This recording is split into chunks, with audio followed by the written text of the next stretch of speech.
when the new things the child has learned outside the home are unfamiliar to the parents. It was just such a new step when Juanito brought home 2 rabbits one day.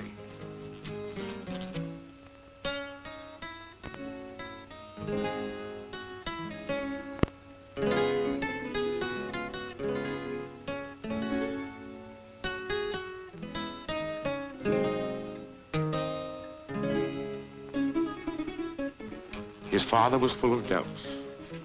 Who will eat rabbits? Why raise animals that are good for nothing? It is hard for a man who has never eaten rabbit to have his son tell him that they are good to eat. It is hard for a man to accept learning new things from his son.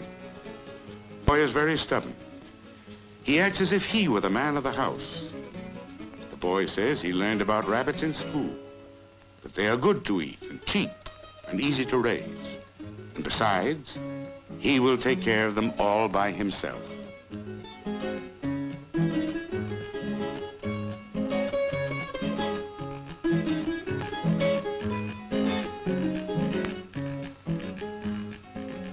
It is hard for a man to let his son win an argument. It is hard, but a man must do it sometimes. He must let the child take new steps when he is ready. That makes him even more of a man. No one would think of preventing a tree from growing. Neither should one prevent a child from growing.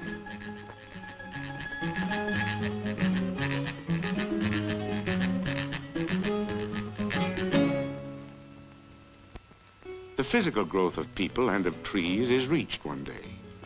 But there is another kind of growth with people that need not stop. For there is possible in the hearts and minds of men and women a growth in experience, in understanding, in maturity.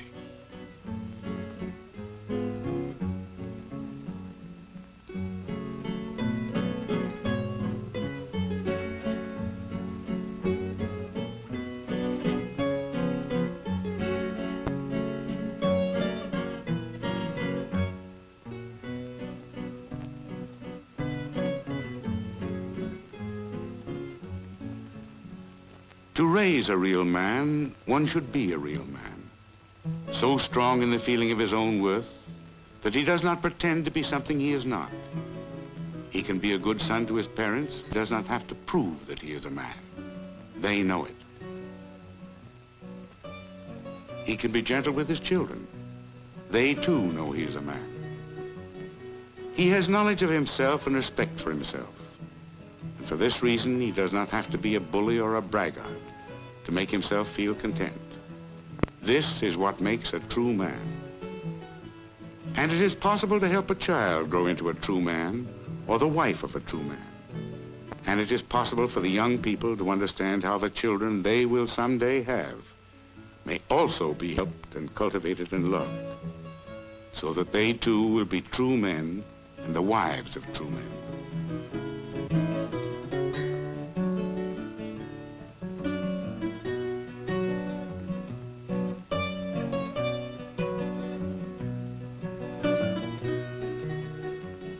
In such a home, children can have more patience and understanding toward each other, for they have learned that along with the pleasures of love, there also should be the patience of love, the consideration of love, the understanding of love.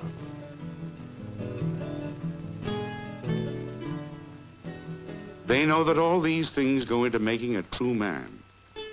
They know it because they see it in their daily lives at home.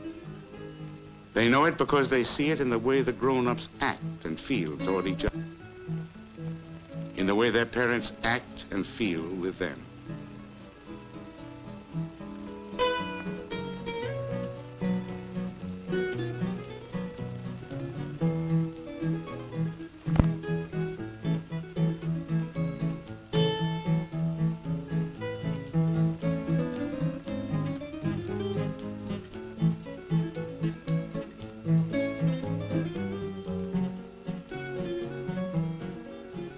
This man has planted well and cultivated well.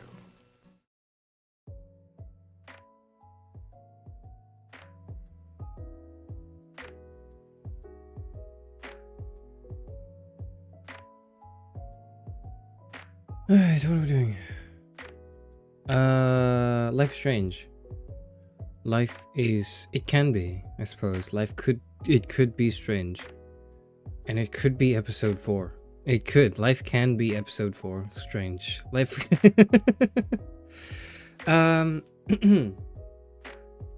We are going to explore what happens when you mess with time and engage in temporal disfigurements beyond your comprehension.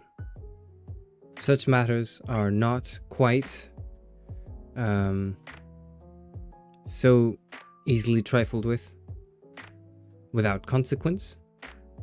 And today I think we're going to explore those consequences. Because like every time travel story is, whoa, I went back to the past and I did something. It's going to do something to the future. Will it? And the question is, will it affect the future? Yes or no? Yes. Okay, it's like one timeline. No, okay, it's a multiverse thing. And if it's a multiverse thing, it's cheating because it's not really time travel. Because think about it this way, right? If every time you time travel, it's just a different multiverse, like you know, it's a duplicated version of the world or the timeline that you exist in now, then that's cheating because you're not actually time traveling. You're space traveling to something, to like a replica of your world, just at a different point in its like history. So I would say personally that it's weak. It's weak sauce if it's if you go back in time and like, you know, you change stuff, but it's just a multiverse, you can get back to your own timeline, so to speak. I feel like your consequences should have actions, actually, is a good slip of the tongue, because, you know, cause and effect. If I do one thing, yeah, I think that mechanic kind of ruins the concept of time travel, but it's a game, so... Yeah, if we assume a forward direction in time, event A causes event B. Event B causes event C, and we kind of like imagine it as an arrow going through in space and time. Well, C, what would C cause? D, maybe. But it couldn't cause A, you know, we couldn't have A cause B and then cause C and then C cause A again, because that would be circular. And circular causation is weird, because it's never been done before, and we don't know what it means. And it could never be achieved, at least not right now. What does that mean when we read or write or enjoy time travel fiction? That means that you cannot go in time and shoot your own grandfather. That would result in a paradox. So if you go back in time, pull a gun out, you say, "Hello, good day, gentlemen." Maybe not in that voice, but you say that to your grandfather who has yet to give birth to your, you know, either of your parents. You just shoot him. Violently murder him. Then you would cease to exist. You would kind of slowly fade out of existence. You go, oh my god, if my grandfather died, then I would never have existed. Just got out of the shower. Did he insult women already? No, what are you talking about? This is about time travel. This is what we're talking about. So you shoot your grandfather and you start fading away because you're like, oh, then I couldn't, you know, if I killed my grandfather before that happened, then surely that must mean that I'm now being removed from this continuity in time. You know, I'm fading away. It's like the whole killing baby Hitler thing, but that's a whole other thing, actually. It's not quite like that. However, what if, in fading away from the continuity, he has only insulted grandfathers? You have prevented the murder of your grandfather. Because if there was no you to ever exist, then who murdered your grandfather? Now, there are many answers to this paradox. This is known as the grandfather paradox, sometimes known as the bootstrap paradox, whatever, blah, blah, blah. There's many ways to resolve this. And basically, every single piece of time travel fiction has to, in some way, satisfactorily answer this question. How does one go back in time and kill their own grandfather? In essence, that's what we're dealing with today. here and now in episode 4 of Life is Strange. We're going back in time, and we are, you know, or rather, we have gone back in time. It seems like it's ambiguous because we looked into a photo and then, you know, we just sort of, our powers took over or something. We don't really know how our powers work either, but you know, we went back and we changed the course of history by preventing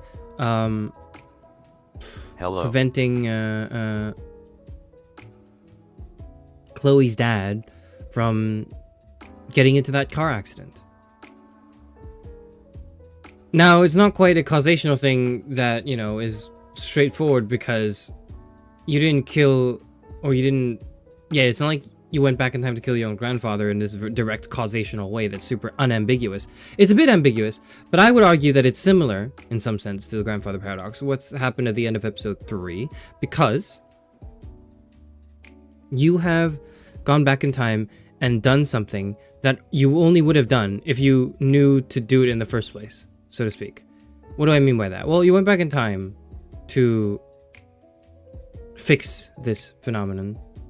You stopped your best friend's dad from dying, thereby changing the course of history, blah, blah, blah, butterfly effects. That's why the whole butterflies are a motif in the game, right? That's why they are, it's very unsubtle. It's very obvious. It's very, like, I would say ham-fisted, but it's a video game in the 2010s. Like, I'm going to give it a break. I'm going to give it a break, all right? I'm going to give it a break. The butterfly motif is very obvious, but the thing that is less obvious is, well, if I went back in time, or if I, as Max Caulfield, went back in time and prevented my friend Chloe Price's dad from dying, then, as history, you know, panned out that way, who am I now? And why did I go back in time and do that? What gave me, as Max Caulfield, the motivation to go back in time to do something if everything turned out fine? Do you see what I mean? Do you see what I mean? This is not quite adequately explained in the one timeline theory, unless they pull some really, really obscure reasoning, which I'm not a fan of. What I'm trying to say in this preamble is that the time travel here is probably space travel. Such is the case with most time travel stories. It is what it is.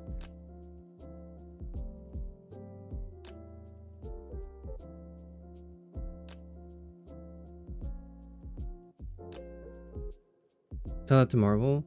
They wouldn't listen to me. If Marvel would listen to me, they wouldn't have made Secret Invasion the way it is. They would have, like, what would they have done? They would have, like, greenlit three more seasons of Loki was what I was gonna say, but the way it ended was so perfect that if they did another season of Loki, I'd be insulted. So I don't want that, actually. He's plotting to shoot our grandfather so we don't exist. Yeah, get rid of the evil at its source. That's the idea of me traveling back in time to kill all of your grandfathers.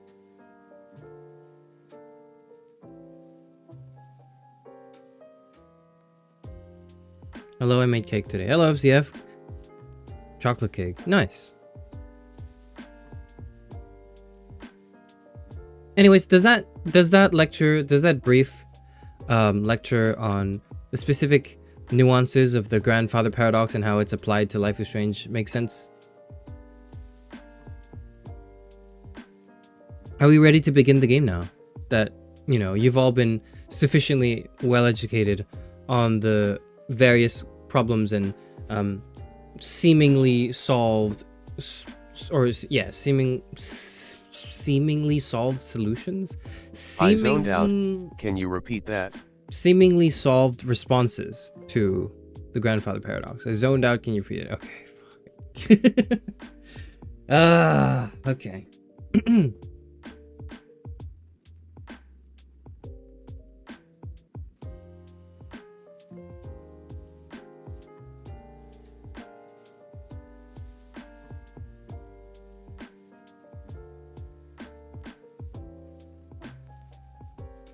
Butterfly motif is very obvious, but the thing of episode 3, because you have gone back in time and done something that you only would have done if you knew to do it in the first place, so to speak. What do I mean by that? Well, you went back in time to fix this phenomenon. You stopped your best friend's dad from dying, thereby changing the course of history, blah, blah, blah, butterfly effects. That's why the whole butterflies are a motif in the game, right? That's why they are, it's very unsubtle. It's very obvious. It's very, like, I would say ham-fisted, but it's a video game in the 2010s. Like, I'm going to give it a break. I'm going to give it a break, all right? I'm going to give it a break. The butterfly motif is very obvious, but the thing that is less obvious is, well, if I went back in time, or if I, as Max Caulfield, went back in time and prevented my friend Chloe Price's dad from dying, then as history, you know, panned out that way, who am I now? And why did I go back in time and do that? What gave me, as Max Caulfield, the motivation to go back in time to do something if everything turned out fine? Do you see what I mean? Do you see what I mean? This is not quite adequately explained in the one timeline theory. Unless they pull some really, really obscure reasoning, which I'm not a fan of. What I'm trying to say in this preamble is that the time travel here is probably space travel. Such is the case with most time travel stories. It is what it is.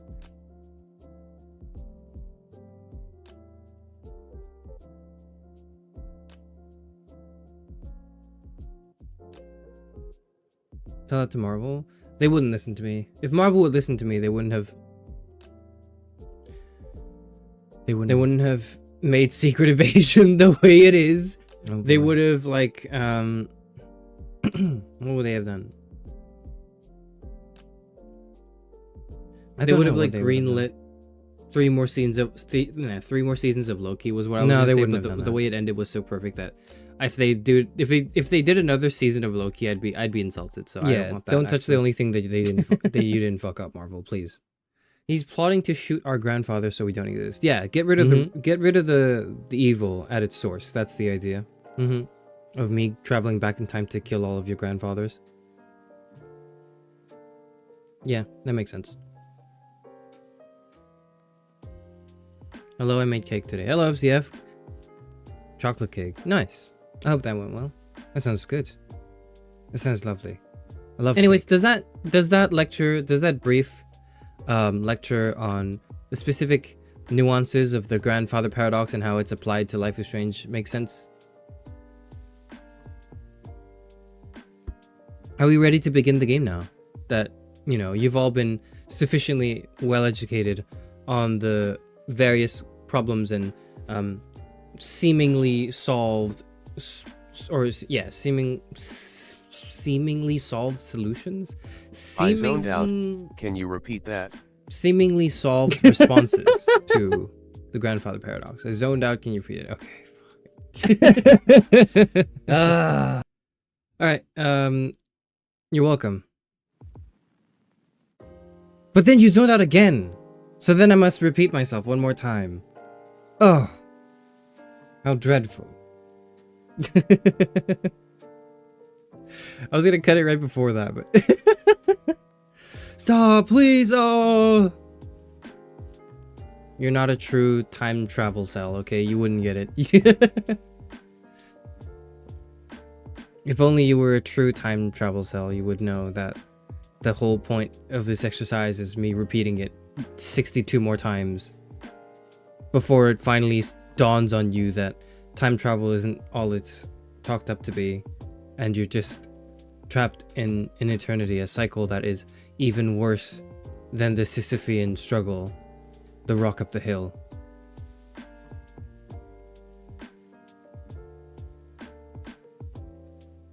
Anyways, there was a tweet I wanted to read today, to just right before we get into the game, like just to start us off. Can you explain why your favorite RPG game is FF10? It's not.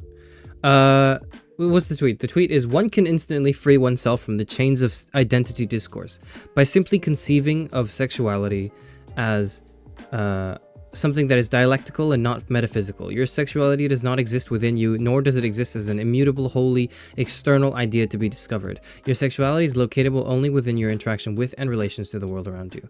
That was a pretty good quote. I liked it. It wasn't really a tweet. It was like a tweet of a clip somewhere I don't know where to put it. I'm gonna put it in interesting thoughts, maybe. I'm gonna maybe put it in interesting thoughts. How do I do that? How do I do that? How do I do that? I got it. I did it. I did it. I did it. I'm back. Am I back? I'm back. I've never played Final Fantasy X. What is Final Fantasy X again? FF10. FF10.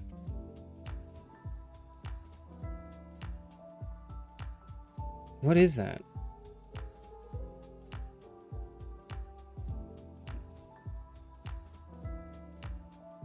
What happens in it? Okay.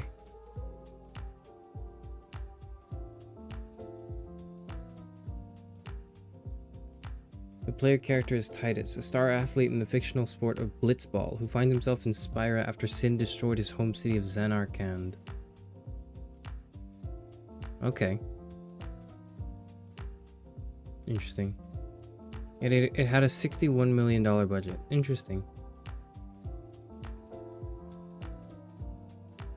Clearly your favorite RPG game is Five Hearts. Fucking... With every passing moment, I'm reminded that we're inch closer and closer towards inevitable demise, and by that I mean I have to play Five Hearts on stream because it's gonna be February. It's like I can't. Let's play the game now and just avoid talking about it, I guess.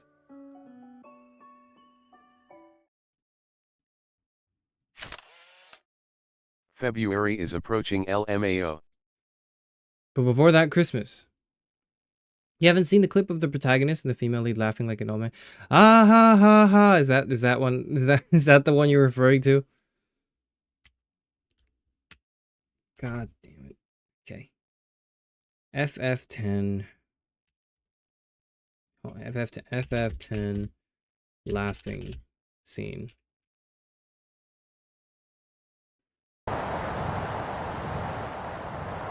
Hey, watch.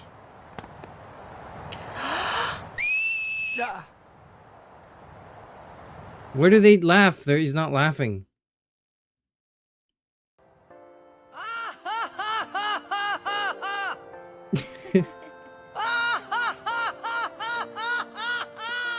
Same. Me too. Me too, honestly. I get that. That's relatable.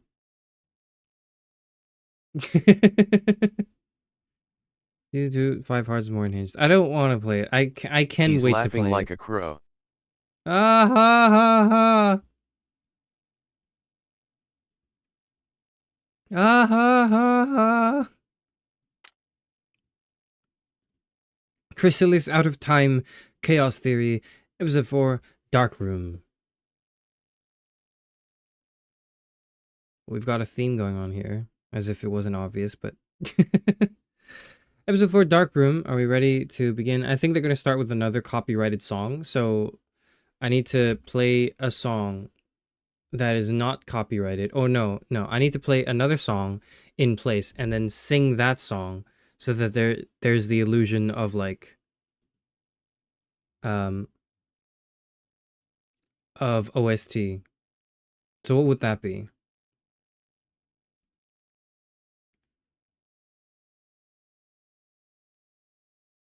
Oh, I know. It's Last Resort by Papa Roach. Episode 4. I'm going to start the episode, and if they don't, like... I'm going to assume that if there's any music... I'll put it, like, here.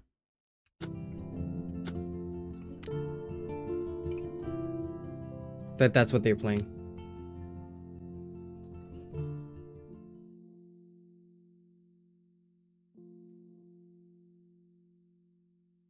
Teenage Dream by Katy Perry to be on theme. I don't know that one. I'm sorry. Is this copyright? Not yet. Okay. There's no music. Okay.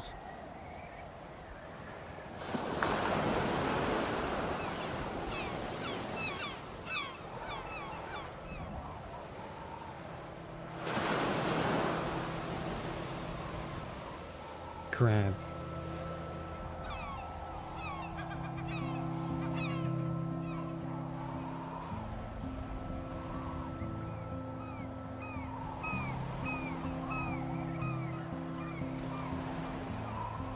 You know what I realized? What's the difference between me playing this game? Excuse me. What's the difference between me playing this game and people on Twitch, like, playing episodes of Naruto and then reacting to that? Like, what's the difference? The difference is that I'm clicking, like, a button every once in a while. But we really are just doing the same thing.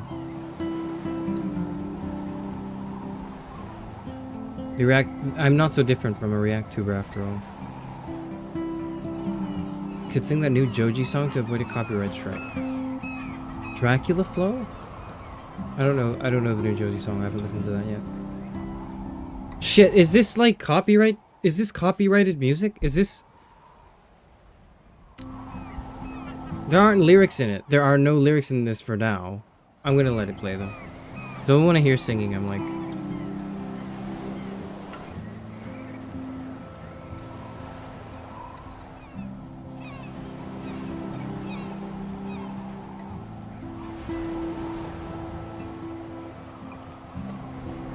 Everything. Fuck!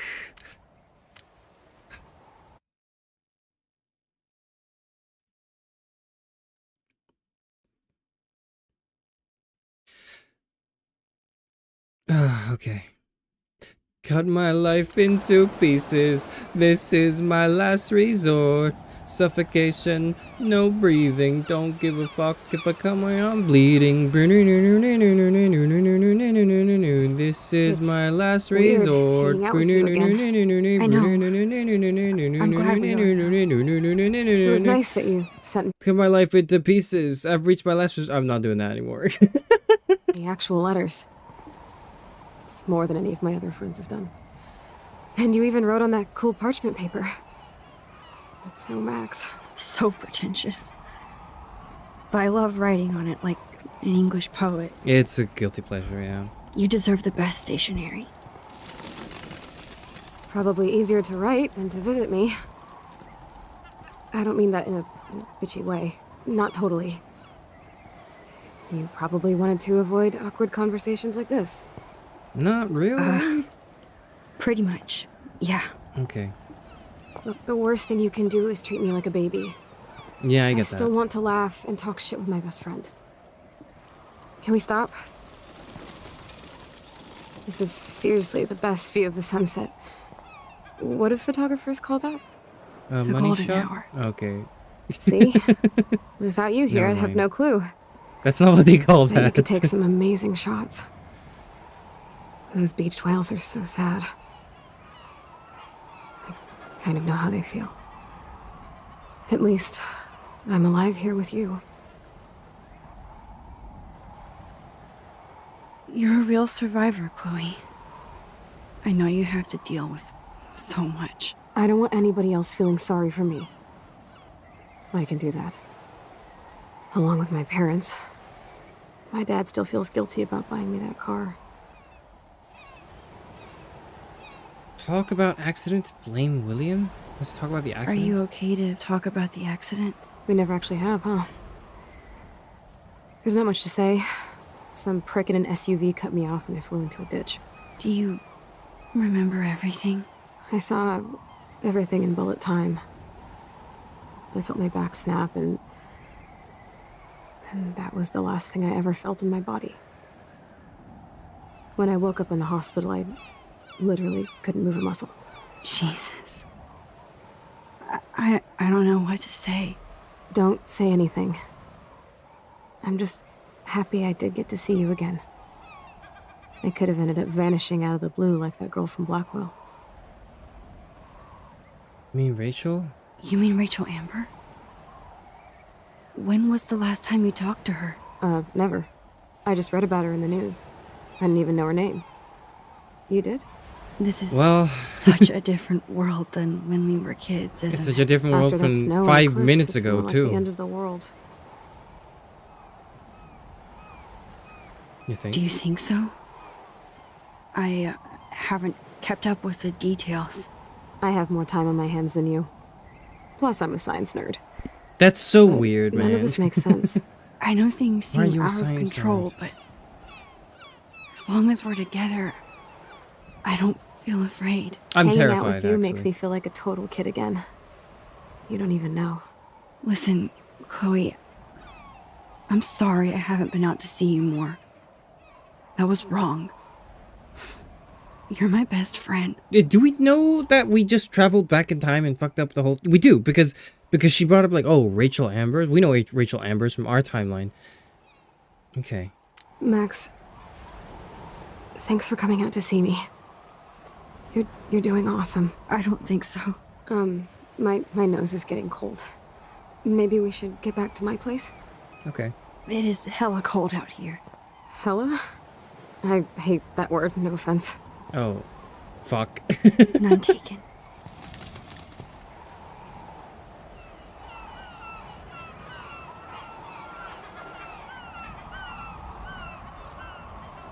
She was always a science nerd, or remember she brought up... Okay, true. She was always a science nerd. Yeah, she was, actually. It didn't seem like it, but yeah, she did like that stuff, I think. This is fucking devastating, man.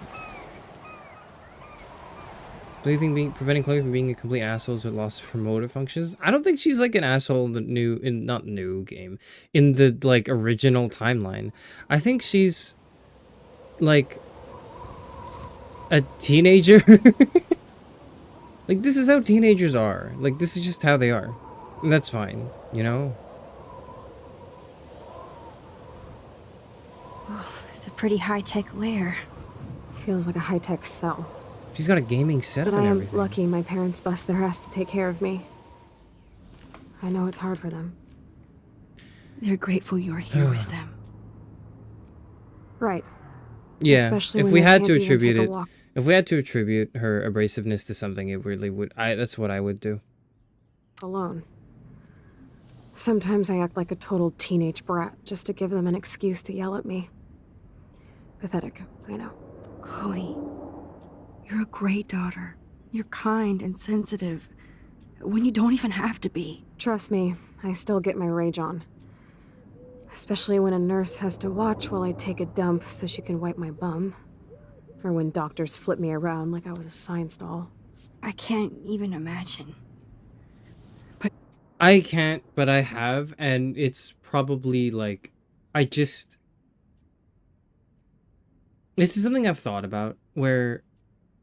Like, I don't really often say this, I think. But I think about dying a lot, but more than that... Because, like, dying is like, you know, we will all die. This happens.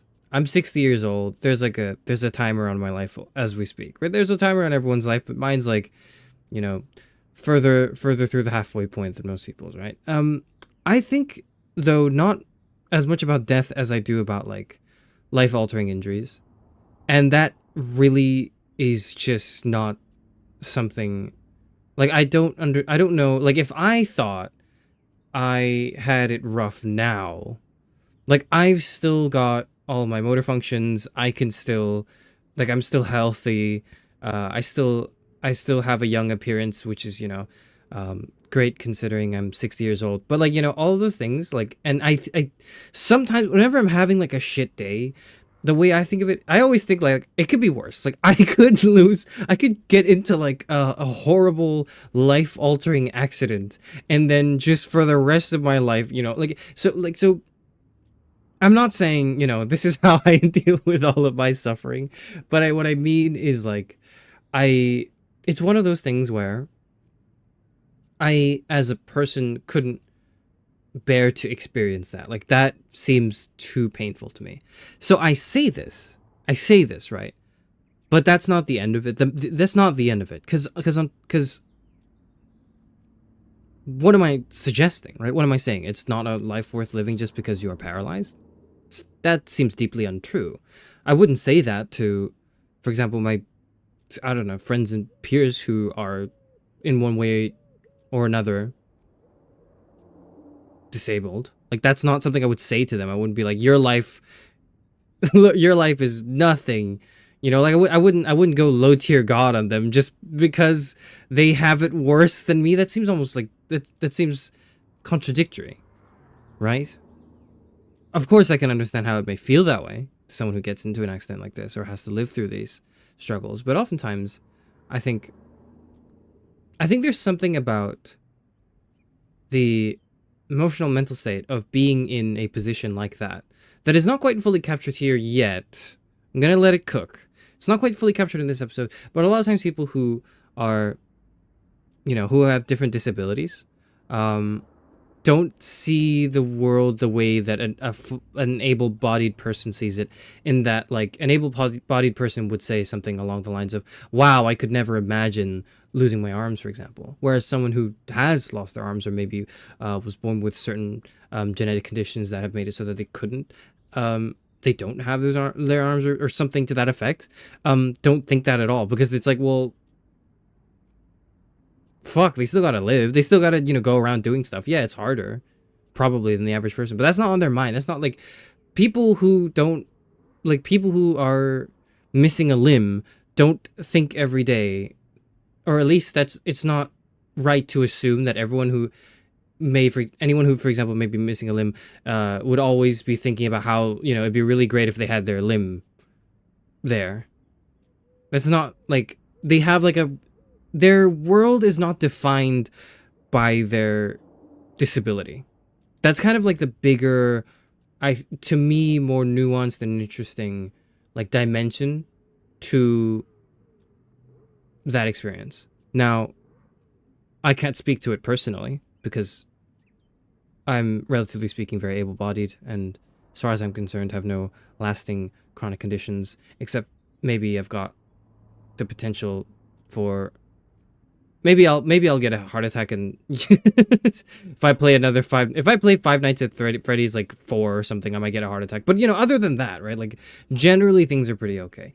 And I don't know how yet this is going to be characterized in Chloe Price's new life, but we must come into it thinking that this, or at least the expectation is, she's been like this for a few years. It's not a very recent thing, and to maybe look for a more, I don't want to say mature and accepted perspective, but a perspective that's less, oh my god, it sucks every day, like, I gotta wake up and be, you know, in a wheelchair or whatever. Like, that's, if that is all we're gonna see from this character, I would call that a flaw in the writing, personally.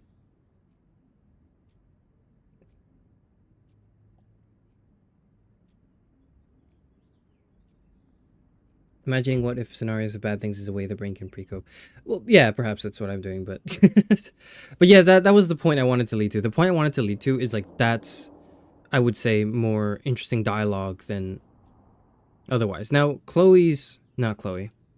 Max's reaction makes sense. Max's reaction is someone who's just experiencing this right now, who's like, oh my god. It feels as though, obviously it's been many years, but it's the first time she's realized that, or it's been many years in this timeline, but she's only just traveled to this timeline like 10 minutes ago or something.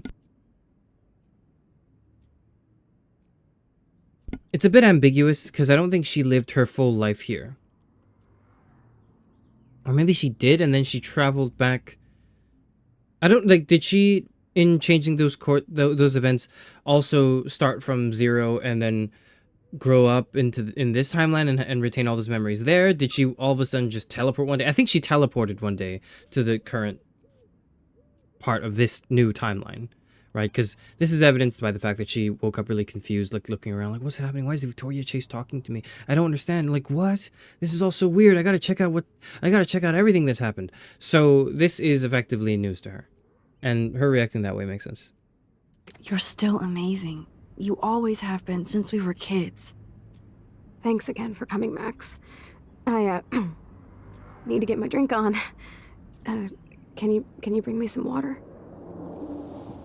I understand what you're saying. My disability isn't as severe as others, but when I have my bad days, it's the worst time in my life, and other days I just manage because it is my life. Yeah, so it's like, it's not like every day this is all you think about.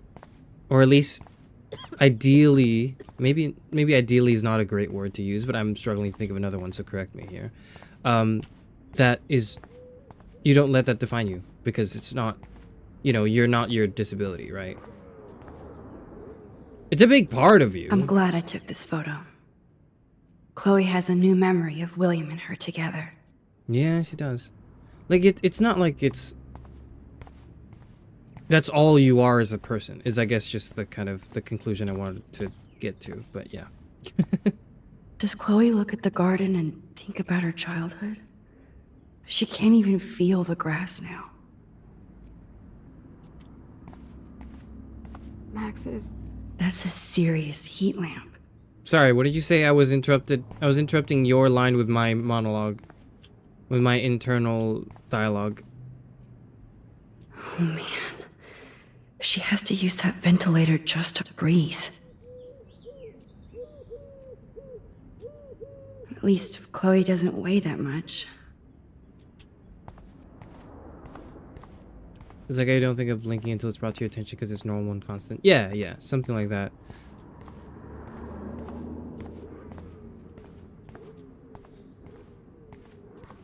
Oh. Hello, Axion. I forgot that was what I was supposed to do. Instead of handing Chloe a bong, I'm feeding her water. Did I give her a choice? Hold on, but I gotta check everything. I should offer to put makeup on for Chloe. Not that I can, but it would be fun. Hold on. I know you gotta, like, hang on, give me a second, That is Chloe. so incredible. And she can browse cat videos on the web. That is so incredible. And she can browse cat videos on the web. Whoa, Chloe can totally control her computer. It's so great people get this high-tech help. It is pretty cool. Chloe is still a punk at heart. But she can't stage dive anymore. The Black Attic Club. Show calendar. Black Flag Tribute Band. Dorothy Twister. Lopan's Eyes. Pisshead. The Disco Boys. Groovy Ghoulies. That's so cool that Chloe has made friends online. Friends online? That's not real. Welcome to Hot Wheels chat room. For your safety, do not give any personal information. See? For your safety, do not give any personal information to any person in the chat room. You are responsible for knowing the chat room rules. So what are you doing? Talking with you? Haha, no shit. I'm about to binge on Quantum Leap. OMG, love Scott Bakula rules. So do you. Hope we'll get meet soon. Not if you're in San Fran. Hey, I have to take care of some body work. Let me get back to you while you're binging on Bakula. You better. Hello?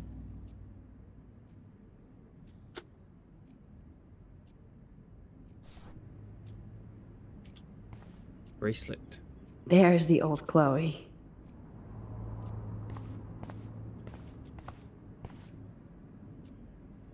Man, Joyce and William built a whole new bathroom for Chloe. Cool that you're here again. They're so great. Yeah, I know I'm cool. Hold on, let me just observe everything in your room It's first nice my before you parents talk sent to a me. card at least.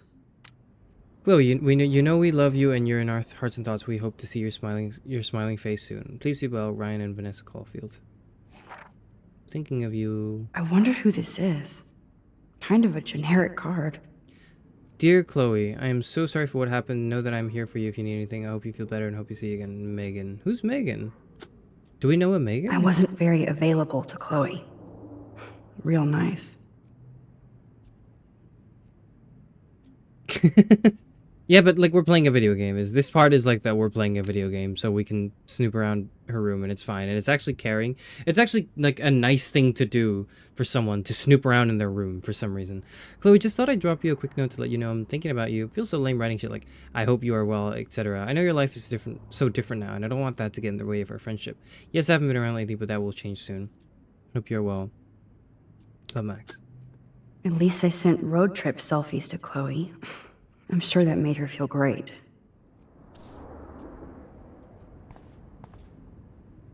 I still can't believe I put Chloe in that chair. I don't like that way of thinking. Snow globes are taking over. Although it's not entirely inaccurate to say so, considering we are a time-traveling god. Oh, the snow dough. I guess not everything changed. Hello, Chloe. She likes fluffy animals now. She's like coughing her lungs out. We're gonna get her water. Drink up, Buttercup. Sorry, I had to look at everything in your room first before I did that. Oh man. No wonder my throat is dry. Sorry. I don't think I've talked this much the whole year. Have you ever thought about doing a podcast or something? I wish I could punch your...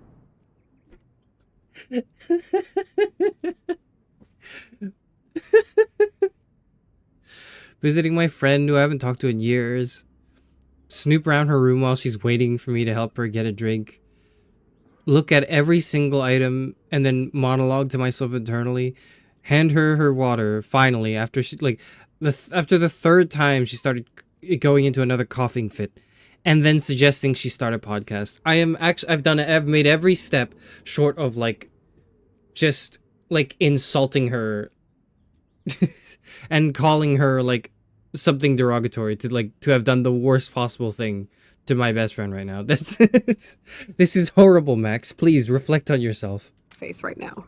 A podcast? Dude, I am a pod in a cast. Boring. Ouch. It was just a thought. I know you're just trying to help. Yeah, that's At least she become a didn't bad habit suggest of being a mine. VTuber. You sound like an adult now.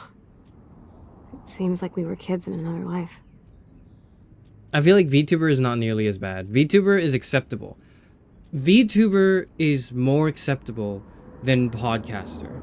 Podcaster is like... Podcaster is insulting. VTuber is like... It's not strictly speaking insulting. It's like, it could be... I feel like it could be a good... I don't know. What do you remember? What do you remember about us as kids? We all have different memories. I think about us as little pirates, running and jumping through Arcadia Bay. Me too. But we're still pirates in our own way. Yeah, Arr. right. Check me out, Chloe of the Caribbean. No way will I get on a fucking boat now. Unless you're with me. Well, As you we can still see, could. I can't keep all my other friends away. Which friends? Which friends did you hang out with the most? Megan Weaver, but you don't know her. She was cool. Megan Weaver. But after my accident, she was too cool for school. I know I wasn't around much. No excuses, I'm a loser.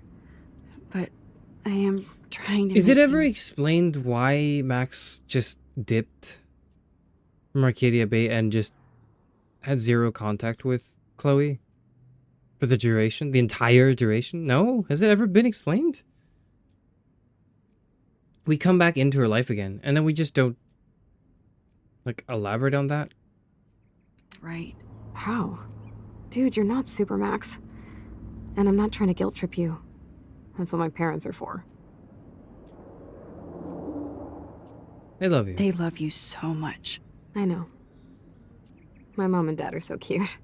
They always pop in here and make sure everything's okay with me. I think Joyce and William are incredible. Max, the accident has been so hard on them. Our insurance sucks, and the medical bills are fucking insane. I bet. I bet. This tech must be crazy expensive. Along with the drugs, the nurses, the supplies. Mom and dad are always broke, and they get so frustrated. Is it worth it? Chloe, you're priceless. Shaking my head in No pun disapproval. intended. Shaking my head in You are disapproval such a right now. geek. That's why I love you. Of course, I know a geek when I be one. See, I'm practically a human entertainment system. It would be sweet to chill out together and watch a movie like when you'd spend the night at my house. What do you want to watch? I think I'm in like a mellow Blade Runner mood. I always Blade cry at the Runner it end. is. Plus, you know I always wanted to have cool colored bangs like Pris. I know. You would look incredible with blue hair. Fuck. Now let's get this show on the road. And you better not fall asleep on me like you always do when we watch movies. I remember, Max. Swear I won't fall asleep. Not when you're here. Not yet.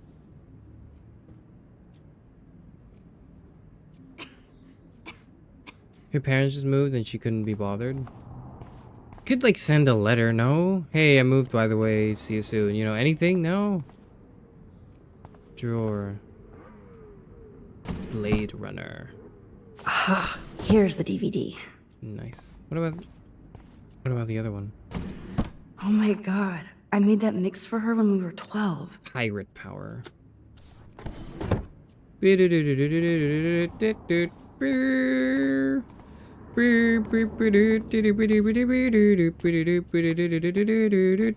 I don't think she's a fan of that. I'm gonna just put the DVD in the DVD player. Oh my god, is that a PlayStation? They don't have those. She might have one of those.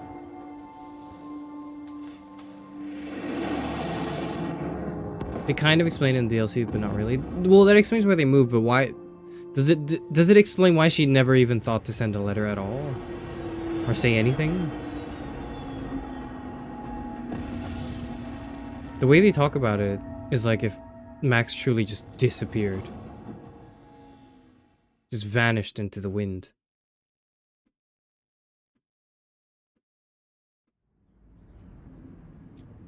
Oh, I don't know.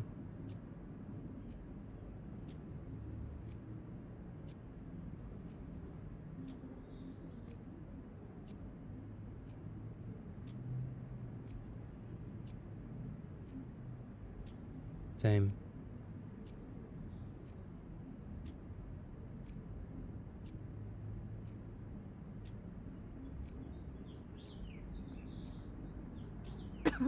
Back's gonna hurt.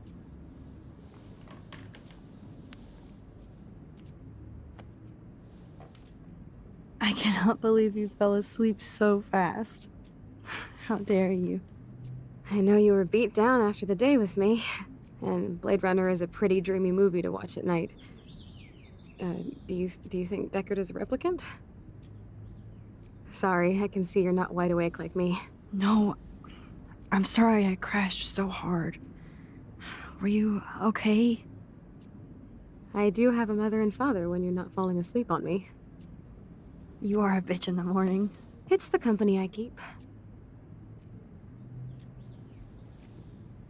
Yesterday was such a blast. It was great seeing you. I know things were different when we were just dorky kids, but being with you made me feel like when we were little pirates, jumping and running through the forests again. It meant a lot to me just to chill out might. with you and bullshit. Depends on how this episode and the next episode pan out, really. Fuck. I'm getting my regular head pains. Can you, pretty please, go upstairs and get my morphine injector in the bathroom? Morphine injector? Okay. It's total Star Trek shit. You can't even see the needle. Seriously, I need it. Yep. My parents keep the swag upstairs because they think I can't get to it. But you can, Max. Like a pirate, right?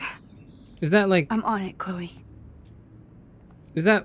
Hold on, is that like okay? Is that fine? Can I do that?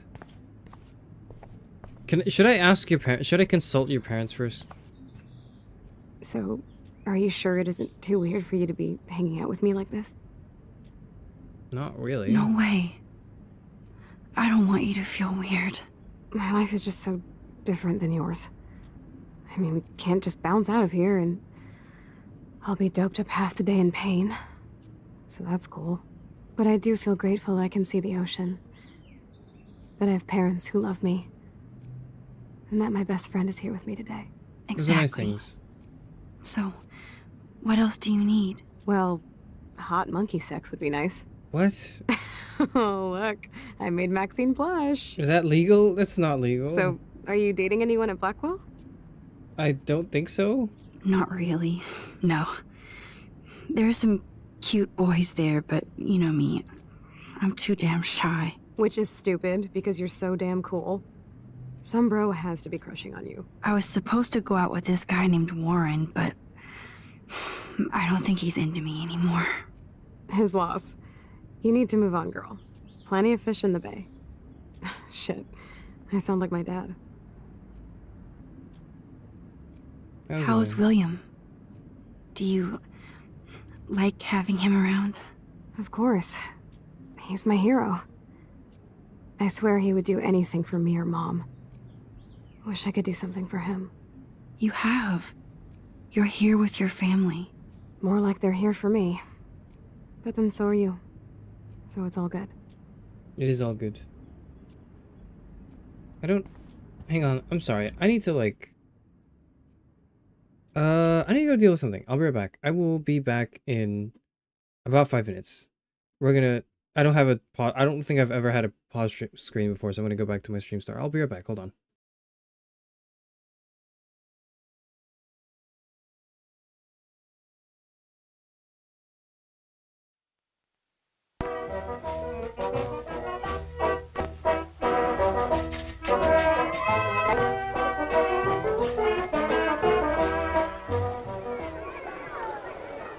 Run, Juanito, run. It is midday and you have important business. A school is a time for refreshments, for jokes and laughter. It is a time for quietness, for pleasant games and gentle amusements. It is a fine day and school is out.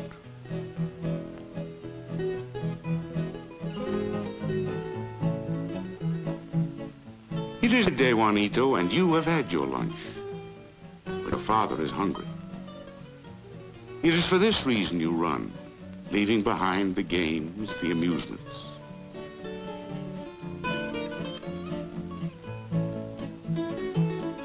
Run now for the food your mother has prepared. For also may eat and rest and refresh himself. This is the story of Juanito and his father Juan Tomas Garcia, and his mother Maria, his sister Petra, his little brother Jesus, and the baby Conchita.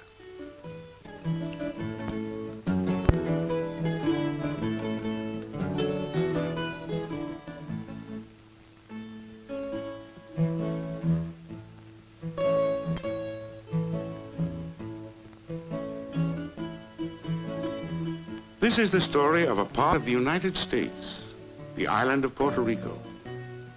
The story of the people who live on that island.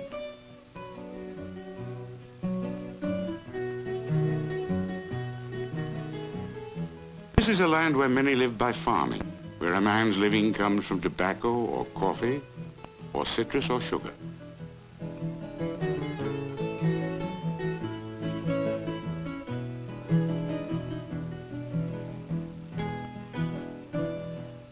Whatever the crop, the work is hard, the sun is hot.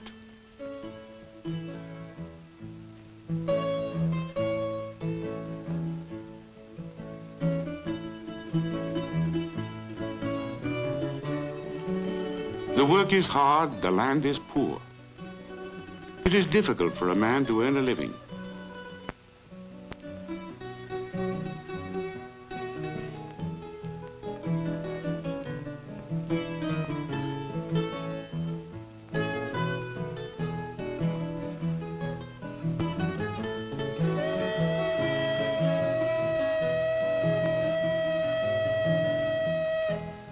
This is the story of how people are, how they act with each other, how they are happy and contented or miserable and afraid, the problems they have.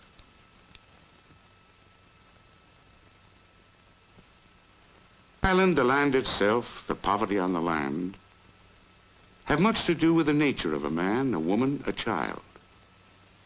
But the nature of people, the way they are, grows out of other things too. It grows out of the feelings a man has. The way he feels toward the men he works with, toward his wife, his children. This is a story of some of those feelings that men and women have. How those feelings affect the children, how they help to mold the way a child grows, the way he develops into a man, the kind of man he will be.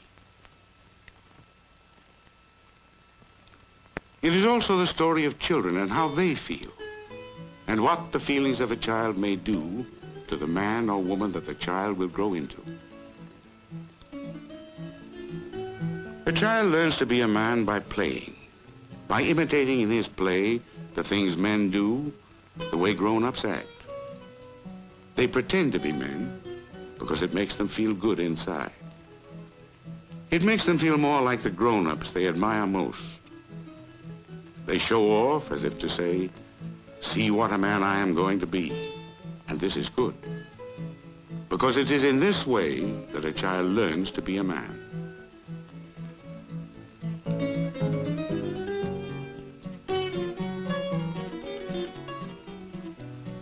But sometimes, without knowing any better, the child imitates only the bragging, unhappy part of a man. Que macho. What a man.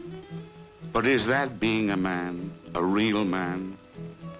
Sometimes a boy never becomes a man because he never stops pretending. But not every boy must just show off. Juanito can play at being a man by sitting quietly and enjoying the company of his father, Tomas. Every man wants his son to grow up to be a true man, and his daughter to marry a true man. But who knows if this will happen? Too often the boy will become a turkey, a peacock, a fool. And the girl who loves such a man may become a disappointed, unhappy wife. But it is possible to grow a true man, just as it is possible to grow a seedling into a fine tree. So a young boy can be cultivated and grown into a full man. A child grows much as a tree grows. Children and trees alike grow for many years, during which they gradually realize the promise.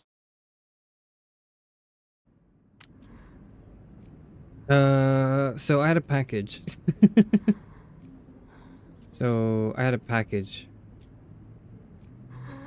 Like, just now. I thought it would come either earlier today or tomorrow, and not while I was streaming. And it came while I was streaming. Which is fucking annoying. I'm so glad we had our movie night. Even if you crashed on me. That's why they call it a sleepover.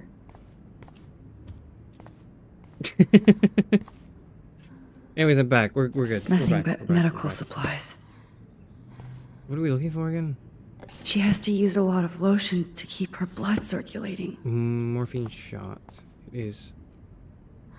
That must be her mighty morphine machine. What did you say? No more God bongs damn for it. her.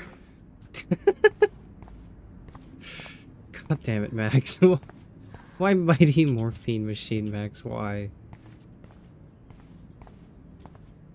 Who wrote this, man? Who wrote this? Yeah, where do I It is get? weird having a sleepover with you after all these years. Is it? Yeah, Is it but not up there? It It's still not up feels there. the same. Oh, it's like upstairs, like out of this room upstairs. That was. What room was that? Can we like travel? We can't travel back in time too much. Damn. This is just for Chloe's basic supplies. $8,000, $8,400. It's $8,587 in like the 2010s. Victoria texted me.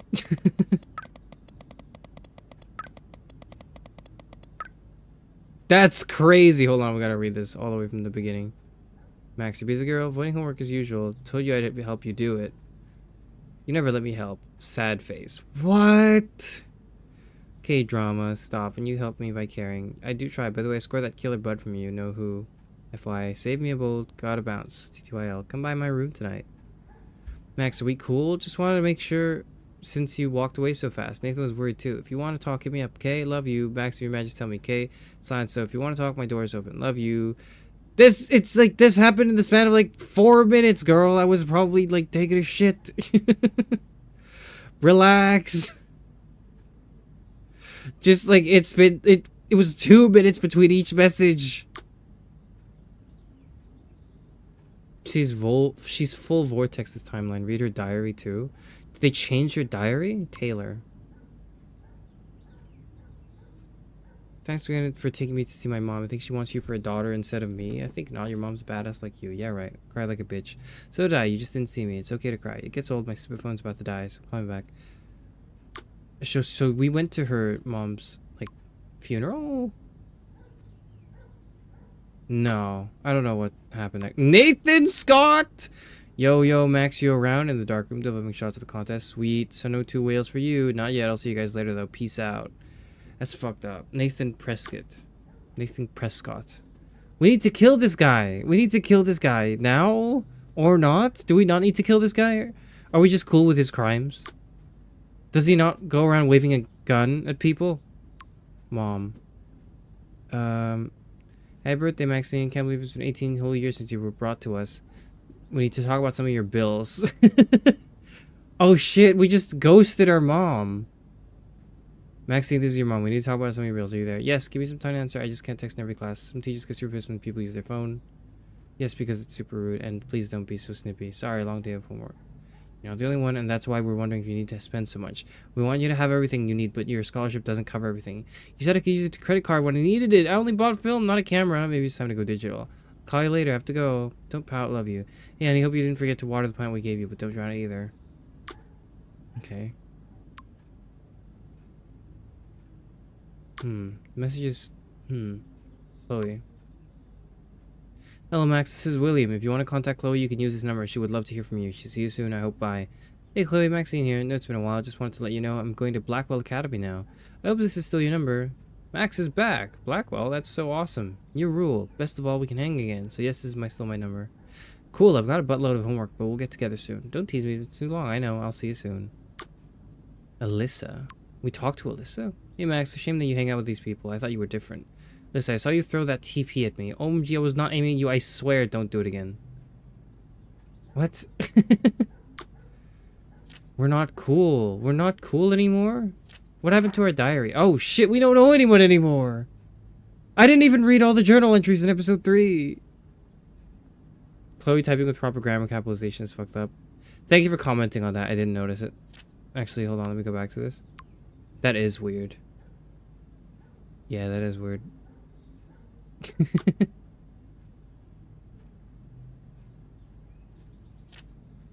The idea that she's friends with Nathan is disgusting. Only if Nathan is still the same creepy potential rapist that he was in the past 3 episodes. If maybe he's like a reformed man now, right? Maybe he's like a responsible young adult with a lot of, you know, with a lot on his shoulders, but nonetheless a legacy that he will strive to live up to, and a good positive attitude towards the world, you know, maybe. My name is Max Caulfield, and ever since I was a little kid I knew I wanted to be a photographer. I've always wanted to see the world through my own lens finder. Maybe it's a way for me to be part of the world, but at a safe distance.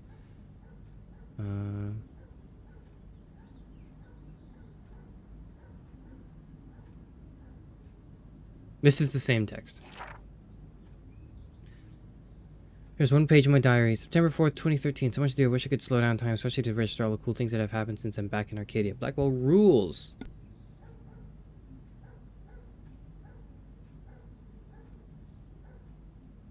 I don't really write in my diary at all. September 4th and then September 21. Or September 21st. Yes, I'm older, and thanks to Vic and Nathan, I'm now a bit more fashionable too. They surprised me with the most beautiful straw pork pie hat, wrapped up furoshiki style. Best birthday party ever. Also drunkest. Can't sleep. October 4th. Hey, dear diary, remember me? Busy, Max. Busy. Can't write now. Must shoot. Must live. Must befriend. Should rekindle with Chloe too. But must vortex first. Party time. That's so weird. Objective. I have to, there's an objective marker on my journal. I have to go upstairs and get Chloe's medicine. Sorry. What's the star? What does that mean? What does the star mean? Okay. It meant that I needed to click on episode 1. It's just... That is weird. Okay. TV. They gave Chloe their giant expensive HD TV, and they use her shitty tube television. I mean... Yeah. Hey, William. Am I bothering you? Why, yes, Max. I love going through bills. Kidding. How can you bother me? I haven't seen you in forever. I know. You look exactly the same. It's so cool. Good. Or I'd be scared if I didn't look like me. Of course, you seem more adult now. So what's on your mind? Time travel. Leaving. That's on my mind. Joyce? Being around you and Joyce again is so nostalgic. Very old school, as they say. I think it's great for Chloe to see you. Makes Joyce happy, too. So, it's not all bad news in Arcadia Bay. Or is it? I don't know. The Prescott family. The Prescott family might be bad news. What do you think about them? I hang out with Evil. them, though. Next question? Sounds like you know them well. More than I want to. But Joyce has to work for those greedy bastards at Pan Estates. Pan Estates. I don't even like to think about it. Rachel Amber. I was reading about that missing girl. Rachel Amber? Oh, yes, she went to Blackwell, right? Oh, poor thing. That's a real nightmare for a family. I get scared thinking about Chloe and that we might lose her someday. Well, worse things have happened. What do you think is going on with all of this crazy weather and animals dying? Nobody knows, right? It is Nostradamus type shit, pardon my French. But all I actually care about now is Chloe and Joyce. My family. It's fair enough. I was impressed by Chloe's room and all the high-tech equipment. You should be. We could buy a few mansions for what it all costs. Fucking hell. Insurance helps, but I don't know, Max. I know it must be hard on you guys, financially. Fucking hell. These bills are more like crushing. We have to mortgage our home, and that's pretty scary. But we'll get through it. Price is always right. Get it? No? I get it. I don't know how to say this, but I'm truly sorry about what happened to Chloe. Me too. All it takes is a few minutes to change a girl's whole life. But she's alive. She's been a trooper. Is she mad at me for not staying in touch? She should be. I have no excuse. She was disappointed, but she knows you care. And I know how hard it is to process all this. It's taken us years. William, I just want you to know that whatever happens, I'll always be here for Chloe. Always. I know you will, Max. I have to go see if Chloe needs anything. It was so great talking with you again. You act like it's the last time. It might And be. please, keep me from these bills whenever you want. It might be the last time I have this conversation with you, William. It might. They might get their own home taken away because of medical bills. This letter is to That's notify you. terrible. Dear Mr. Price, this letter is to notify you that you are in default of your payment obligations on your home loan account 783. This current account holds the amount of $12,000 payable by August 1st, 2013. This amount has been overdue since March 1st, 2009, and you have ignored multiple requests to make a repayment or reconsolidate your debt. Unless the full amount of $12,000 is received within 15 days, we must begin the foreclosure process on your home. We have given you more than adequate notice on this issue, and we have no other options left. Best, Donald Clamp Lenders. This is the type of letter our team's gonna send me in like 2 years when I still haven't unlocked like ad revenue on my streams yet. These whales are just a preview of the tornado to come. And the Prescott Foundation? Jesus. Beached angels looking for the whales, whereas the shores of Arcadia Bay once acted as a lovely gateway to the Pacific and beyond. Now locals and tourists face the sad, surreal image of gray whales that inexplicably swam to land and to their doom. The whale pods were spotted early morning on Wednesday, October 9th, and within a few hours at least half a dozen were dead or dying on the shore. Smartphone footage does not reveal any unusual ocean conditions or excessive pollution. Meanwhile, ecologists and marine biologists from across the country are carefully studying samples from the whales and environment. The Prescott Foundation has vowed to provide extra research funds given the local scope of this eco-mystery. Continue to the next page. Rachel Amber is even missing in this reality. I guess I can't change everything. Search for a popular teen continues. Blackwell honor student Rachel Amber has not been seen for over 6 months, yet her family and friends have only intensified the search for the 18-year-old Arcadia Bay resident.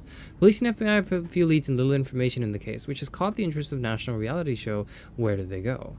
The Amber family has offered a reward for any information leading to the whereabouts of their daughter. For more details, please contact help@findrachelamber.org. You must know that she's been hanging around this dude called Frank, who is not... I think his name is Frank. I don't know, actually.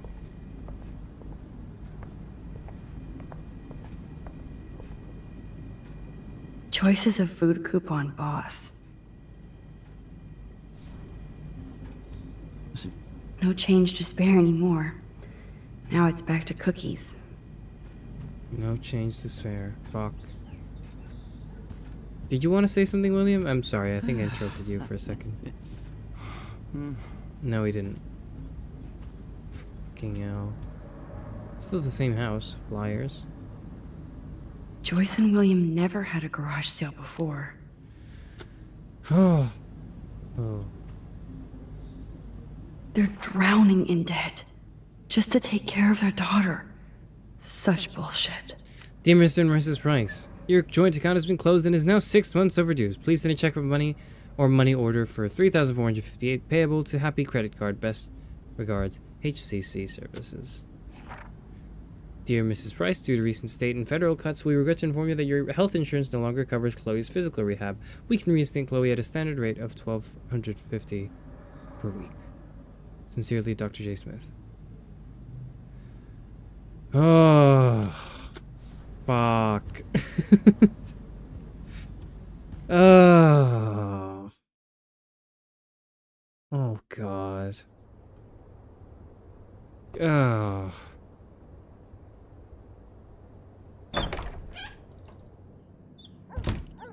This is their bedroom. Who? Oh, that's Max, Joyce. it is so nice to have you around. Hello.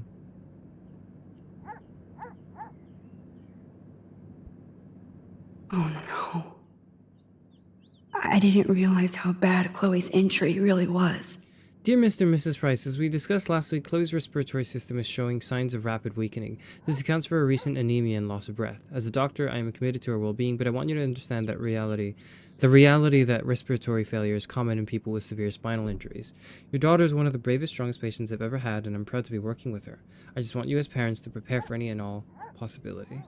I believe Chloe should also be made aware of her changing condition. If you would like to discuss this further, you have my contact information. Best, Dr. Anton Fibes. Or Phoebe's.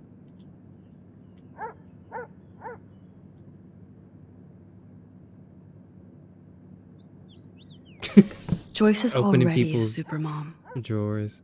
Supermom, leave the family. Dr. Bill. Huh. Joyce used to hate smokers in the diner. Good morning, Max. Oh, you and Chloe are so much quieter now than when you were kids. I remember. It's nice waking up in your house again. Oh, William and I love it. Finally seeing you and Chloe together after all these years. After the accident. I have to tell you how much I love seeing you and William together again. He's been such a hero through all this. Together again? Hold on. Wait, hold on. Wait, how does this work? How does this work? Do I not have any of the experiences of this timeline now? Like, I'm receiving these texts from, like, Nathan and from Victoria, but, like, I haven't really... And I've texted them prior, but that wasn't the me. That was, like, the... Like, as far as I'm concerned, I opened up my phone, and there were conversation logs between me and Victoria Chase and Nathan Prescott that I had no recollection of. Is that correct? That's how this works, right? Yeah, so she woke up in the new timeline. I was like, WTF, what's happening? So why did she say, oh, it's like... So, and this makes sense, and is consistent with her saying things along the lines of, oh, it's so nice seeing you and William together again, as if they weren't previously. But in this timeline, that's never been the case. How does Joyce just kind of brush that aside and go, yeah, okay, instead of going like, what the fuck do you mean, like, together again? We've been happily married for all these years. What do you mean by together? Why emphasis on together? She doesn't have any memory of the past 5 years in the new timeline. Yeah, so, like, what the hell? Why is nobody else acknowledging this? Chloe and I, we're lucky to have him. William still the same? Is William still the same? After everything that's happened? For better and for worse. But always for the better. I never thought I'd love a man so much I can't imagine life without him. That sounds corny, I know. You rule, Joyce. Shit. Things would be different if I did. I like how you think, kid. How are you doing, Joyce? I'm doing the best I can, Max. I won't lie. It's difficult, but nobody said life was easy here in Arcadia Bay. David Madsen. Do you know somebody named David Madsen? He, might hang out at the Two Whales. Well, that was random. Yeah, he's a bus driver. He is a bus He comes driver. in sometimes. Cute, quiet. Why? Oh, Cute and quiet I are was not just the two words I would use to describe David curious. Madsen. The David You Madsen. always I knew. were. Nice to see that everything doesn't change. Lots of. Plus, you guys have to work, too. Bill and I have no time for ourselves. And we're working more than we're living. I even had to take a part-time gig at Pan Estates. Ugh. Do you know the Prescotts? I know that Sean Prescott won't be happy until he owns everything in Arcadia Bay. Stay away from his son, Nathan. Okay, but like if we're buddies with Nathan, then couldn't maybe we could put in a good word for, you know, I don't know actually.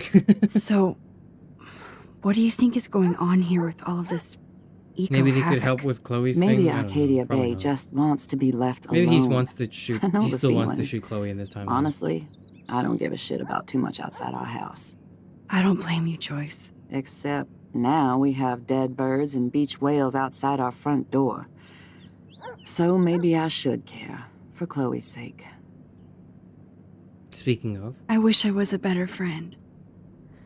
I know Chloe doesn't get many visitors. Oh, Max, you're Chloe's best friend for a reason. You're here You didn't hear exactly that. when she needs you. you didn't hear either. I hope so.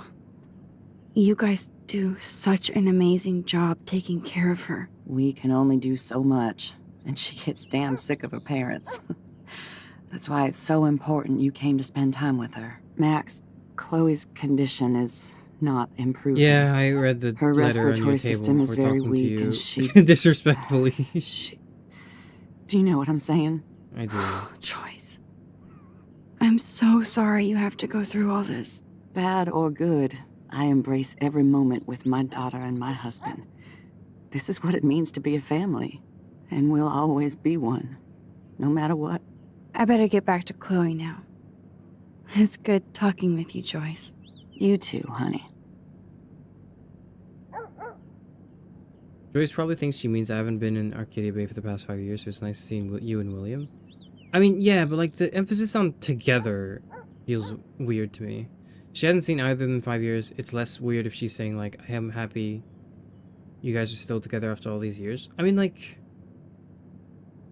that feels, that still feels Chloe to stay in weird. touch with her friends.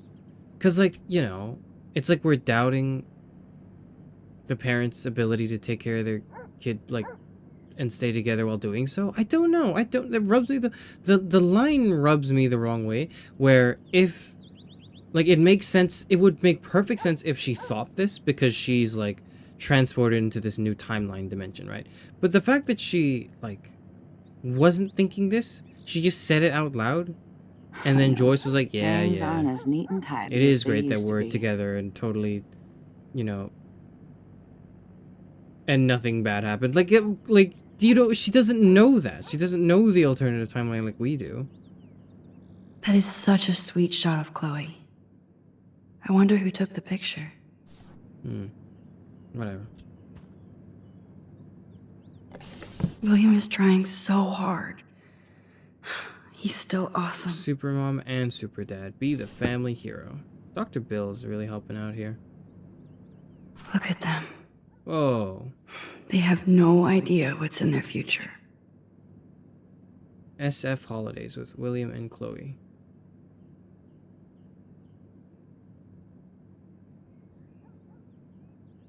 Who are these people? Wait, who is...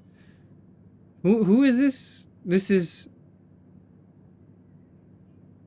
Yeah, this is Joyce and William. Yeah, okay. Oh, I get it. Because she's pregnant with Chloe. I think is the idea, right? William, Joyce, you clown. Yeah, but I was like, why William and Chloe? And I was like, oh, it's because... Yeah, it's because... Look at them. It's because she's They pregnant have with Chloe. no That's idea what- what's in their future. Yeah, yep. No, I get it. It's America. We have not divorced yet parties. Okay, Americans. Apparently, the only thing that hasn't changed is this view. Fair enough. It's not something I would ever understand, but sure. What is this? It's all about you, Arcadia Bay, isn't it? That is the setting of the game that we're playing right now. I can't use their bathroom. Shoop. This action will have consequences. The bathroom looks almost the same. Just more medicine. Let's try the left. Here it is. There it is. I never thought I'd be delivering morphine to my best friend. How's it Smile. going, Time Tripper? Funny. I think I look older. I think I look about the same. But maybe it's the style of clothing. It's cool that Chloe uses natural medicine too. So do we have no correct collection of hanging out with the... Well, yeah, we don't. Nothing here. Are our friends gonna suspect anything? They're gonna be like, hey, remember that time we went to that party and then you guys were drunk? And then we did this other thing? And we'll just be like, yeah, no, I think. Or we'll pretend like we know. Alright, let's snoop in the room.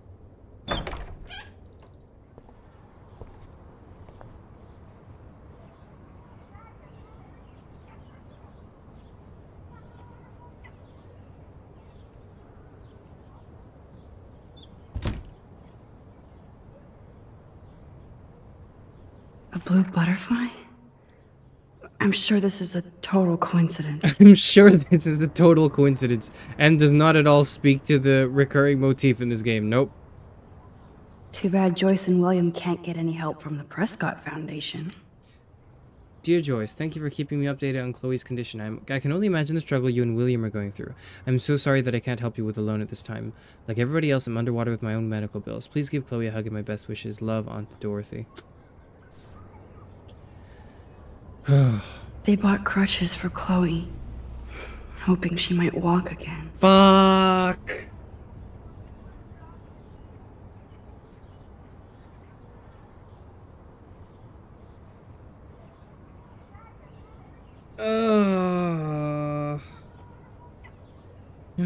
Okay, let's see what...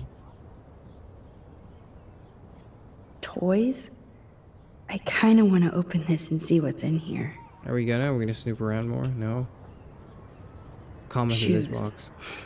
Chloe always did love stomping around in her boots. I never heard much about William's brother. William's brother. Hi, Bill. Sorry for not staying in touch since the accident. Work has been piling up, and I'm being sent to Salt Lake City to oversee a new parking lot. You have to go where the work is these days. Wish I could have sent you a bigger check, but you know the story. Money is nobody's favorite thing. Maybe I'll see you next spring for a visit. Kiss Chloe and Joyce for me. Hang in there, Billy. Your brother Aaron. Whew. Sit. I'm still overwhelmed by this new reality. I don't know if I like it. I don't know if I like the I concept feel of messing so with reality at guilty for all. putting Chloe and her family through this. I could give Chloe the choice of keeping William alive, but that would be cruel. But then I see that they're a family again, and who am I to judge?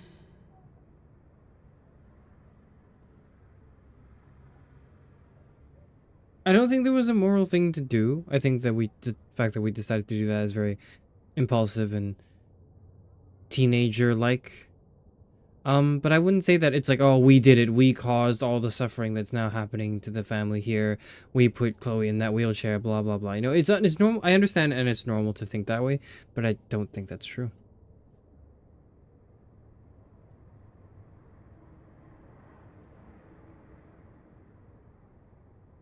We have to get up now.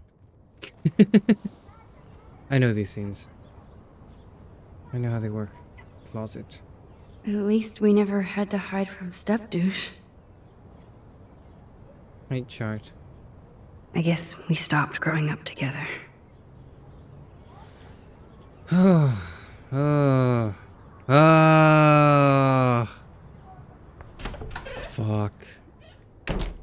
Alright, let's go back down. I just don't think it was for us to decide what happened.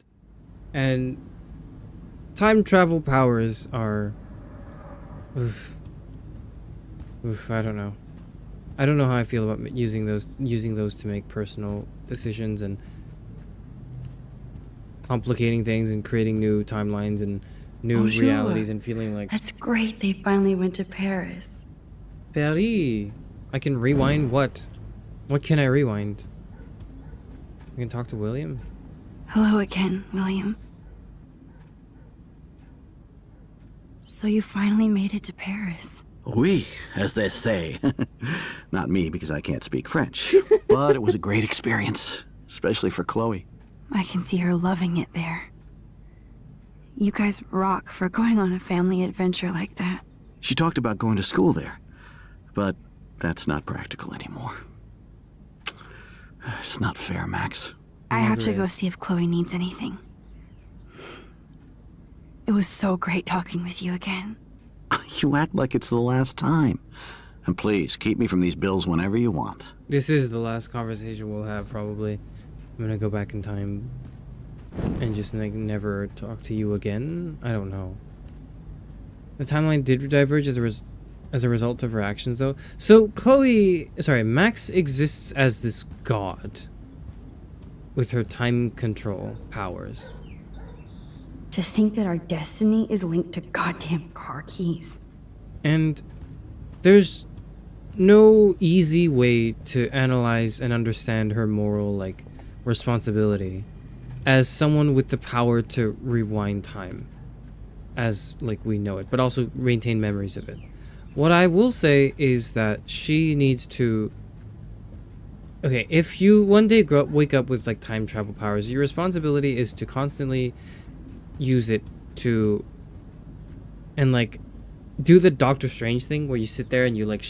you know when he's, like, sitting there in Avengers Endgame and he's shaking his head over and over, trying to scan through all the possible timelines, and he's like, there's only one timeline where we win. You have to, like, analyze all of the timelines, compare them, and then, like, choose the one that you think is the best one, accounting for literally everything to ever exist in history, for humankind, or maybe beyond that.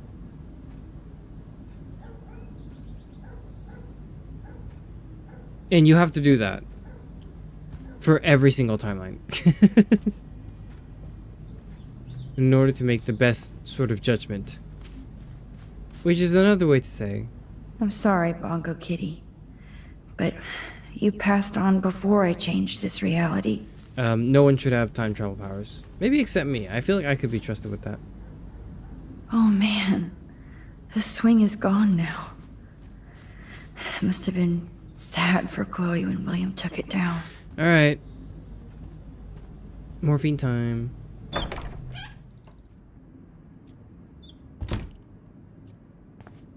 Where is... what do I do? Morphine. Finally. Give me the blue pill. I'm sorry. I'm nosy, but not precise. Go ahead and plug it right in. It's so easy. And painless. Okay, but get ready to yell for your folks if I screw up. Oh, trust me. I will. Shoot. Of course, my pain just keeps getting worse. But you caught me on a good day. Max, I'm so grateful that I'm even able to hang out with you. See, I'm getting mushy. I'm already I guess high. it's working then. You're so adorable. Do you want anything else? Stop me if I'm being too emo, but can you grab one of the photo albums over there? I'd like to check out some old pictures of us when we were kids. Is that emo? Please. My diary is like emo ground zero. Well, it was. I Plus, don't know Max what it is Caulfield now. does not pass up a photo op with Chloe Price. Ever. Photo op it is. Where is it? Window, look. Does Chloe look at the garden and think about her childhood? I imagine so. She can't even feel the grass now. There it is. I didn't look at it. How am I supposed to know what the character thinks? Wowzer. Chloe was a straight A student. She could have gone to any college. Blackwell Academy, straight A's. What a bastard. I totally should have let Chloe steal your bullshit fund. Even if it wasn't another reality. What? Hold on. Blackwell Academy, 8th of August, 2011. Dear Mr. and Mrs. Price, as principal, I am in sympathy with your numerous requests for Chloe's special needs in regards to her wheelchair and class accessibility, etc. Blackwell prides itself in making sure students with disabilities receive full compliance under the Americans with Disabilities Act. However, given that the campus and buildings have all been constructed pre-1977, our school has not yet undergone the modern renovations necessary to fulfill all the needs of your daughter and her regrettable condition. Sadly, with recent deplorable federal cuts in education, it will take many more fundraisers to fully update Blackwell Academy. But that day will come. Chloe is without doubt an amazing student with great potential despite her handicap, and I believe she would find a more fitting, rewarding scholastic environment at the H. West Miskatonic Institute in Bolton. They have a rich legacy of disabled graduates, and I know that Chloe would achieve her usual academic leadership in more comfortable surroundings. With the outstanding GPA, there is no doubt that Miskatonic would welcome Chloe with open halls. I hope you will seriously consider this suggestion, as I'm sure your daughter would prefer to attend a school that can cater to her many needs. In the same spirit, I've also enclosed brochures for other potential schools in the Oregon region. If you have any questions, please contact my office. Sincerely, Principal Wells. Well, okay. This doesn't read too poorly. Like, this seems reasonable, or am I being blindsided by like the formal writing? This seems like a fair enough thing to say, right? Would you still be a philosophy major if you had time travel powers? Regrettably, yes. I think I'd be doomed and cursed to being the way I am now, more or less. If I had to be something else, it would probably... If I time traveled back and I was actually good at studying, I might have gone to med school, or I might have gone to law school. It was one of those two things, if I were good at studying. Thankfully, I'm shit at studying. Thankfully, I'm a terrible student, so I never had to do either of those things.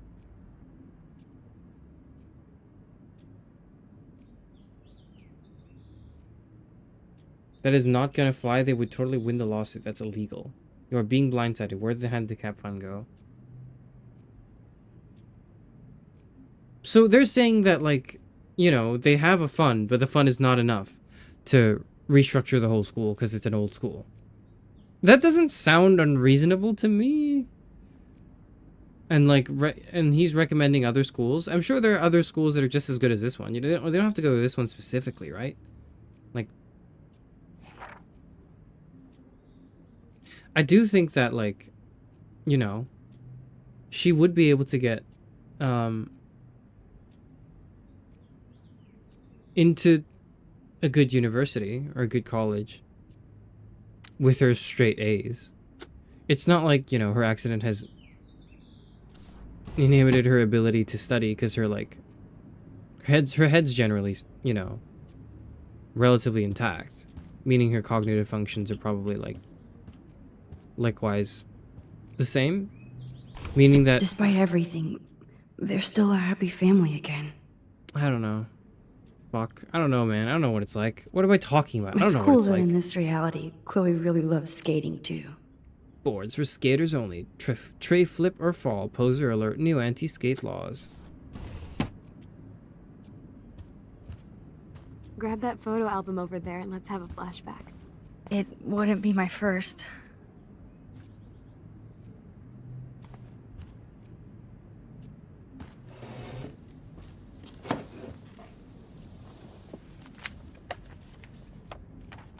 Is that okay?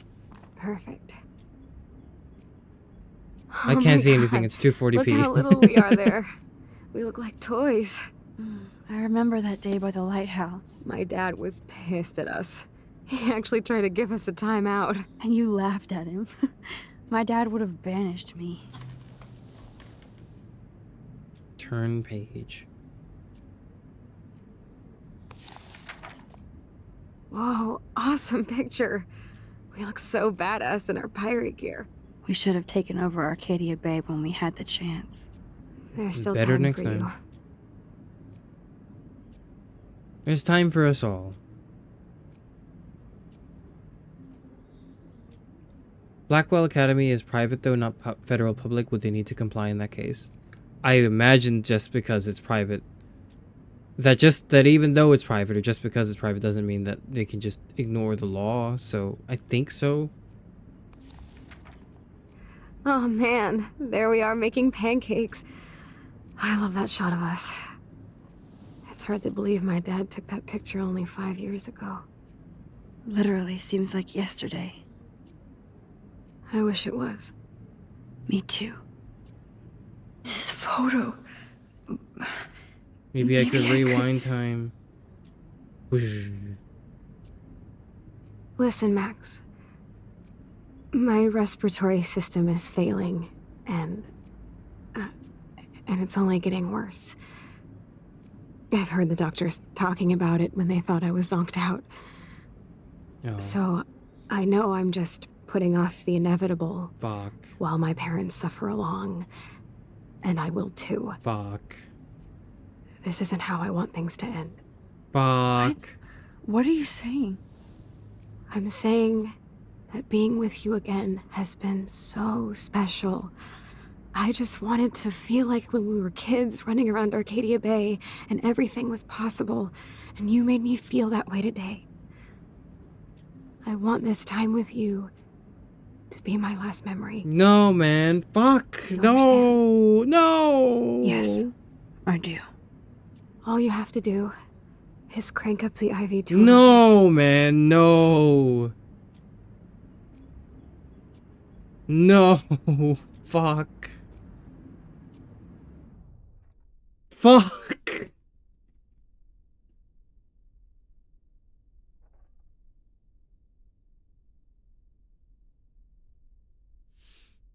Oh my god.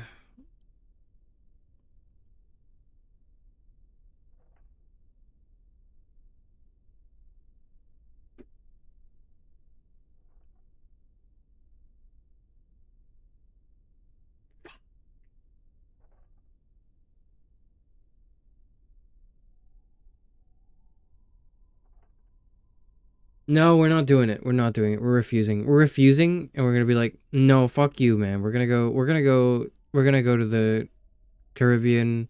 We're gonna hang out. We're gonna do all that shit. We're gonna like have so much fun.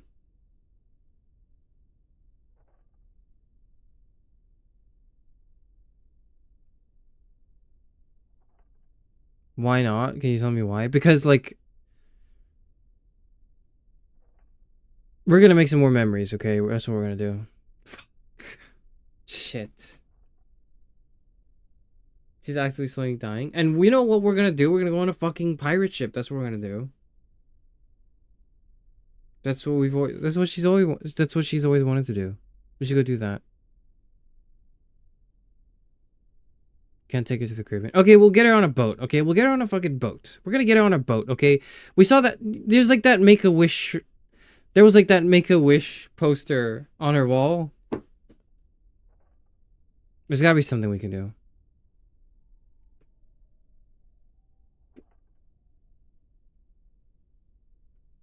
Fuck.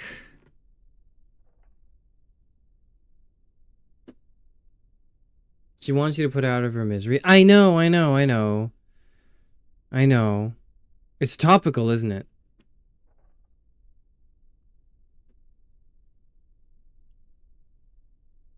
Is it still topical? Hold on.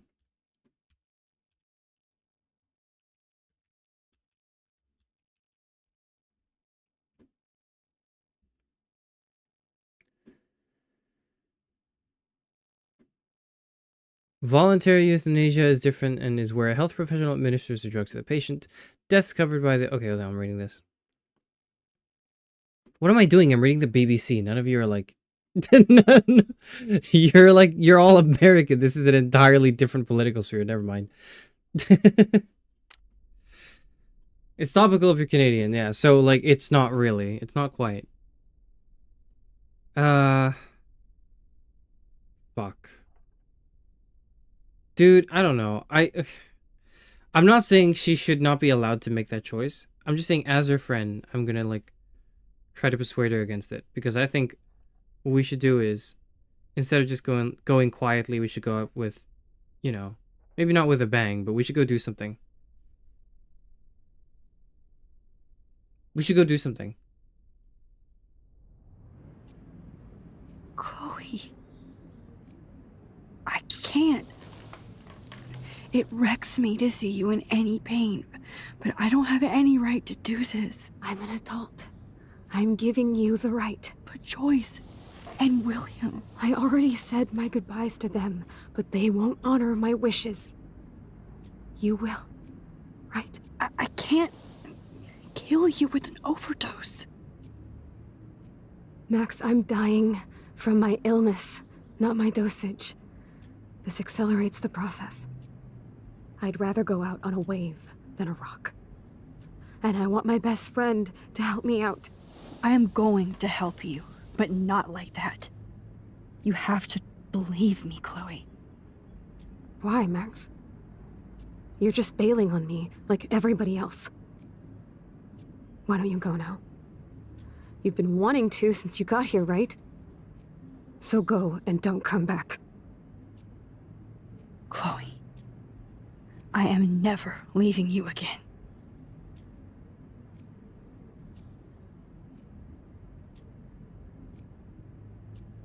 This action will have consequences. Space focus on the photo. Oh shit. No. I think we're going back. We're going back in time. We should bring up the ethics of euthanasia. You could have chosen I don't know, by the way. He's so in his head he can't fathom accepting doubt. For him it's either yes or no. Yeah, because no as in like I won't. No, here's the thing. She's like, please kill me. I said, and then the options were yes, no, I don't know. I don't know implies that like I don't know what I'm talking like. It means I'm unsure, but I'm very sure that I'm not going to do that, because what I'm going to do instead, Chloe, is spend at least, you know, another week with you, hanging out, doing everything that's, you know, that everything that you've wanted. We're going to try to do that, and then we can go, because we haven't done shit.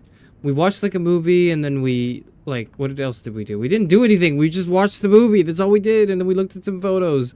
No, man, we're going to go do something. We're going to go do something. Do you want to see the other thing that happens? Kind of.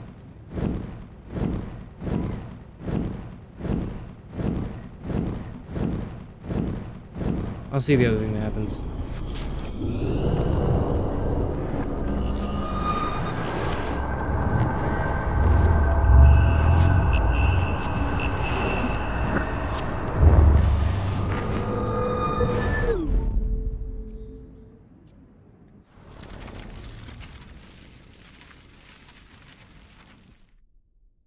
I don't know. Chloe, I really don't know if I can do this. I had another friend who wanted to end it all, and I did everything I could to try and save her life. How can I be responsible for ending yours? I mean, there's gotta be another way. Max, you were there for your friend, no matter what. Now I'm asking you to help me the same way. I want to help you, Chloe, but I think my help is hurting. At least you have a choice. When you want to make a decision, you can just do it.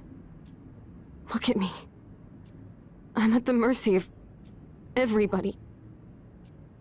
For once, I want to make my own choice. The most important one of my life. Please. Help me, Max.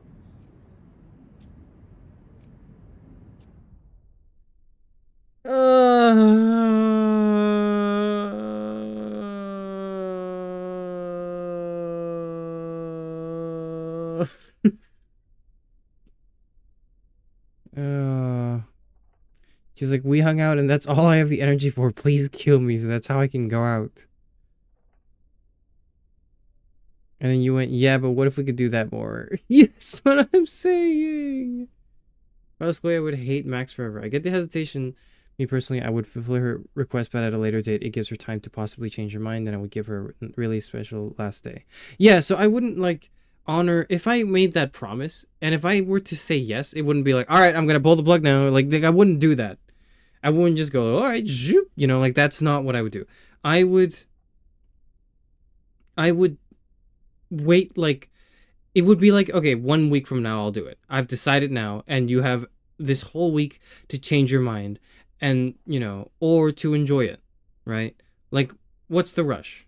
Yeah, you've got like a respiratory thing and everything hurts and it's all really bad, but, you know, you could still have fun and we could still hang out.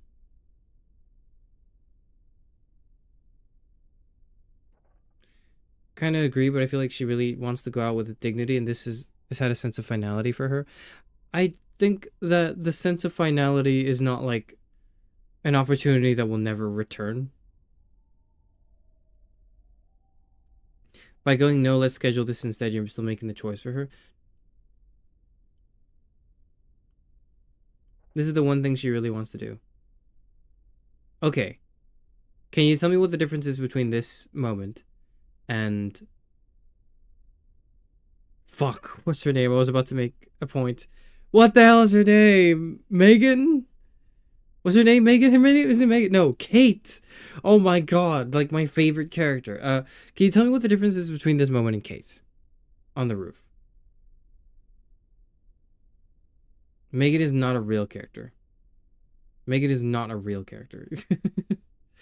Megan is a name that showed up briefly. Like, what is the difference between this and Kate? What you're saying is, well, what I suspect you might say is that the difference is that Chloe seems to be of sound mind and character at the moment.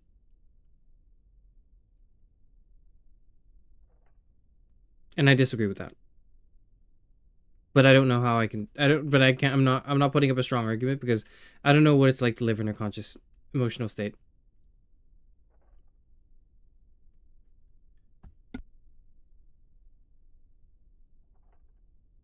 Kate just didn't see a way out other than suicide. Okay, so what's different with Chloe? You're saying Chloe... It's not the case that Chloe just doesn't see a way out other than suicide. In other words, you're saying that the only way... Like, Chloe has no more choice and agency in life, is what you're saying. And I refuse to accept that. I just don't think that's true.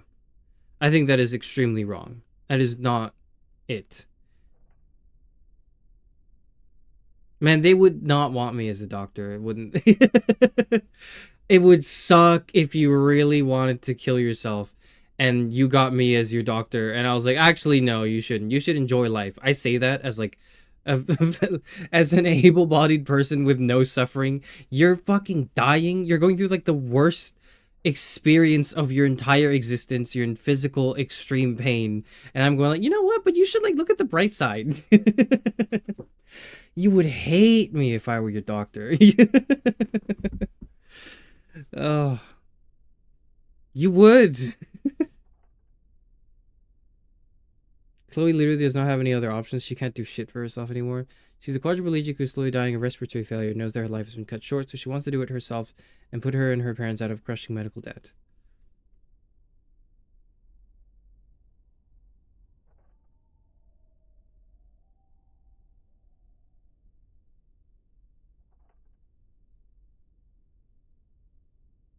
You can't put a price on life. You can't do it. I can't do it. I'm struggling to do it right now.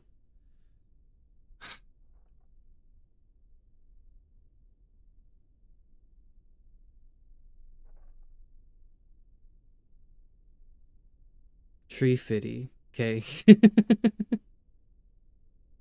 Kate still wants to live. She just wanted to end her emotional pain, but Chloe physically cannot leave her situation, but she will die regardless but wants to go peacefully and with a good memory.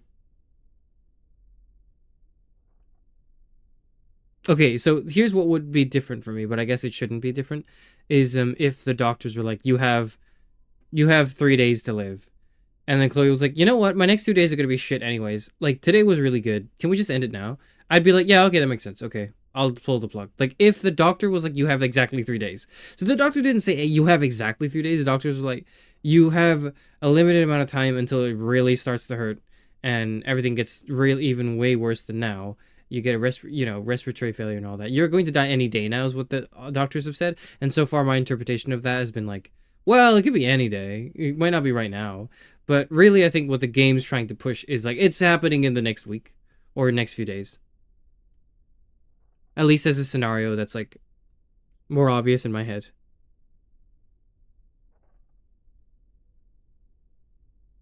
Even if they know you're just prolonging her suffering, doctors themselves are like, yeah, we know when she's going, but prepare for the worst because she's going soon. She has a month at most, at the least a week, but both are expensive and physically, mentally taxing. I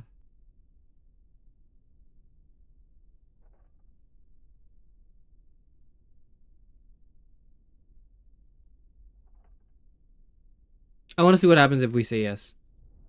I don't agree with it. Chloe, I'll just drift asleep, dreaming of us here together. Forever. I don't want to do it. I would not do it, but I want to see what happens.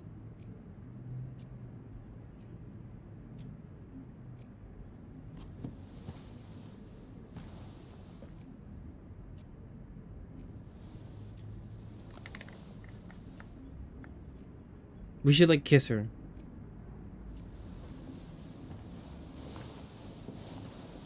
Thank you so much. I'm so proud of you for following your dreams. Don't forget about me. Never. I love you, Max. See you around. Sooner than you think.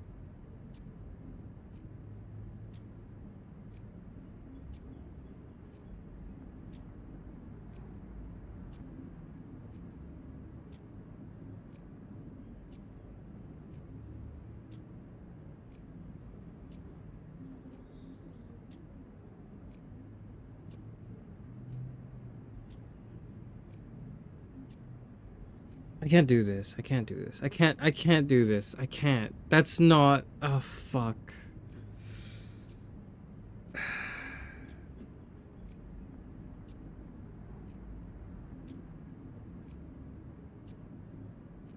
Ugh.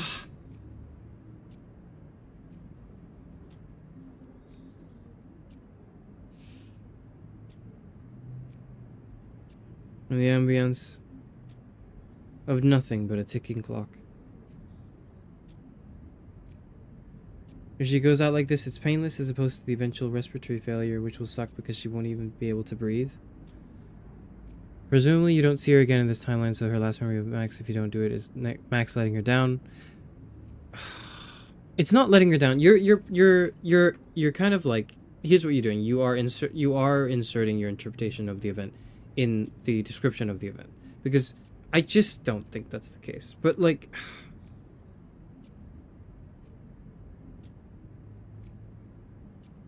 can you do this favor for me is generally the way this is phrased. And what I hear is not so much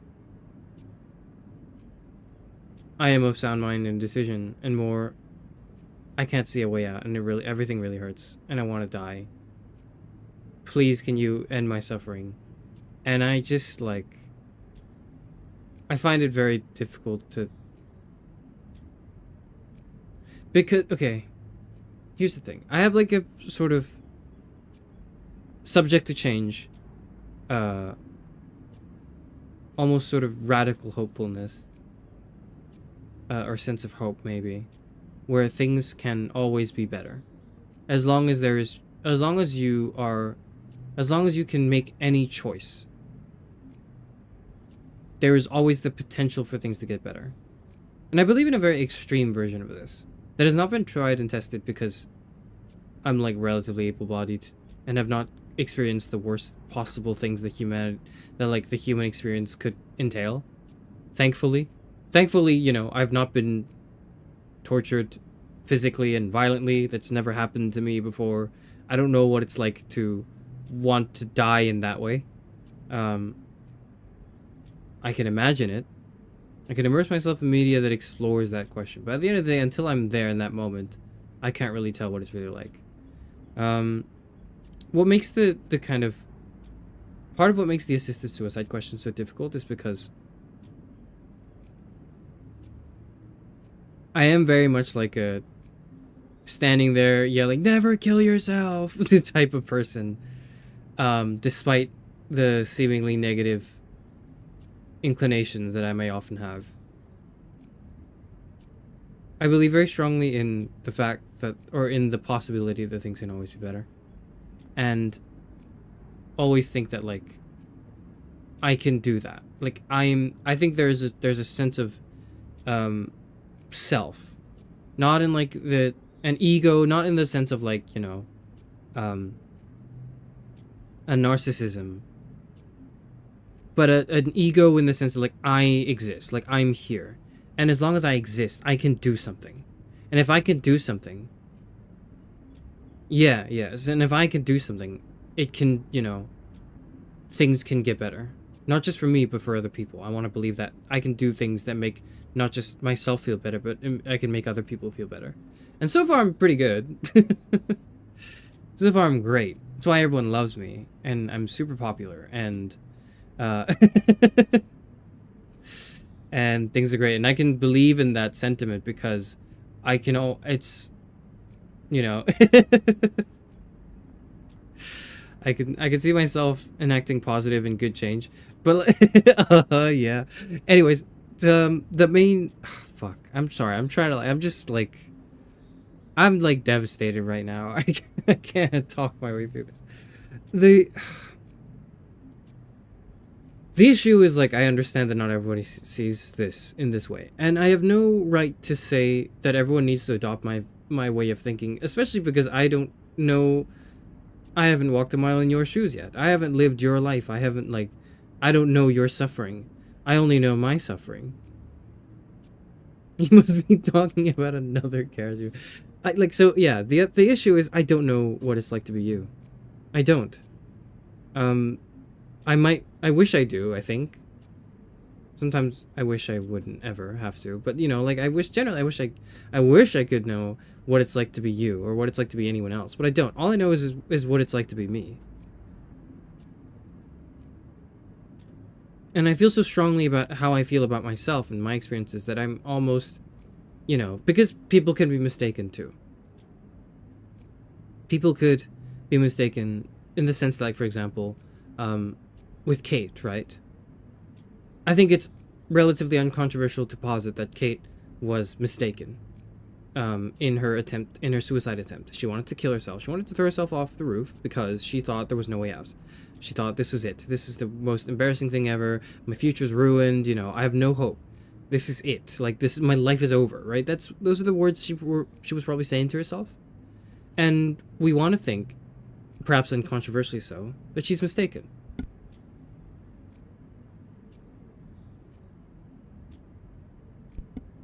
And, you know,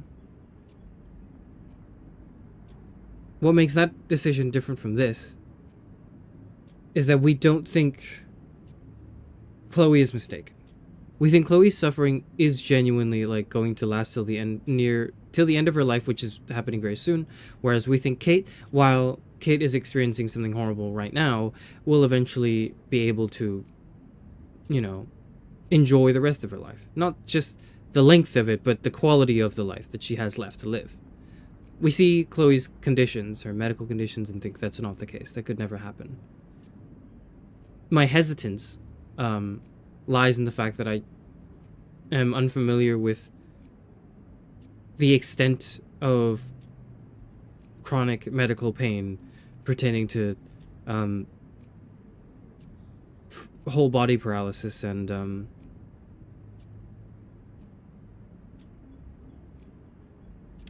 respiratory failure. I don't know. Like, if you put me in that body, like, right now, and I had to live through that, maybe I would kind of go, like, Max, just kill me. Just, please. There's nothing I can do. There's nothing I could possibly accomplish in my life anymore. My time is short. It's running out. I've had a really good few days. Can we end on the high note? Please, God. Like, do something. My parents won't let me do it. You are the only person I can entrust to do this. Please do it for me. So maybe I would feel... I might feel that way. I'm open to the possibility of that being the case. And I guess the conflict really is, like, I don't know her mental state. That's the conflict. You guys, I think the reason why you guys are saying we should do it is because you're saying there's enough information about her turmoil and her suffering right now that justify this decision. Whereas I'm saying there is never going to be enough information because we can never peer into one's mental state.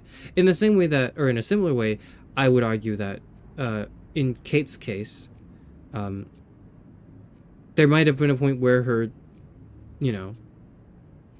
her suicide is justified, because maybe her life really was ruined. Like, if we imagine for a second that instead of her suicide attempt, what Kate did was she tried everything. She tried her best to, like, circumvent the situation, but only ended up with disappointed parents, and she got kicked out of Blackwell or something, and then her whole life was in, like, ruin, and then something really bad happened to her as a result of these events. Then, like, we could imagine it being justified that she has the right to choose to end her own life.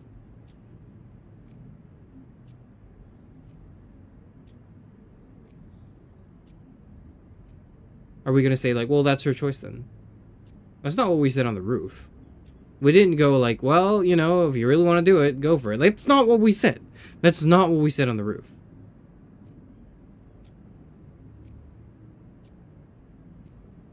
You can't relate to half your fan base, huh? Yeah, because, like, you're all... Because you're all, like, nothing like me. I think the only argument to not do it is that it would be considered murder because Chloe hasn't written down her consent and she's not a medical professional. Otherwise, I see no downside. My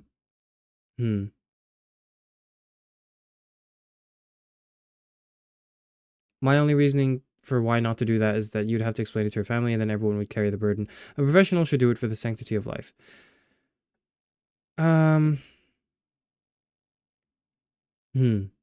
Yeah.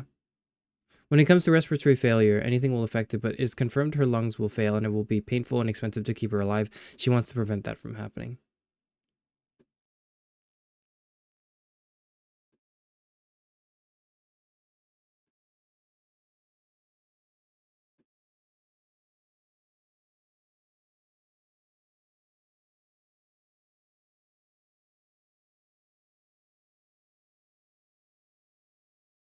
You do not want to be any of us, trust me. No, I know. I'll give you my consciousness one week a month during my period. Okay, I'm not reading that anymore.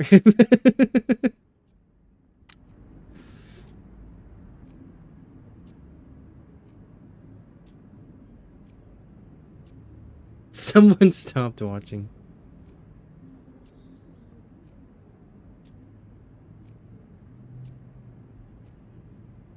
That's true. I don't doubt that I don't doubt that she's thought about it for a long time.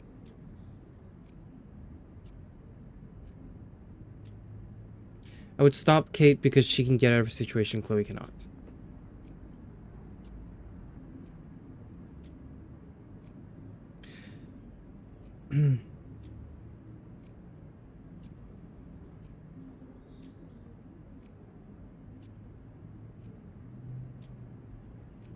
This is compelling.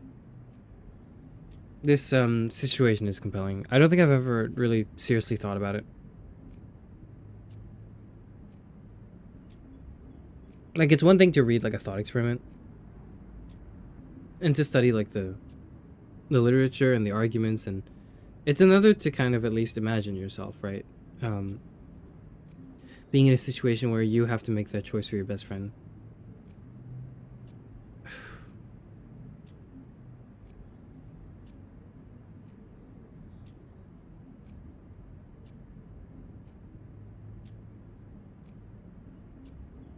Every choice leads to regret, okay? If I refuse, I'll regret it. If I accept, I'll regret it.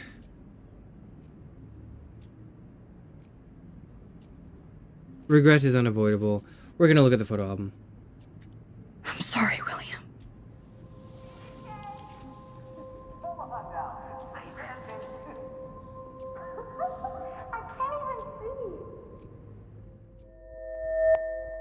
Goodbye, William.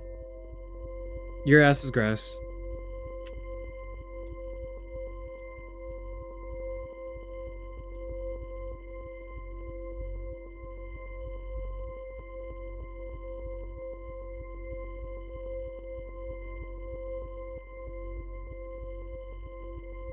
How's that not? What? What are you talking about? What? That was the sweet spot. This is the sweet spot. What?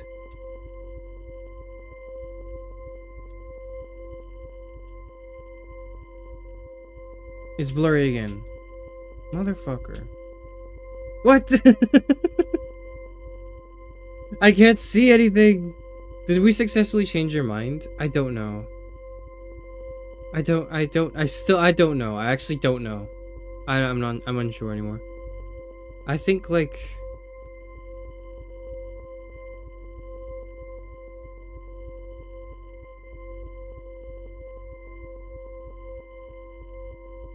What makes this hard, not like in the emotional sense, like obviously what makes it emotionally difficult is obvious, I think, fairly obvious. What makes it philosophically difficult for me is my interpretation of the problem of other minds being the kind of foundation for our disagreement. And so, like, my interpretation of the problem of other minds is one that posits that essentially we will never know what it's like to be someone else. We can only guess. And we can only, like, kind of... We can only have that, like, weird sense of trust and faith that the other person is a real person, and their inner states are, first of all, real, but second of all, are the way they describe them to be. And we need to rely on the other person's things, such as their mental faculties, to be able to accurately ascertain those cases.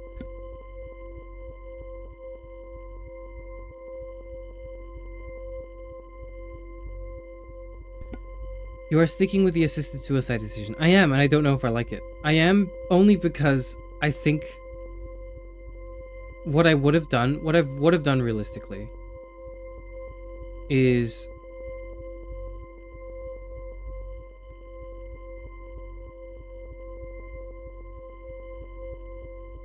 I'd want her to physically do it.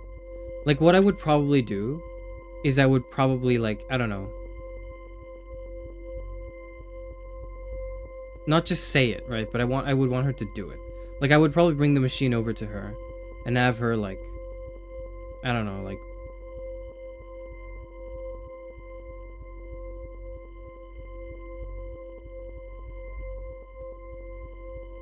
she can talk, she can move her mouth, right? I don't know. I would probably, like, I don't know. I'd ask her to, like, bite my finger or something. So that it would feel like she's doing it and I'm just enacting her will. Like, I would want her to confirm it. Basically, I would want it to be really clear that she's consenting to this in, like, a physical way, if possible. She's supposed to crank it with her mouth. Yes, I was gonna say that, but I was like, that's not gonna be feasible. So, I don't know. Maybe, like, you bite my thumb, and then I interpret that as, like, okay, that's the go-ahead button. Like, I would want her to do it. In as, like...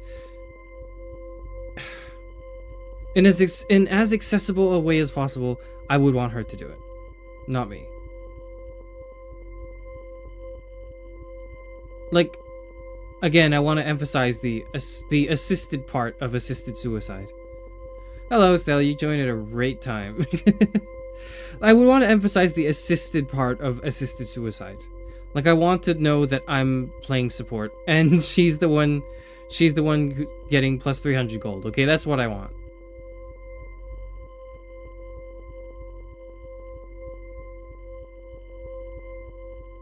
Fucking goddamn it.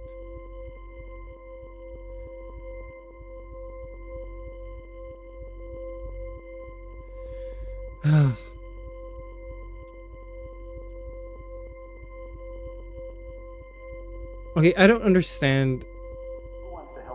Oh, okay, I need to just use my right mouse button as well. I thought I just used the AD keys. Never mind. I needed to use my mouse button as well. I figured it out. Someday Dad'll get one of them newfangled computers. I hope the flash didn't scare you, Max. This is a keeper.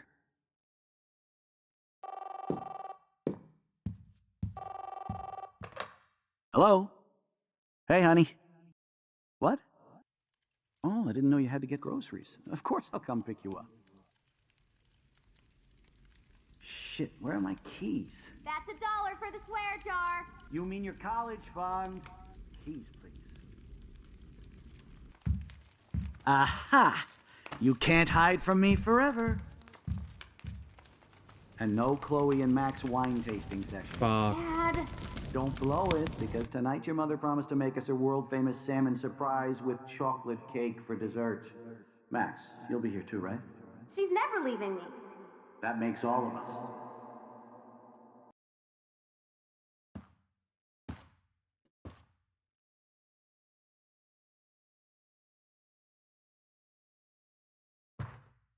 Max, you are being so fucking strange. Like you're never gonna see us again. Is that what it looks like? Chloe, I'm so sorry. I tried to make things different for you. I did try. I'm sorry. I don't know exactly what you're talking about, but come on. You have made things different, like my whole life. You're my best friend. I've got you and a great family. What's to be sorry for? We'll be best friends forever. And when we grow up, we're taking over the world. Listen, whatever happens, I want you to be strong. Even if you feel like I wasn't there for you. Because I will never abandon you, Chloe. I'll always have your back. Always.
Fuck.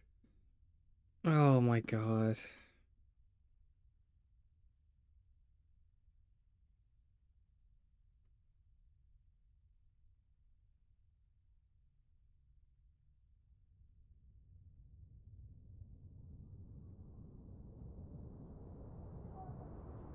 What Chloe, I've done. you're alive. Yes. Makes Whoa, myself- whoa, down, Max. You get one kiss, now you're all over me? I'm so glad you're here. I've done. You sound high, but thanks for the morning grope. Since we were up all night playing CSI Arcadia Bay, I was still spaced out here trying to put all this info together. Max, did you forget we've gone over this? I hope you weren't messing around with time while I was sleeping. Not I was. anymore. I'm just spaced out too. Welcome back to the real world, Max. I don't think I can ever tell Chloe about what happened. Why not? Oh, yeah. Yeah, never mind. No, okay, we should. Now, that's something I disagree with. We should tell her what happened. But maybe not, like, right now. I don't know. We should tell her this alternative time that we've lived in. Because if I were Chloe, I would want to know. If I were Chloe, I would want to know.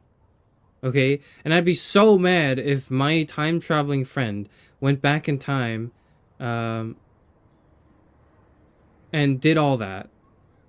And then didn't tell me. I would hate not knowing that. I would hate not knowing that so much. But that would be me. I don't know how Chloe would feel about this, but I would feel annoyed.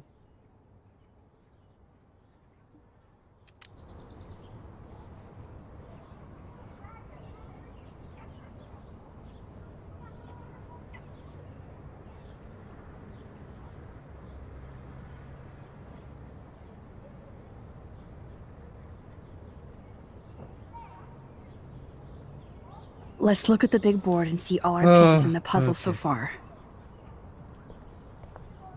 What's our board? What are we doing? What are we looking at?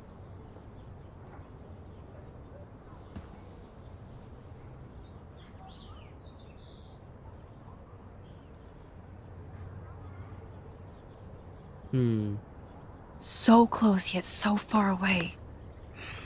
We have to do 3 main things. Right. What things? 1. Decipher Frank's logbook. 2. Get Nathan's phone to find out where he's been during the Vortex Club parties with Kate and Rachel. And see whatever hidden shit he's got in his messages. 3, beat Stepdouche Dan until he tells us about Frank, Nathan, and the dark room. Too bad I don't have a gun anymore. Yes, that's the solution. We'll have to do this on our own. Dude, at least let me kick his ass, then rewind. Fine, whatevs. It's your power. If I let you can't kick his waste ass on and then shit like rewind, that. then like you're not, Or you wouldn't remember Blackwell it. would be in big trouble. You didn't even let me take that money to pay Frank off. And I'm glad. We have to be better than that. I know. You should get busy in the garage to see what dirt you can dig up. I'm gonna cyberstalk some names and see where that leads. Or to who. And be careful of Stepcrack. He's not gonna be a happy camper after you reamed him yesterday and Mom is giving him the boot. I'm on it, Oh partner. yeah, we did that. He's gonna kill us. He's going I to kill can't us. abuse this level of my rewind power. It's way too dangerous, and I need to navigate the present without messing up the past. Every moment is the past. We've already been messing with the past. What are you talking about? It's just on a larger scale. It's the same thing, just on a larger scale, okay? You fade into Chloe's hipster music in this scene. It's fun. It's Amanda Palmer, though, not fun. I would ask William if Chloe was never in an accident, but at the cost of his life. Would he sacrifice himself to save her to ease my conscience? I would too, maybe, but realistically, I would think about that. And then I would decide that, of course. Like, if there's anything I'm lost in all this shit. if I could positively make an assumption about her parents, it's that they would easily, like, without a second thought, trade their life for Chloe's. That's kind of, you know, I think a lot of parents would do that. And there's no doubt in my mind that William and Joyce are the type of parents that would want that as well. So I wouldn't even have to ask. Like, I would just know. And I think that's ultimately what maybe helped me decide, is that it wasn't my decision. It was not, and it wasn't just Now I better hit the garage and dig through David. Keep digging, Chloe. it wasn't just my decision. It wasn't just Chloe's decision. It was also, like, William's decision. Although it was implicit. I feel as though if, you know, if he could choose to sacrifice himself for Chloe's, like, you know, for Chloe's sake, he would do that. Yeah. That's my Chloe. The Bad Girl's Guide to Guns.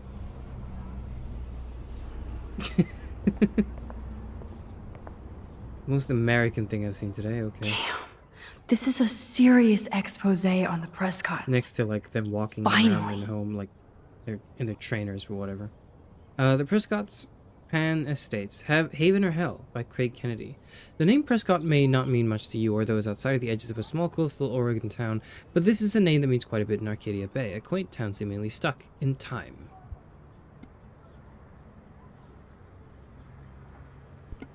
Once home to a prosperous fishing and tourism industry, the town has seen much better days despite the local success of the prestigious Blackwell Academy and its football and swimming teams, the Bigfoots and the Otters.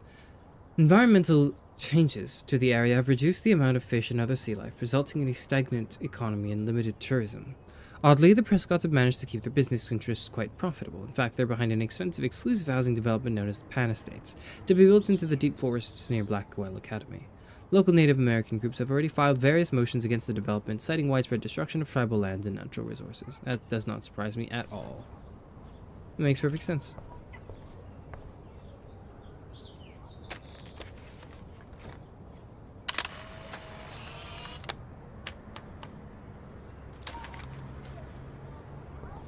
And she's like working.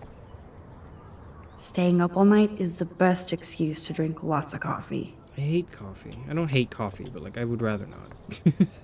Even Holmes and Watson didn't use every piece of information. I'm thinking of shitty coffee. Never mind. I would have like decent coffee. But like never mind. I'm just thinking of the usual shitty coffee that I'm used to. Never mind. Welcome back to the real world, Max. What I've done. I don't think I can ever tell Raise Chloe about what myself. happened.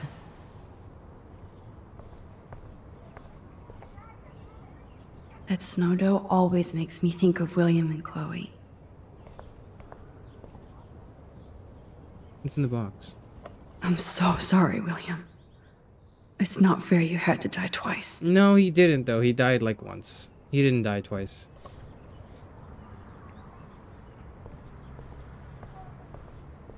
We saw him die This twice. He butterfly didn't die photo twice. seems like a million years ago. We replayed like a video. How much time have I altered since? A bit too much, and I feel like it's gonna come back to haunt us.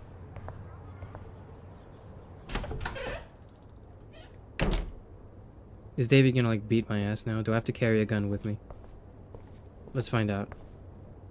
Since David might be in there, Never mind. I better mosey along for a change. We're moseying along for a change. We can't open this door. Alright, let's go brush up.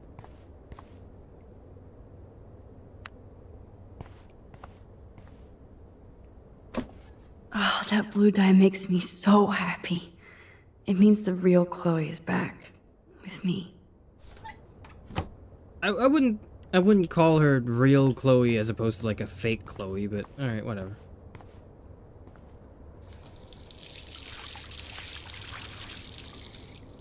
Shut up, because I was humming What I've Done to Myself. You started singing it at the same time.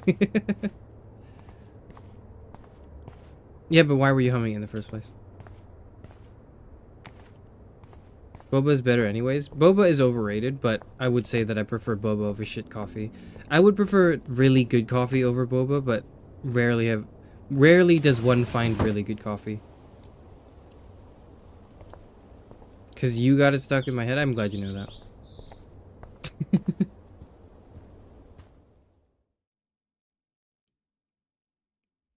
Vanilla latte, my fave. That's a good choice, I think.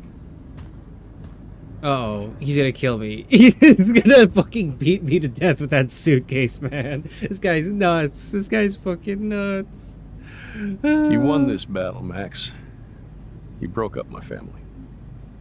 That's when it's bad. If he just swore at me, called me like a slur, I'd be like, okay, yeah, whatever, that's fine. But him just kind of giving up. Ooh, that's not good. That's not good.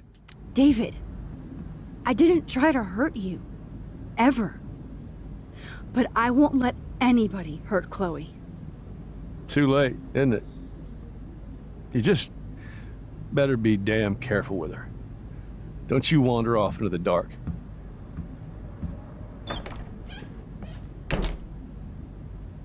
Why do you sing it in every Life is Strange stream? Because that, if I had to pick one song, because I fucking streamed this game online, I don't get to play it the way it was intended to be played, because I can't hear the music, because if I listen to the music for 30 more seconds than I should, then everything I've done the past 2 years gets ruined and destroyed, and my entire legacy gone, okay? And because of that, I have to play this game with no music on, and what that means is I just have to make shit up in my head that's like a soundtrack to this game, and the only soundtrack to this game that I can make up in my head is What I've Done by Linkin Park, okay? It's the only thing that fits. It's either this or the Loki theme, but I'm not humming the Loki theme because I can't quite do it.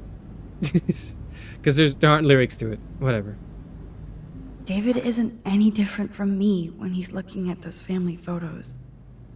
No, he is different because I can go back in time and change it and reveal alternative realities. He can't do that. He's just sad forever. He doesn't have the powers of a god like I do. Those poor whales are like beached angels. What is going on here? What I've done. Ouch. David, do not be here when I get back from work. I mean it. Oh, shit. Oh. Ouch. That does hurt. That does hurt. Where did he not have like a change of clothes? Maybe he did in his suitcase. To think this all started with my vision of a tornado. Shut up. Arcadia Bay Beacon. Eco-apocalypse now? While Arcadia Bay was until now considered a quaint fishing and tourist nook on the Oregon coast, the town that time forgot is since the beginning of this week in the literal eye of an environmental storm, starting with a freak snowfall and unprecedented eclipse, dying birds and now a half-dozen beached whales. Arcadia Bay's strange weather is being studied by prominent state and national scientists, apparently including NASA. What's even more incredible than these eco-phenomena is the fact that not a single meteorologist has offered any actual theory or even reason for this atmospheric havoc. Continue to the next page. I can't get to the... Joyce must be so upset. Are you helping anybody, Max? We've never helped anyone, and we never will. That's the nature of time alteration, I think. Oh. Oh, right, yeah. This was the garage. It looks like David finished his car repairs. Maybe there's some new clues around. I doubt that there would be any clues around, because if his ass is gone, like, he probably hid everything. He took all the evidence away, I'm pretty sure. Can we not open that cabinet up? There's more to David Madsen than meets the eye. He should finish this letter to Joyce. Joyce. You know I'm not good at explaining myself or why I act the way I do sometimes. I only know that nobody has ever understood me the way you do. I would never do anything to hurt you or Chloe. You slapped her in, like, episode 1, man. What are you talking about? Taking care of my family is my #1 mission. Yes, I overstepped bounds with the surveillance and suspicion, and I'm truly sorry and ashamed. But there are dark things happening in Arcadia Bay I've never told you. You're my wife and partner, and I know we should have no secrets. I intended to tell you everything, but I wanted more proof. Instead, a student almost committed suicide on my watch. You kicked me out of my favorite home, and my stepdaughter hates me. Please let me... Okay, so he does, like, regret the Kate thing. Unless he's using that to, like, gain sympathy from her, from Joyce, and he's just, you know, he's just being manipulative. I don't know, though. Oh, that makes me sad. It was so incredible to see William again. I wish Chloe could too. No one can. You are the time-traveling god, and it is only you. Did he leave all those guns here? For free? Either Chloe stole another gun, or David is out there armed. Okay, yeah, but you're not thinking on the positive side. The glass is half full. We've got 2 snipers and 4 pistols. Like, you're not looking at the positive end here. Max, come on. What the hell did David do for Nathan? And what did his dad do for David? Mr. Madsen, thank you for your help with Nathan. It is appreciated. I feel like it's just erasing the footage of Nathan being, like, probably the worst person to ever exist. That's probably what he did, right? Surveillance cameras at Pan Estates? David must be working for the Prescotts, too. My question is, how are they struggling financially, then? Should I have signed the petition? Blackwell sure isn't safe and private Or are they anymore. struggling financially? Maybe they're not.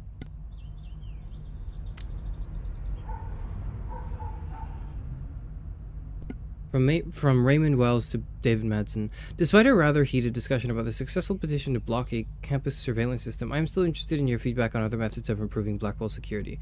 We must find a middle ground between safety and privacy for our students. Best, Principal Wells. Oh, meow, Miss Grant. Twist that knife. From Michelle Grant to Dave Madsen. I didn't need a surveillance camera to see the suspension coming. Best of luck to you, Miss Grant. That's a little rude. Come on, Miss Grant. That's a little rude. Was that justified? At I least don't he know. has one weird fan. Dear Mr. Manson, I just wanted to let you know that I think it's bullshit what happened to you, and this school has too many libtard metrosexuals who don't appreciate you or the military. I felt safe in my dorm when you were in charge, and I thought about you protecting me. I hope you will come back to Blackwell and make sure we're all safe at night. I am scared of this school. This guy really did pull the blue hair and pronouns ruined everything. Wish I had surveillance footage of Discourse. that conversation.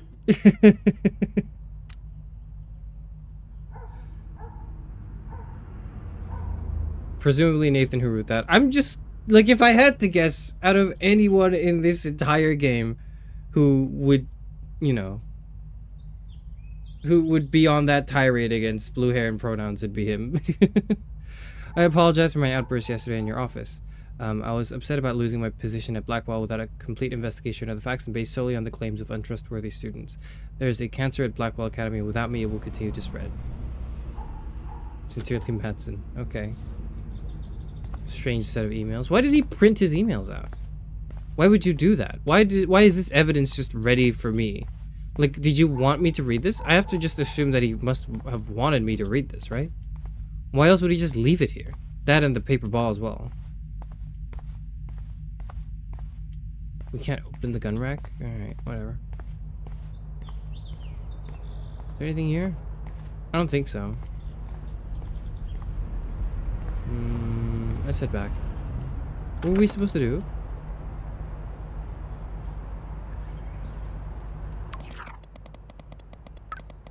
Yo, Max, your friend Chloe texted me that I'm out of the loop now. She sounds so hot. I get you. Chloe actually texted you? I'm sure I don't have her number. I still get to go ape with you unless you want to chill with Chloe. We could all go. One pain in the ass is enough. Cool. I have to jet. TTYL.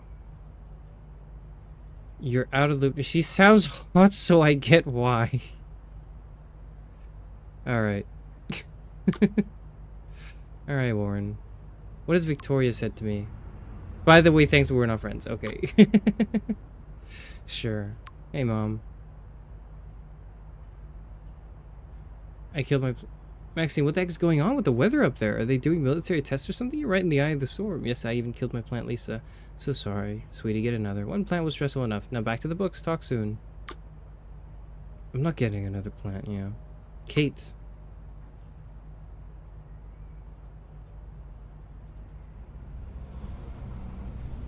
Hey, Kate. So are you okay? Okay, hold on. Max, how are you? I hope you can still visit me this week. I have some important things to talk about. Of course I'm still coming to visit you. You can't stop me. I miss you and my bunny. We all miss you and your bunny misses you. Yay, you're such a good friend. Thank you for so much. I can't wait to see you. Justin.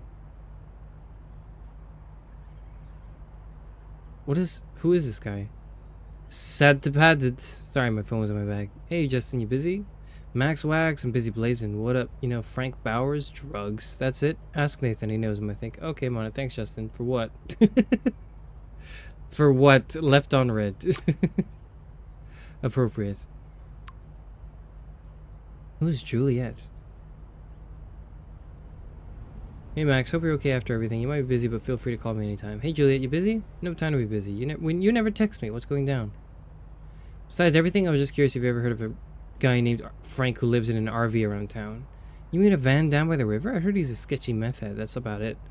Why, are you doing your own investigation without my help? No, just bored. Talk soon. Thanks. Okay, but you can't keep secrets from Ace Reporter Juliet Watson. Hello? My secrets are kept for now. Hey, Dad, what's up? Uh-oh.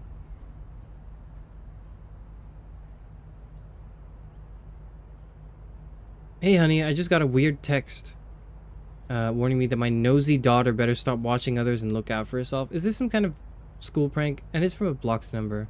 Oh, I'm so sorry. Some jackass in my class thought that would be funny to send. It's not. I don't like strangers having my number, okay? Me neither. Sorry. I'm just being a dad. I know this has been a tough week for you. It's almost over. I'll call you guys later. Love you.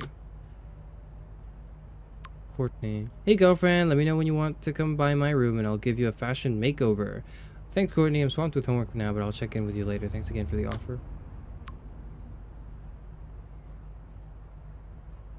What did Chloe say?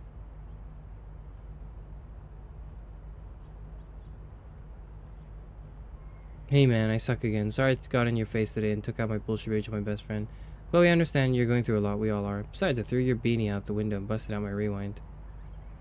Okay, that is your one get out of emoji jail free card, but we need to stock up on cigs, coffee, and candy for an all-nighter. We have to get into Rachel and Kate detective mode. Excellent, dear Watson. I'll bring my thinking cap. No worries, I have a beanie. I'll swing by and pick you up. XOXO, and there was no emoji. Why does she hate emojis? What's her deal? Wasn't there like a character who looks exactly like her in the Emoji Movie? It's amazing how much drama this living room has seen. Hold on. Emoji Movie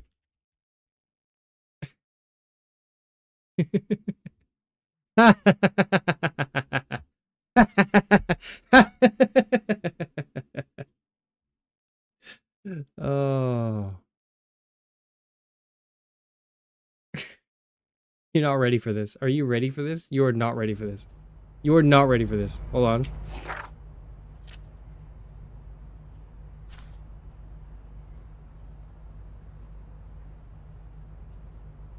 Yep, okay.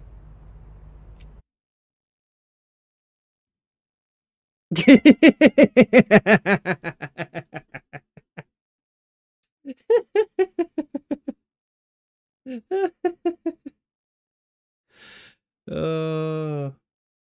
Justin's the skater guy. Juliet's the girl who locked in her room. I see. Thank you. Rip Nathan Prescott. You would have loved Alex Jones.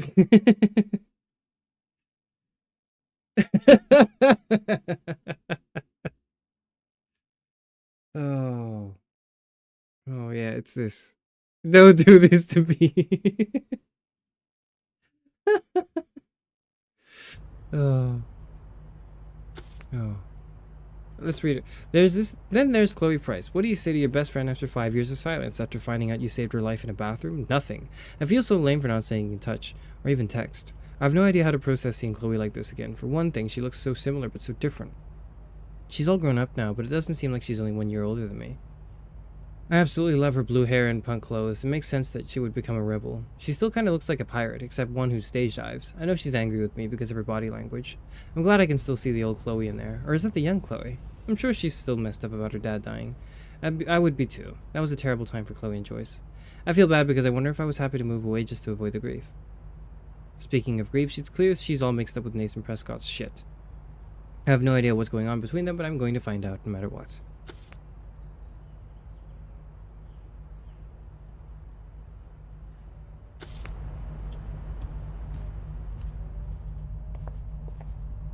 Surprised you didn't say. I wanted to say pronouns as well, but I forgot. I'll next time I read blue hair, remind me to say pronouns next to it,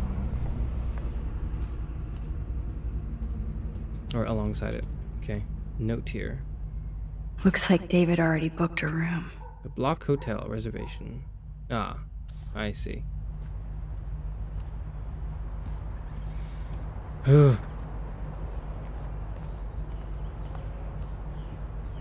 What are we supposed to do?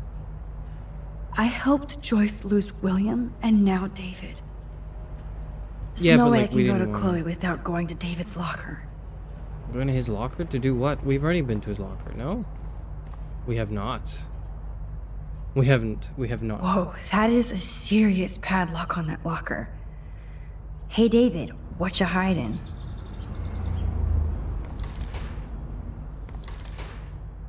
Ugh. For once, I don't have time to search for the code. I need to find a way to break this padlock. Time travel. Charis, you'll never guess who Patrick Stewart plays in the Emoji Movie.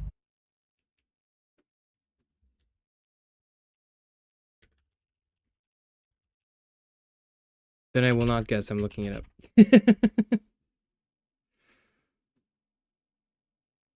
Oh yeah.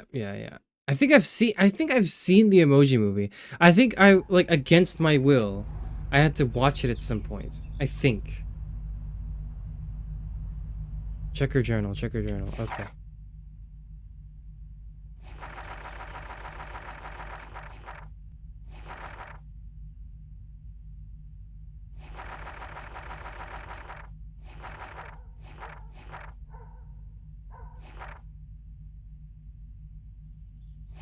Where were we?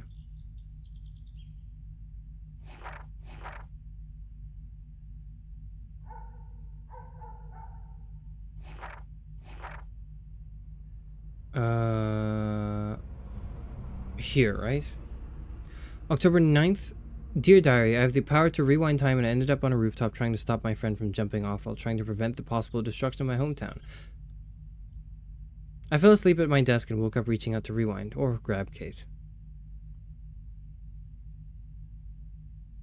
I remember when my journal entries were about which anime character I wanted to be.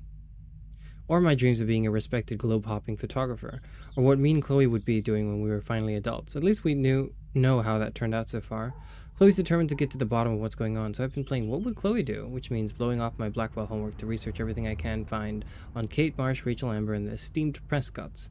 It would be too easy peasy if they were all connected, but at this point, I think the whole town of Arcadia Bay is connected to this crazy shit.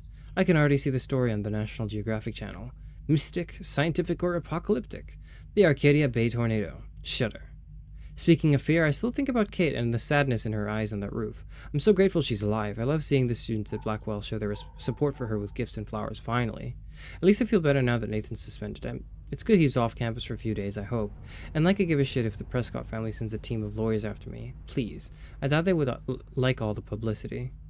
I doubt their tentacles reach into the rest of Oregon, not yet anyway. Leave it to Chloe to make me sneak out past curfew and demand I meet her in front of the main building in the dead of night.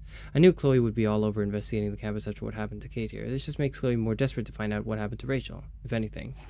It's funny that even though I think I can just rewind myself out of trouble, I'm in more trouble now than ever before in my life. If this was a Twilight Zone story, I'd be getting set up for some serious irony, like I'm going to rewind myself out of existence or something. Can I honestly say I'll have this ability for the rest of my life? Are the tornado, the snow, and that eclipse just hallucinations, or are they genuine prophecy? More importantly, is this a curse or a blessing? Chloe's alive and by my side, and that has to be a miracle, which means there must be a way to stop my vision from coming true, right? So yes, I broke curfew to hook up with Chloe. Okay.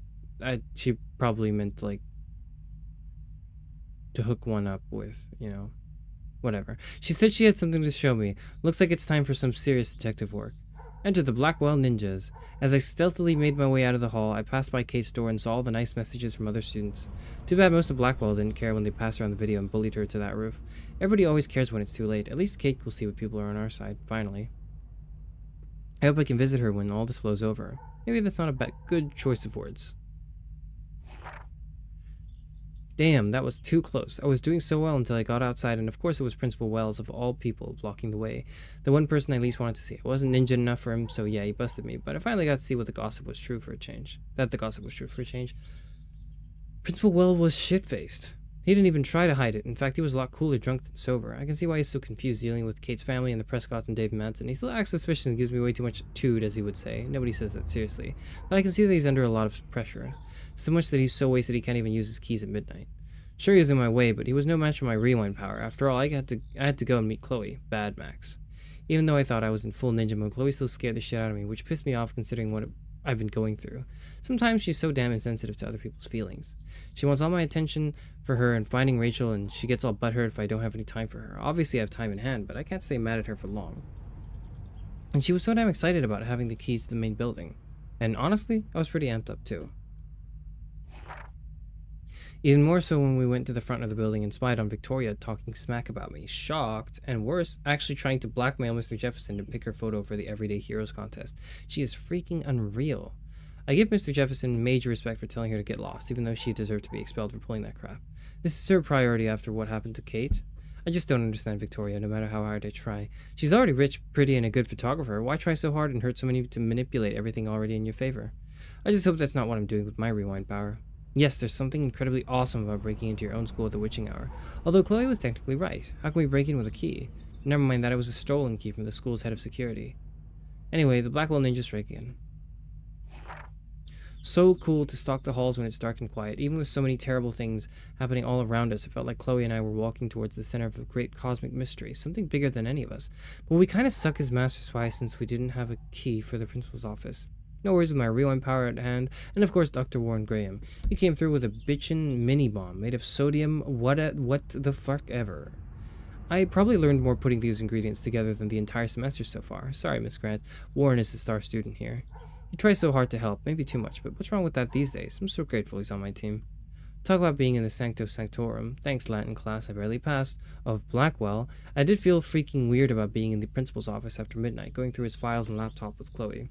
She was way too into it. Technically, we could be arrested and thrown in jail. Yikes. I just pretended that we were on a very special episode of The Wizards of Waverly Place, you know, just a couple of wacky Sherlocks investigating the school for good cause. Yeah, that helped. This is so early 2010s. Holy, okay. While we didn't find the proof, we found Nathan's file had a weird drawing in it that just said Rachel in the dark room over and over. That's fucking weird. That is weird. So that's a major clue about Nathan that Nathan is involved in this somehow. Or he's just insane. But his note also referenced David M, which means that we absolutely have to find a way into David's secret bunker files for a good cause. That's what we're trying to do now. But Chloe just can't help herself, and she actually wanted to take $5 grand in cash marked handicapped fund, because that's gotta be legit, am I right? I can't think of a faster route to Karma Hell, but it would have paid off Chloe's debt to Frank. I stopped her, but it kind of bothers me that Chloe can be so selfish like that. I'm not going to let anything happen to her, but I can't just let her do anything she wants. Mad Max? More like Mommy Max. Okay. Despite all the usual breaking in and blowing up office hijinks, Chloe decided that what we needed more than anything was to take a night swim in the Otter's lair. I was so giddy and rebellious that I was like, oh yes, we shall swim. We didn't completely skinny dip, but close enough to get in big trouble no matter what. I don't know why we were so careless after being so careful. I love that Chloe brings out the just don't give a fuck side of me, even if that hasn't always served her well. She deserved a moment of not giving a shit, me too. Just two friends goofing around in the pool. I fear those youthful shenanigans might soon be a thing of our past. God, I'm starting to sound like one of those teachers at Blackwell. Chloe and I had a nice chat about our lives since I left. We talked about dumb boys and girls and why they're trouble, especially for me. I feel like a groupie when I talk to Chloe about her life experience. She has me so beat. I take pictures, she takes action. Speaking of action, we had to seriously bounce when security showed up. Duh, how quiet could we be in the swimming pool? Plus after leaving a trail of our Blackwell handiwork. It was so intense and exciting to get past the security guards.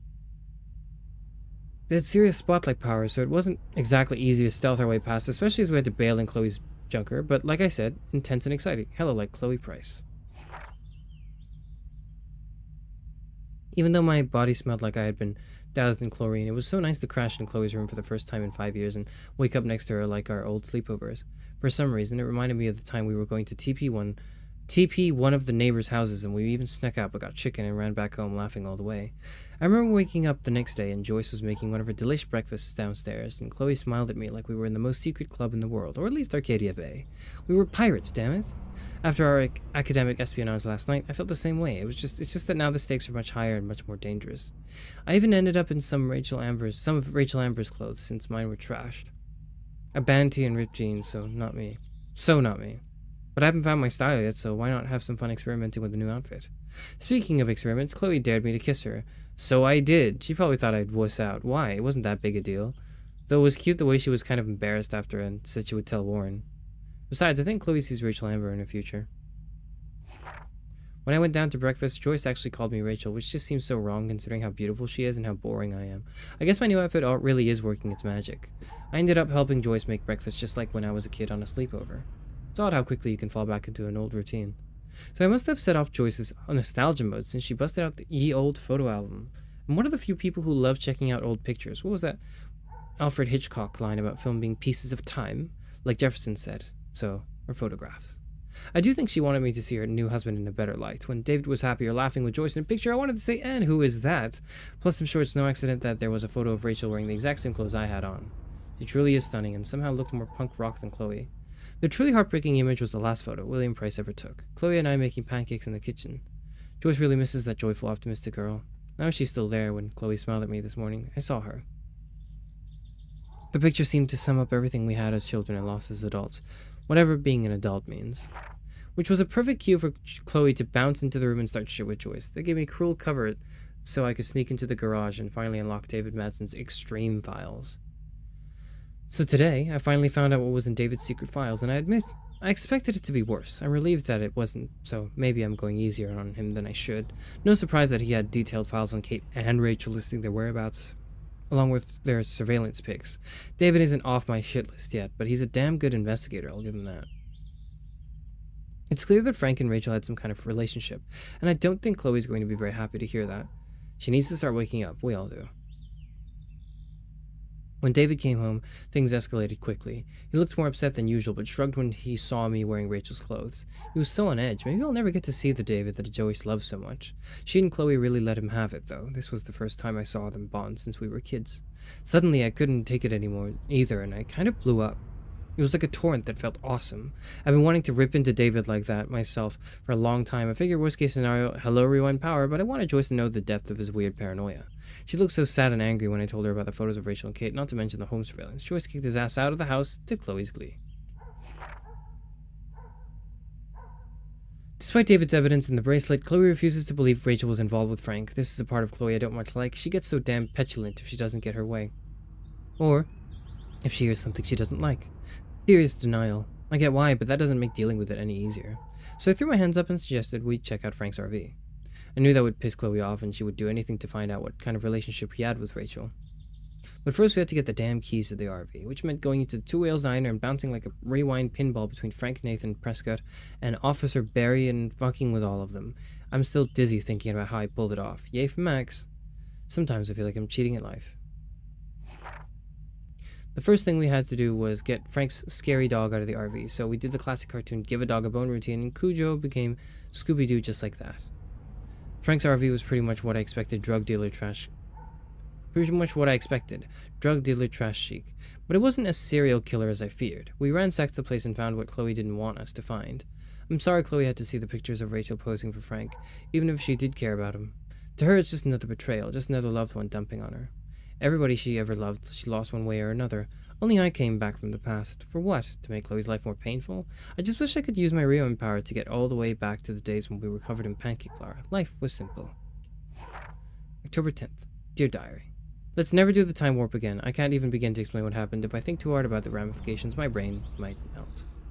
When I try to describe it, it's as if I'm describing something that happened to someone else. Chloe was so upset when we discovered that Rachel had actually been involved with Frank Bowers, and she just blew up. I can never talk to her when she's like this, and I just get so tired of having to walk on eggshells around her emotions. She still blames William for her messed up life, no matter how much she knows she's being unfair. I can't say that I wouldn't be just as messed up. Not that I'm on my own. Anyway. Not that I'm not in my own way. In my room, all I could think was, I wish I could go back in time and help Chloe. And suddenly I was looking at the photograph William had taken of us on the day he died, and it started pulsing like it was 3D, like I could see inside the photo. Then I found myself actually back in the photo to when I was 13 years old. I was back in Chloe's kitchen in the year 2008. With Chloe and William, right before we left to pick up Joyce for the last time.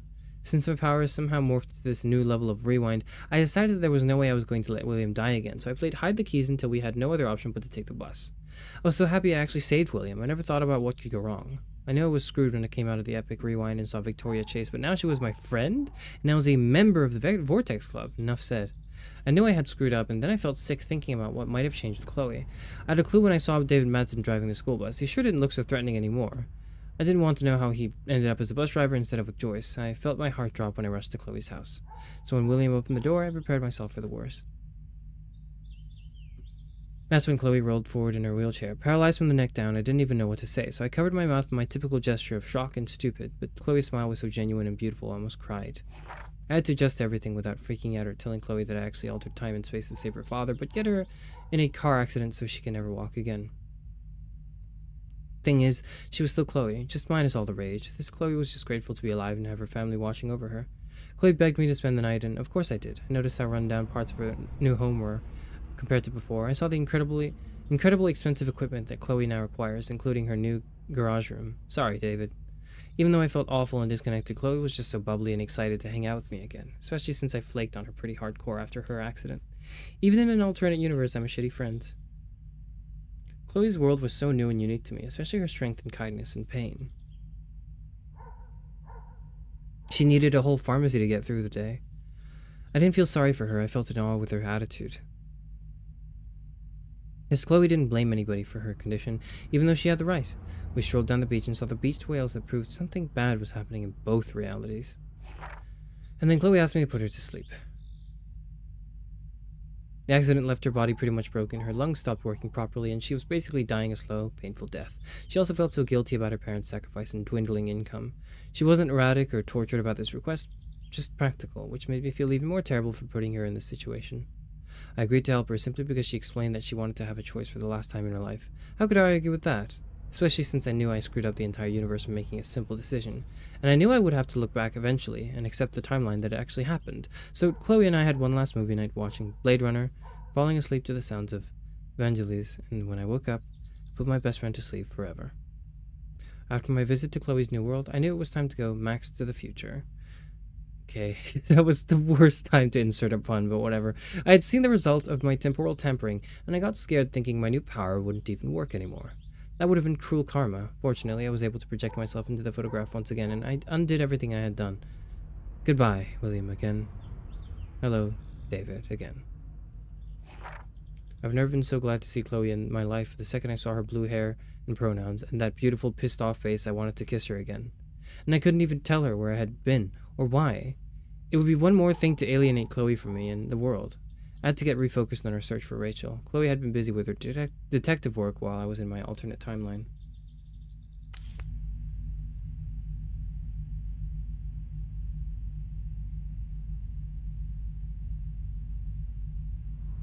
All I know is the movie about the Emoji Movie is the reason Jordan Peele took the direction of Get Out seriously was after he was reached out to voice the poop emoji. Big if true.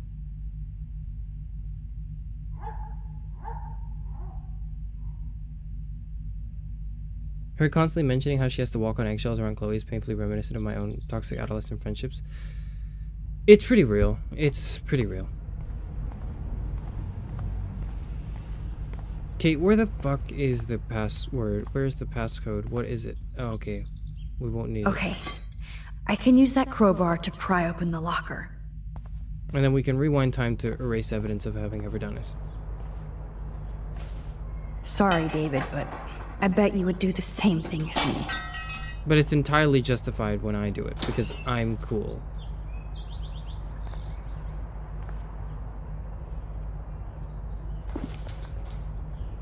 Oh, maps, notes, coordinates, photos of Kate, Nathan. Oh, yes. She knows something. This is like a child. Like, okay, not like a... They're all like adult age, technically, but like, come on. What the fuck? Okay. What is that? Oh, that's when Nathan Prescott was beating the shit out of my friend. That's me. Yep. Score. Back to Chloe now. Anything else? No? Okay.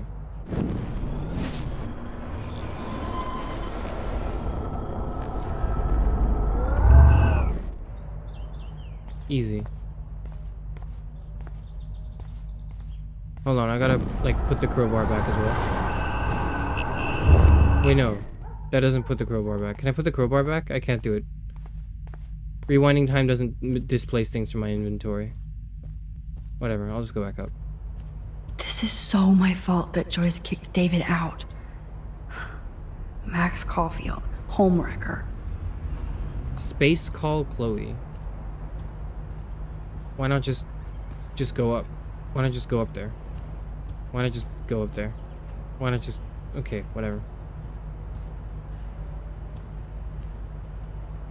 Yo, Chloe! Are you ready yet? I have to get back to my dorm. Are we happy? Very happy. I hit the secret file jackpot. Kate, Nathan, and Rachel. Plus some location coordinates. David is like a one-man surveillance army. Now let's get the hell out of here before we get busted. But I absolutely have to go see Kate in the hospital right now. I want to find out how she's doing. Then it's time to go. Cutscene time. This is a cutscene. Why is this a cutscene?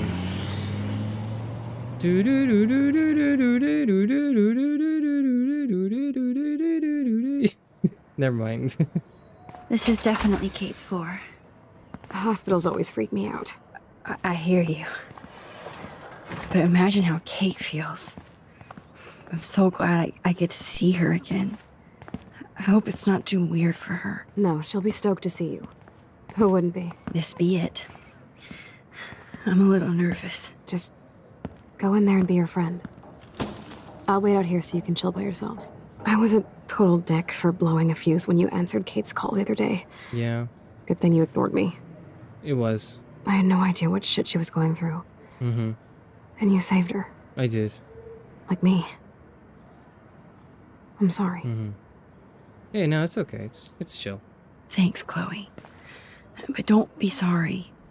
We're all on the same team. Team Yeah, Max. we're investigating now. Let Kate know we're gonna string Nathan up by his balls then.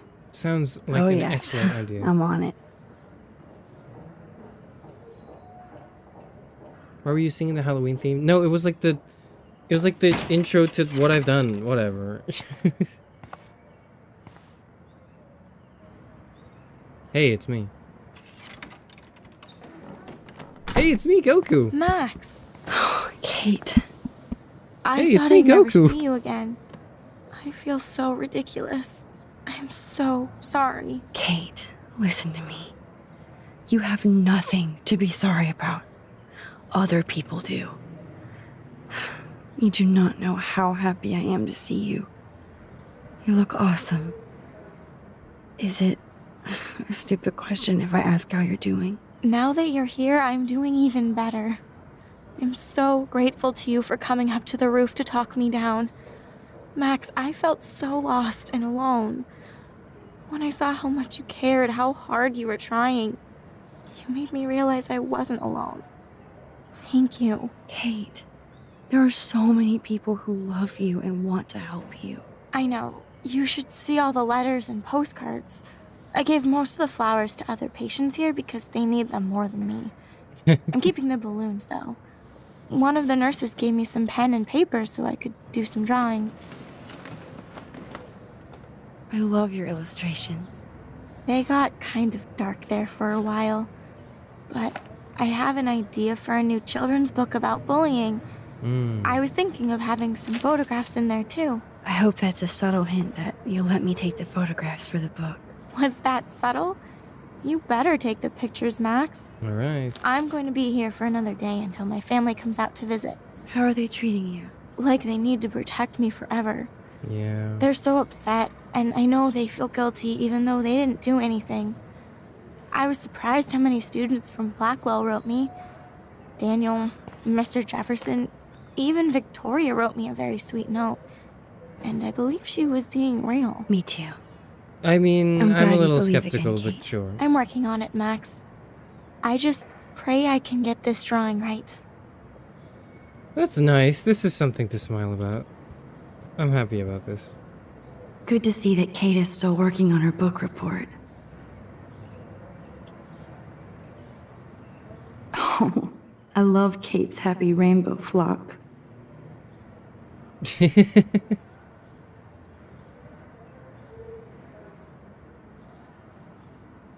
Which one is me? None of these are me. Maybe like the dog with the eye patch. That's like post-time skip Dimitri though, but whatever. That is so sweet. Even Victoria signed. But not Nathan. Nathan should like... I'm not gonna finish that sentence. I've been advised not to. Victoria Chase might be queen bitch, but she's not evil. Kate, I know you hate me and you should... But I only want to see your smile again. Please let me know if you need anything. Is she like redeemable, man? Like, cause why does it feel like she's like two different people? Kate, it is so good to hang out with you again. Max, I owe you so much. And I can tell you want to talk to me about something. I do. I've got like a new dialogue option. I saw Victoria's letter. How does that make you feel? Max, I know Victoria can be not nice, but I do believe in forgiveness and redemption. I mean, I do too. I might It's be just... naive, but I feel her struggle. Me too. I could have taken a picture of her covered in paint, but I didn't, and we had a genuine moment. We all have our moments. Why do you think she acts so mean? Insecurity. Oh my god, yeah, that is an option. She's insecure. If you're comfortable with yourself, you don't need to act superior. Victoria doesn't I'm look always like right. she has much to I'm be literally insecure never about. wrong. If anybody could make Victoria see the light, it would be Kate Marsh. No. I think it will take more than that, Max. I always want to talk to you. We missed our tea session this week. We did. That was so not cool.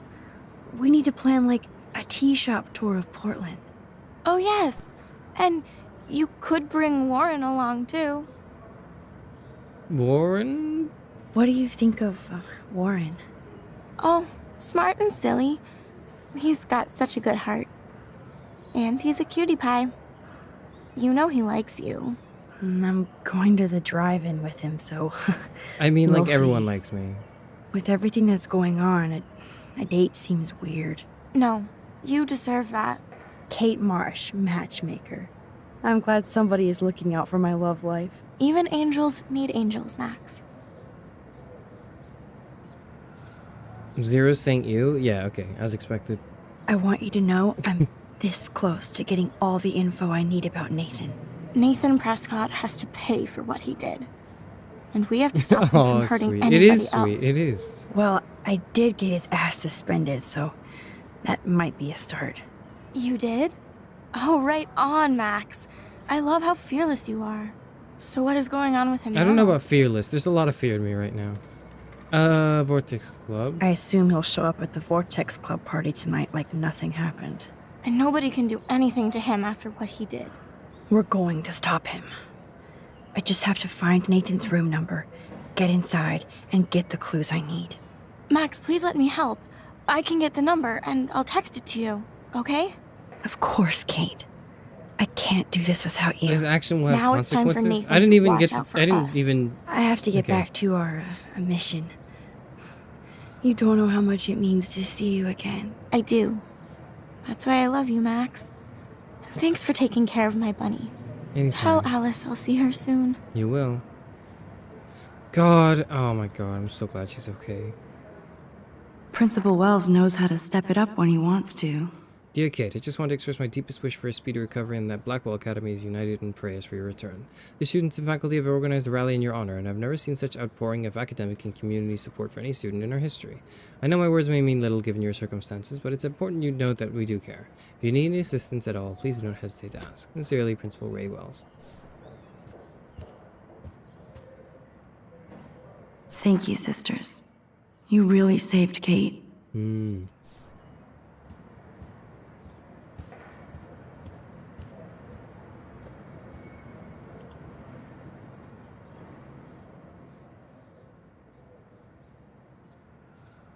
No Kate romance. It's makes me amazing cry. to just sit here quiet Not every with Kate person again. you really like needs to be a romance option.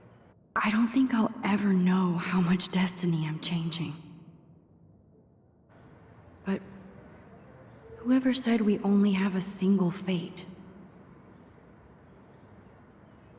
Some people. Time travel is such a mindfuck. Would posit that everything is predetermined and there's only one possible outcome.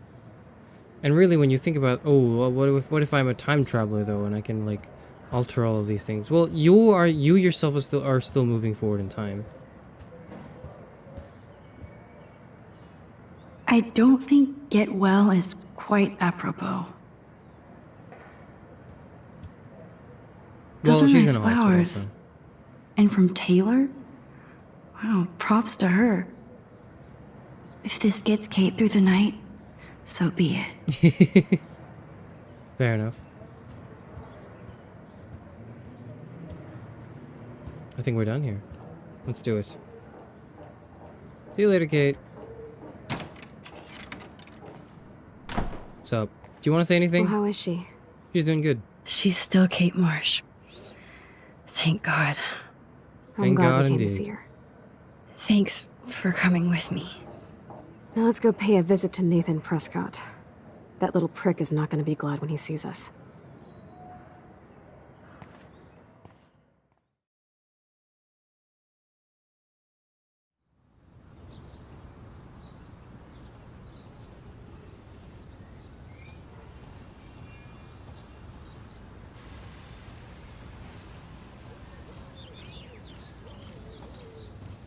Yeah, dude, I love playing football, man. Who said that? One of those guys said that.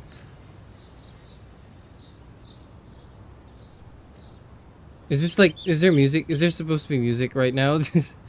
What I've done, embrace myself. Hey, Max. How you doing? Oh, hi, Mr. Jefferson.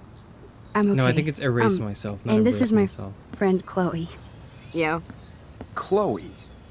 Why isn't somebody as cool as you going to Blackwell? I was way too cool for this Well. school. It's a long story. In actual files here.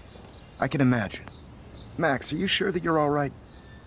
It's weird just being on campus like everything's normal. I know, lame as it sounds. Life You has to sing it go on. one more fucking I time. think there's too much going on in my life. On that note, Blackwell duty calls. Remember, I'm going to announce the winner of the Everyday Heroes contest tonight at the party, so I hope you'll be there to celebrate, even though I'm sorry you didn't enter a photo. I understand your reasons. Why didn't you I can't enter a force an photo? artist to work. I should have entered a I photo. feel like a total loser, but it's been a hard week to focus. I should have entered a photo. No pun intended. I'm proud of you for caring so much about a troubled friend, and I take hope in the fact that you have plenty of time to find your way. Just get in the habit of putting your work out there. Thanks, Mr. Jefferson. I'll definitely be there tonight. Me too. I'll be Max's date. You better dance with us at least once. Nobody should have to see me dance. Plus, you don't want to watch the old hipster trying to keep up with the kids. I have some True. pride. Be seeing you. Yes, you True. will. Hot for teacher. Gross! You're out of control. Not yet. Just wait until the rager tonight. Oh, God. Shut up. Don't be jealous because Mark Jefferson thinks I'm cool. I am so God. ignoring you. Fine. Since I'm here, I'll see if I can get some dirt from Justin. I haven't talked to him in a while. Now that is a great plan.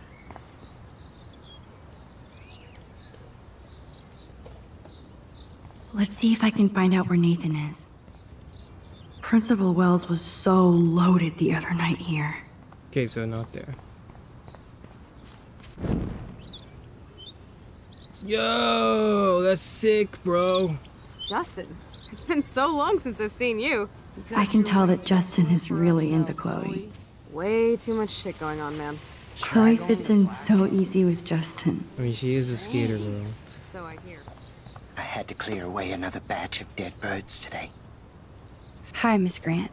Max, you always show up when I'm talking about you. Speak of the devil. I'm still bragging about you and the other students making Blackwell surveillance free. Recent events. I was hoping you could explain some of these crazy things happening in Arcadia Bay. If I could, I'd be collecting my Nobel Prize in Science today. I haven't been able to wrap my mind around that eclipse, much less the snow in Wales. Scientific explanation. There must be a scientific explanation. It's from all the time Right? traveling I've been doing. When my friends at NASA tell me they can't explain a solar eclipse without a single theory as to how or why, maybe it's time to get worried. Like they are. I am worried about reality. I feel like it's changing right in front of us. You and Samuel both. We were talking about that before you came over. Our planet is changing, but it's not mystic. It's erosion. Dying animals. You think that's why all these animals are dying here? Well, our shoreline has been receding, not to mention the daily contamination of the ocean. That's all you need to kill off sea and wildlife here. Unless you know something I don't. I know a lot of things you don't. I know about time travel. What about wormholes and chaos theory? Like time travel stuff. The only wormholes in Arcadia Bay are underground. And chaos theory is just that. Just a theory. But if this is about time travel, sign me up. What am I Would you signing you really up for? change time? Not after reading that Bradbury story, A Sound of Thunder. I've not read that. I won't give it away, but it involves dinosaurs and butterflies. Oh, butterflies in like Time an is like effect a way. thread, Max. One tug and it all can Time unravel. is like a thread. Time is like a group of threads that are constantly adding to each other. Woven. I was looking for Nathan Prescott, and I thought he might be in your class. Mr. Prescott has no class at all after his suspension. Rightfully. I didn't think you were friends. We're not. You know him better. You probably know him better. I've tried. Nathan is a Prescott, and with that comes a lot of baggage. Too much for one teenager. This week was the proof. Principal Wells did the right thing. I know. Nathan needs real help. Yes, he does, Max. I did try once, but Mr. Prescott didn't appreciate my help. I did see Nathan leaving the campus looking angrier than usual, so That's maybe it's saying a good you lot. haven't found him. I don't think surveillance would have helped Kate Marsh. Who needs surveillance when we have Maxine Caulfield? You did a wonderful thing, and now we have to make sure Kate gets the help she needs. Do you need to talk to a counselor? Perhaps. Blackwell needs help. Blackwell Academy needs the help. There's something terrible going on here. You see it, right? This week hasn't been Blackwell's finest hour. But me and some faculty members won't rest until all the students here feel safe, not bullied. Kate was drugged at the Vortex Club party and bullied by them until she ended up on the roof. How do you stop that? Shut down that damn Vortex Club for a start. I don't mean to get riled up, but that party should have been postponed. It's extremely tasteless given what happened with Kate. Do the Prescotts have anything to do with the Vortex Club? I mean, they don't get all their money from car washes. No, they don't. But membership has its privileges, especially when your father is Blackwell's biggest sponsor. This elitist nonsense has no place here. You're right. I just wish this could be the school that I dreamed about before I came here. I hear you, Max. I love seeing you and Warren and all my students at your best here. But you're all too young to be so cynical. But you truly give me hope. I'm sorry, Miss Grant. I have to get going. I'll see you later. It's always good talking to you, Max. Good. Nathan is not around.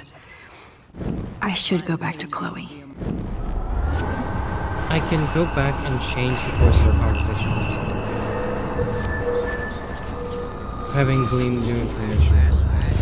I'm going to do that. I had to clear away another batch of... Hi, Miss... Max, you... What's the new dialogue option? I don't think surveillance would have helped Kate Marsh. Who needs surveillance? No thanks, Miss Grant. I have my best friend and my parents. For now. I'm happy to hear that, Max. Just don't ever be afraid to talk to somebody, okay? I wish Kate had come to me. I had no idea what she was going through. No one did. Kate was drugged at the Vortex Club party and bullied by them until she ended up on the roof. How do you stop that? Shut down that damn Vortex Club for a start. I don't mean to get... So, why doesn't Principal Wells stop the party? To be honest, he doesn't seem to care about what's going on I think here. he does, but he's Raymond trying to Wells save has face. saved this school from financial disaster, and he cares more than you know. You're wise, but don't be so quick to judge everybody. You're right. I just wish this... I hear you, Recent event? Nathan? I was looking for... Mr. Prescott. I do not have a new dialogue Hell option. no. Sorry, Miss Grant. You're an adult. You can swear, damn it. And I'm glad you did. So, you haven't seen Nathan at all? Let's just say I try not to, Max. But I did catch him storming off campus. So he's off campus. After what happened this week. I hope you don't see him either. You're not the best student here, but you might be the wisest. I might. I've been told. I'm sorry, Miss Grant. I have to get going. I'll see you later. It's always good talking to you, Max. Dead birds today. Did I miss like the last Hi again, dialogue Miss option? Grant. Welcome back to the lab, Max. I was hoping you could... If I could... Beyond I science. think this is beyond science. Nothing is beyond science except for our lack of knowledge. We may never know why, but that doesn't change reality. I am worried about reality. I feel like it's changing right in front of us. You and Samuel both. We were talking about that before you came over. Our planet is changing, but it's not mystic. It's erosion. Prophecy. So, you don't think this could be some kind of prophecy or something? Max, you know how fascinated I am by Arcadia Bay legends. But I haven't found any apocalyptic signs yet. Unless you count those end-of-the-world posters. Unless you know something I don't. Tobanga. I wonder if the Tobanga knows more than anybody Tobanga. here. Oh, What? Max, nobody even knows who brought the Tobanga here. What It are was we likely talking stolen about? from the South Pacific by local fishermen. But I know what you're saying. There's a lot of energy here. I'm sorry, Is Miss there? Grant.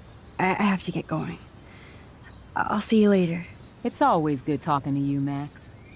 Sad. Makes me mad. What about you, How are you Samuel? doing, Max? Been a tough week. I know. Yes, it has, Samuel. How are you? Sad and confused like everybody else in Arcadia Bay. You look like you have a lot of questions, Is he the same too. voice actor as Mr. Jefferson? I think somebody said that, right? My high school physics teacher taught us to always swear at one level below your superiors. Fair. My general rule of thumb is just like swear. There are appropriate times to swear, and it's not all the time, but there are appropriate times for that. The Tobanga is the large totem pole. Okay, I see. More questions than answers. Samuel is always here to talk. Let's talk about Nathan Prescott. Have you seen Nathan Prescott around? That would be hard since he was suspended. You don't sound sad. You don't sound sad, Samuel. Nathan hurts people. The end. What do you Fair. really know about him? Not enough to help you, Max. I truly wish I could. I see what you're doing. David Do Madsen. you ever talk with David Madsen? He talks to me. I listen. Smart. That's how David operates. He sees things, not people.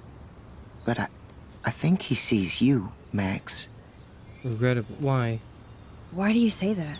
Because you both see with cameras. I think you have better vision than both of us.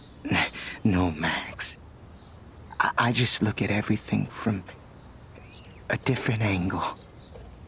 Right. Kate. I actually just talked to Kate Marsh in the hospital. She's doing so much better. Because of you, Max. That was quite a rescue. She was bullied. Samuel, you're the eyes of Blackwell. Did you know Kate was being bullied? Most everyone makes fun of me. But Samuel warned them about Kate. I hate bullies, Max. I believe you. Kate just needed some more helpful spirits like her friend Max. I hope she finds them now. Oh. I see. I definitely have questions about what's happening to the animals in Arcadia Bay.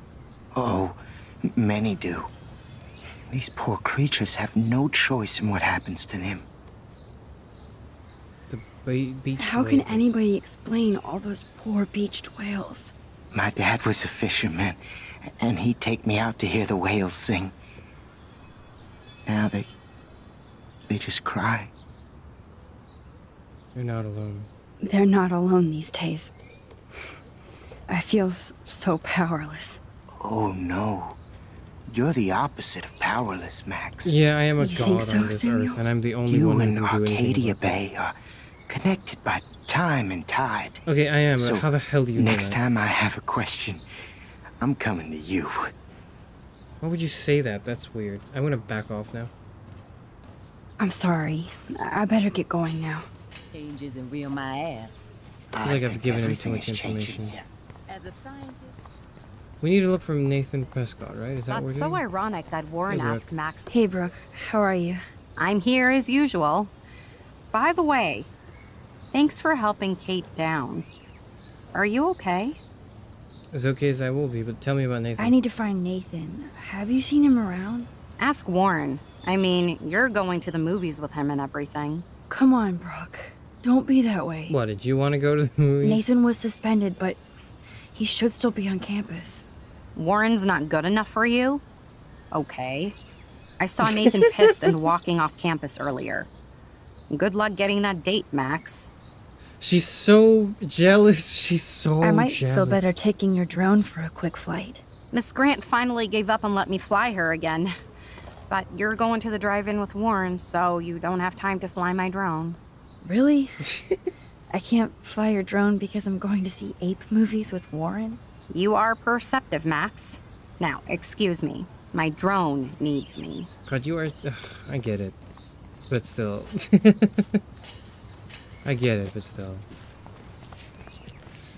Hey, Zachary. Enjoy the big game, Zachary. I hope it's not the last. Where the hell am I going? Hey Chloe, I figured out that he's not on campus.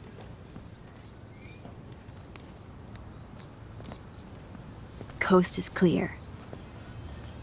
It would be so cool if you and me were going to school here together. But now you can have Mr. Jefferson all to yourself. Ah, you suck. Now let's get into Blackwell Ninja mode.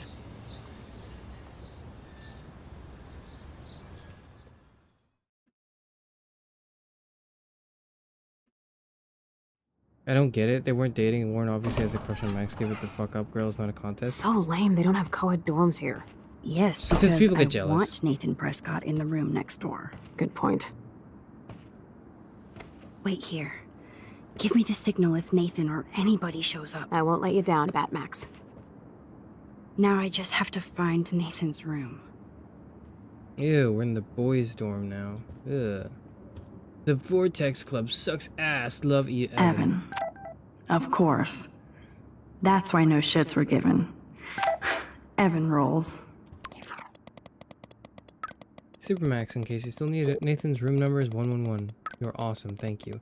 Love that you bring out the rebel in me. You already are a rebel, trust me. Always. And please be careful, promise? Of course, keep you posted. No, you will. Emoji. Emoji movie. Oh, Kate brings it. So, room 111 is the magic number. Skateboarding is not a crime.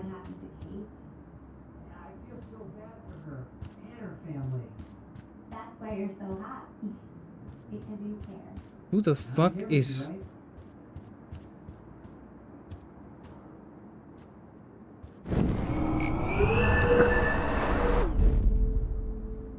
"111." Nathan's room.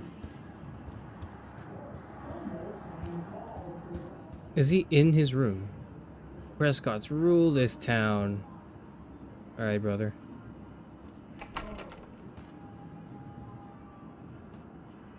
It'd be so bad if my rewind power didn't work right now. That was a very gentle bashing we gave it.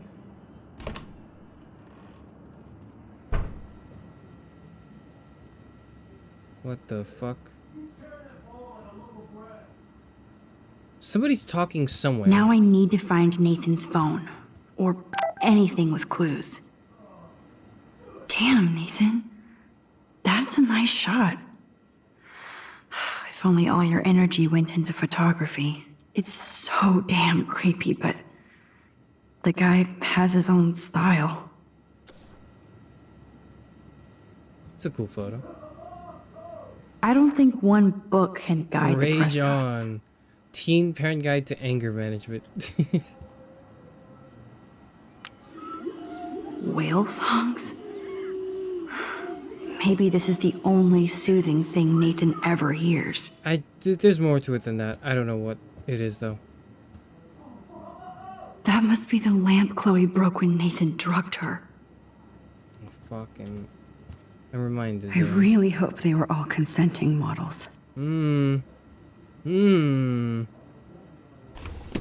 is so Chloe. Hey, asshole, we need to talk, or I'm going to tell everybody what you did, and you're going to pay, motherfucker. Oh my god. Chloe. Oh, Chloe. Oh. Oh, fuck. Oh. This shit is in his room?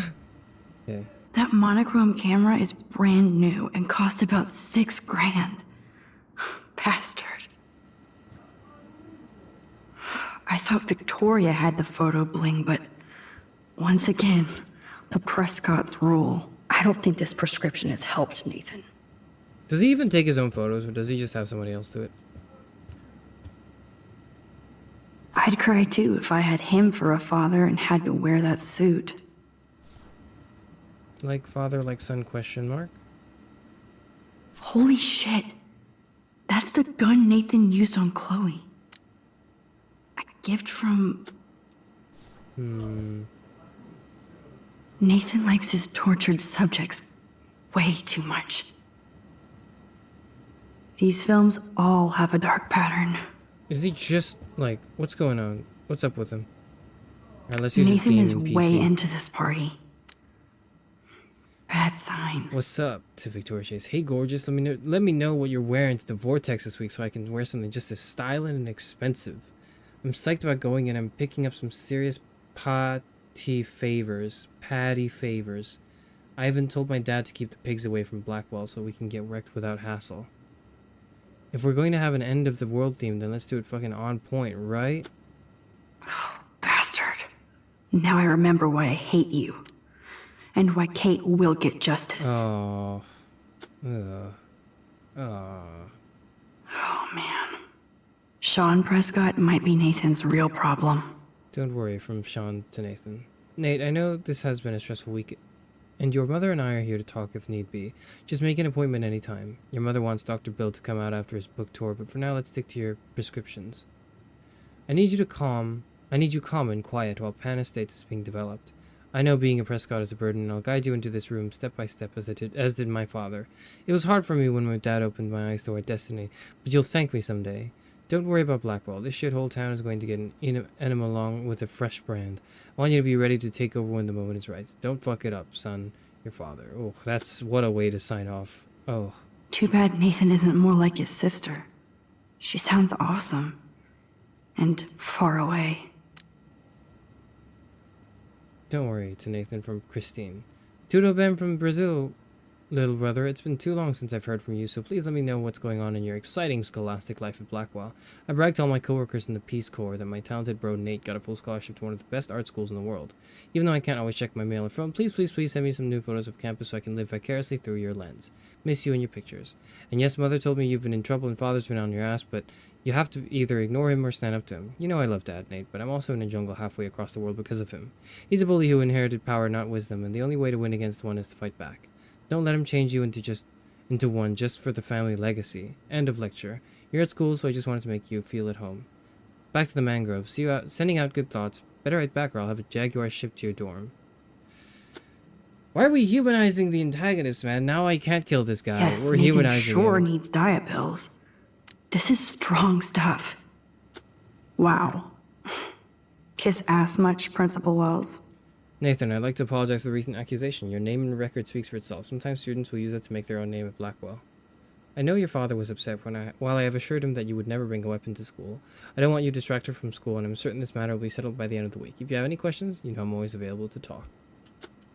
Well, he's suspended now, so...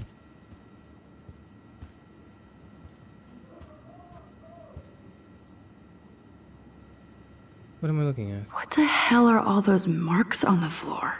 Skid marks. It's been moved. Let's move it back then. It's something behind the couch. Let's find out what you're hiding. Drugs, probably. It's my guess. It's like just drugs. Oh yes, little phone. You are mine now. Ooh, even better. Okay. Now I have Nathan's phone, so I can show it to Chloe. Well, before Nathan comes back. Okay, so what do we do now? That's everything, right? That looks like a totally fun show. Even Nathan has a light side. New romantics. It does look kind of cool. I thought Victoria had the photo bling, but that's so cute and ironic. The best son in the world. I can't believe Nathan still This has it diploma around. certifies that Nathan Prescott is officially the best son in the world. 6th day of June, 2006. The parents, Sean Prescott. Oh. It's complicated now. We're not just like antagonizing this guy. He's like a real person. Man, that dickhead stole one of my selfies. Wait, that's me? What the fuck? That's weird. What? That's weird. Why would you do that? That's fucked up. That's fucked up. That's fucked up, man.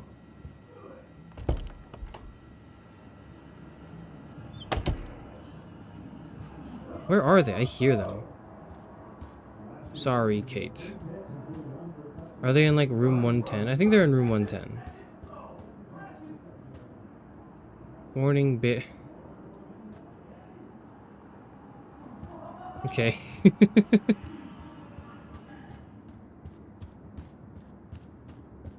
Free glory. Okay. Yep. Yep. Yeah, yep. Okay. Seems about right to me. Alright, we got the thing. Let's dip. Damn, Max, you're finally back. I got worried. So, what did you find? His room was clean and Go back to the Warren creepy. slate. I know, it's like a Stephen Hawking Check quote. this out. Boom, Nathan. We got you by the balls, fucker. Rewind. What are you doing in my dorm? Rewind, right now, right the fuck now. You're such a nosy bitch, Max. Stop right there, Nathan. Make me, ho. Max, I got this. Again? Get the fuck out of my face.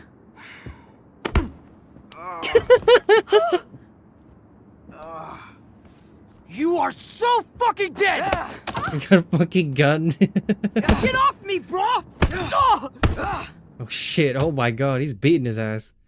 He's beating his ass. He's beating his ass.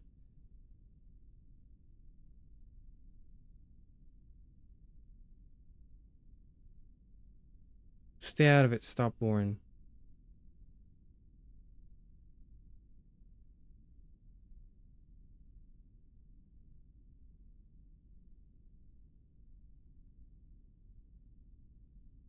I'm gonna stop him. Warren, stop it! Come on. Oh, my head. Why are y'all looking at me like that, huh? You and you're all dead. Let's go, now. Plus, my dad is on his way. You're all fucked. He owns you. Even if Nathan definitely deserved a beating, we should try to be better than that. You should let him kick his shit in. I don't believe that. Rewind now, please. I don't know, man. Okay.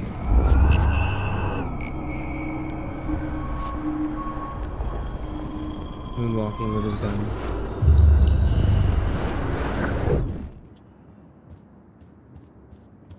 Okay.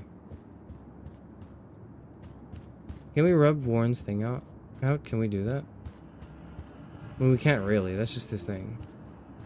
Yeah.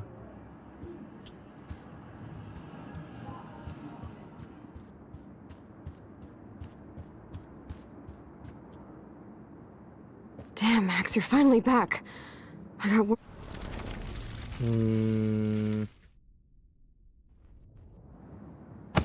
You like to hurt people, huh? Like Max? Like Kate? Like me? Huh? Feel this, motherfucker!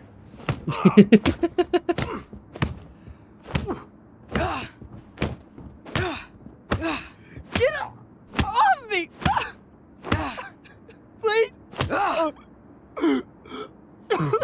Dude, he's so sad. He's down. Hey, come on. Stop.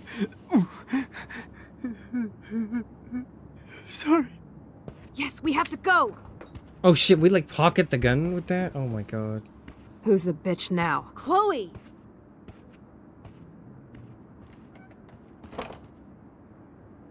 Damn, Warren went full alpha on Nathan. Warren went full And it was alpha on good. Nathan. But scary. No, it wasn't good. I don't like that. I really don't like that. This really hurts. Hey dude, you good? You okay, man? You want some ice?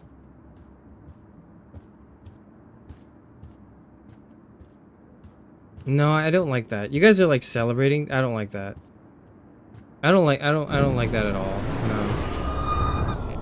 Warren the Alpha and the Omega.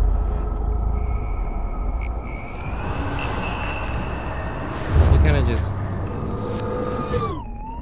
you fucking star platinum his ass, man. He's a rapist and a bully and a complete piece of shit. Look, maybe I'm too woke, but like I think people deserve second chances. Maybe and like, you know, if anything, retribution shouldn't be like I'm not a big fan of like vigilante justice because it's so murky what or like how that can lead into like Welcome just to the personal boys' grudges. Or how it can be affected by those things, I guess.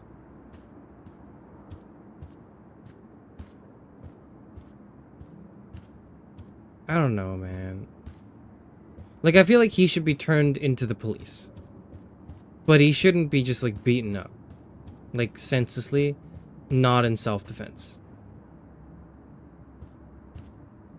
Is it vigilante if it's deserved? Yes! That's the definition of vigilante. Just means it's not, you know, due process. It's not due process, okay? That's, like... This is taking shit into our own hands.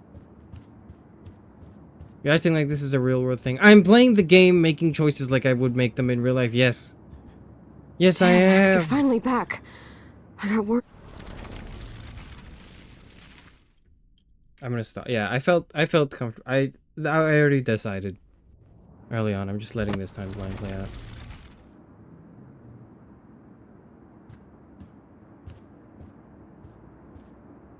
But on the other hand,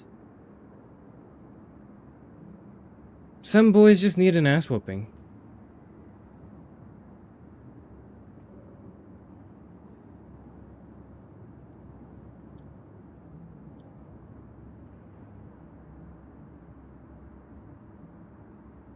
You're not here to speak on justice. Listen, I can speak on many things. And the fear in you is that I'll be right. You're scared because I speak the truth. It's not whether or not he deserves it, like it's retribution or whatever, because I'm just not a fan of that. It's more so like... Welcome to the boys' dorm. Maybe... It's more so maybe like Nathan Prescott as a person would kind of like... Maybe the ass whooping he gets helps him understand that like his actions have consequences and he can't just go around pushing people like a bully because they will fight back. And that teaches him that, you know, this isn't the way to go.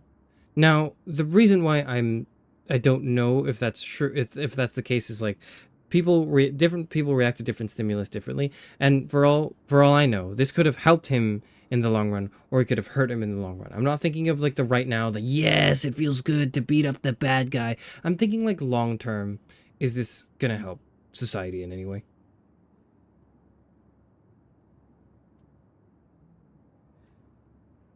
If he's just a bully, then I'd say nobody's a rapist and attempted murderer, so he should be put in jail.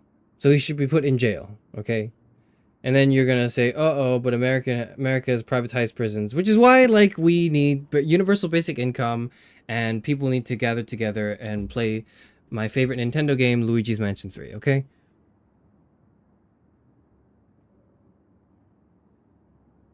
He needs that ass whooping. The gun doesn't matter, man. Like, unless he shoots me. But he probably won't shoot me because I stopped it, right? Like, because if he shoots anyone else, I just Doctor Strange time stone my way back to where it needed to be. He might. Okay, look, before he even pulls anything, I should have my rewind locked and loaded. Always. That's the idea. So, I'm not a fan. So here's the thing. This entirely depends on the consequences, the further consequences to Nathan Prescott, in influencing him as a person. I personally think showing mercy is probably the way to go, but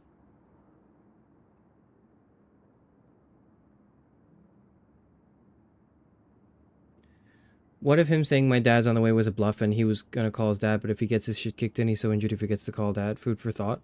Okay, what if I needed to torture the terrorist and pull out his fingers one by one and just absolutely just tear him asunder so that he'll give up the codes for like a bomb threat or something?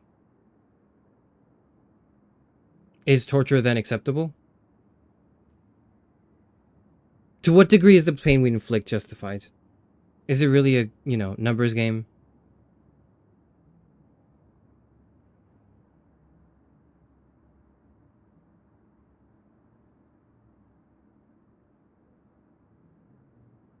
You're not torturing him, you're punching him in the face, he'll live. The definition of torture is that you kind of expect that, or not, you don't expect it. It's not mutually exclusive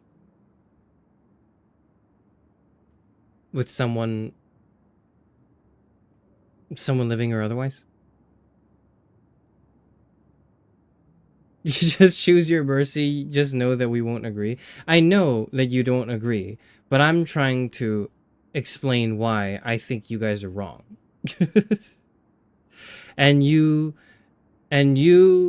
can choose to think, agree to disagree, I don't like him, he deserves it. But what I'm trying to say is, if you approach things with the attitude of, I don't like him, he deserves it, you go down very dangerous vigilante justice paths that I'm not personally a fan of.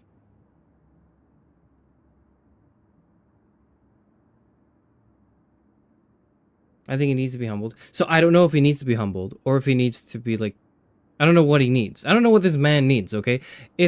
So I'm not saying there is a determined right or wrong decision here. I think either scenario is fine, but it's not very clearly like, yeah, beat his ass. Like, it's not clearly that. I think there is a possibility. I think there is a timeline where beating his ass makes sense and is, you know, overall works for the greater good. But right now, the way I'm assessing the situation, given the very limited amount of information like that I have, I don't think beating his ass helps. Because I think what beating his ass does is it makes him think of dad, and then he gets PTSD, and he uses that fear and insecurity and like to further drive him into psycho bullshit, and then he's gonna like you take his gun away. Okay, what now? He gets another gun. You're talking about Nathan Prescott. He's got thousands and thousands of thousands of dollars at his disposal at any point in given time, and he has more than that in like connections and the fact that his dad is, you know, Sean Prescott, and like if he wanted to acquire another firearm, he would get a firearm.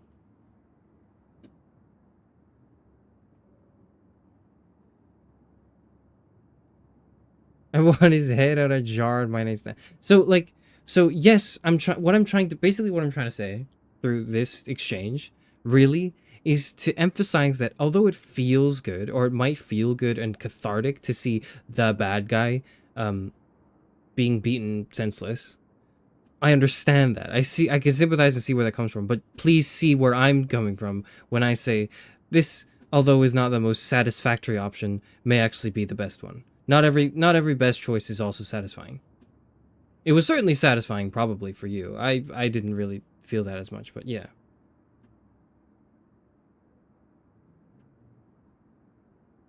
Did his dad ever hit him or just emotionally abuse him? I don't know, but like the way he was cowering, it kind of looked like his ass was beat like more than once in his life, but like that's my guess. I don't know. We have no evidence for that. We have no idea.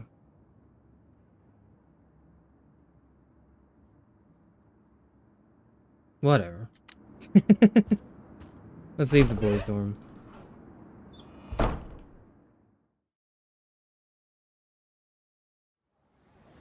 I think you should consider Nathan is a rich sociopath. He is capable of empathy with other rich people, not the poor alumni. His beating might be a good lesson, not abuse power dynamics. So I did consider that. That's what I said. Let me reiterate now my point. Is I see a possible outcome where beating his ass was a good idea, in that like it helps him see that like even the poorer folks that he doesn't like, that he looks down on, can fight back, and he can't just get his way by bullying people, right? Maybe this helps him see that. Maybe. So it's not entirely wrong to beat his ass. But what I am saying is, like, if choosing between these two options, I'm leaning towards one rather than the other. That is, although probably unclear from what I was trying to say, not a new point in my consideration. I have considered it, yes. I have considered, and I continue to consider, maybe beating his ass helps him realize, oh yeah, like, people fight back. I should stop doing this. Maybe. Or maybe beating his ass makes it so that he becomes, you know, way less, even less considerate than he was, if at any point, and makes him like think, okay, yeah, everyone out there in the world's trying to hurt me, so I should just be as ruthless as I possibly can. How do you know if it's one or the other?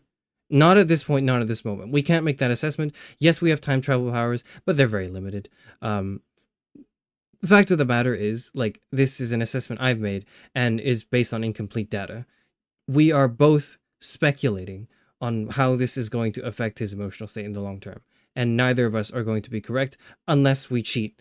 And by cheat, I mean literally use the power of foresight by knowing the meta structure of the game to say, actually, this choice had these consequences, blah, blah, blah, blah, blah. And then when that happens, and so when me showing mercy comes back to bite me in the ass, like, you might be tempted to go like, haha, I told you so. But bear in mind that, like, I know that. Like, I can see that happening. Like, I'm not saying this is a flawless, absolute... Like, I could be punished for making a good decision. This is not unheard of in these types of narrative games, okay? Damn, that was intense. Warren, thank you so much. For what? For headbutting Nathan Prescott. That was awesome. I don't know. I almost went crazy there. Like Nathan. Also, final nail in the coffin for you motherfuckers, okay? Full Metal Alchemist, episode 52. Shit, is it 52? I don't remember which episode it was. The episode where Roy Mustang is just absolutely flinging, like, the shit out of his flamethrower gloves, okay? Think back to that episode of Full Metal Alchemist, and then revisit this conversation, okay? I'm not just concerned about Nathan Prescott. I'm concerned about Warren. There you go. Like him. Good to know. So where are you going? I better stick with you guys, just in case you need me to get my Hulk on again. Or should I call the cops on Nathan? No police. Not yet. So maybe you better, Warren, me and Max have to do this on our own. No offense. It's cool. Whatever I can do to help. What you can do is find out anything you can about Nathan's father. I'm on it. Between the snow and eclipse, I'm assuming the apocalypse is around the corner. And thank you. Seriously. I'll call you later. You better. I'm feeling pretty alpha now. Yes. Please don't say that. You are. Please, neither of you say that, please. Don't say that ever again. I mean, I can't say what I want to in chat, but I wish I could. I know. Say in You really Discord, did give a serious beat down to Nathan. It was a little scary to watch him do that. Now let's make a date with Frank. Ooh, will he even answer love you? that. Frank always answers when he wants money. Fine, I can see. Like Thank you, I Let Me said, Die, for changing your mind. Frank wants to see me right now. Let's not keep him waiting. It was self-defense. Nathan had a gun. Yeah, it was self-defense. What happened? I don't know if, like, continuously beating him senseless once he's down on the ground and he was clearly disarmed would have been self-defense. What happened was self-defense. What could have happened, I don't know if I'm comfortable calling it that.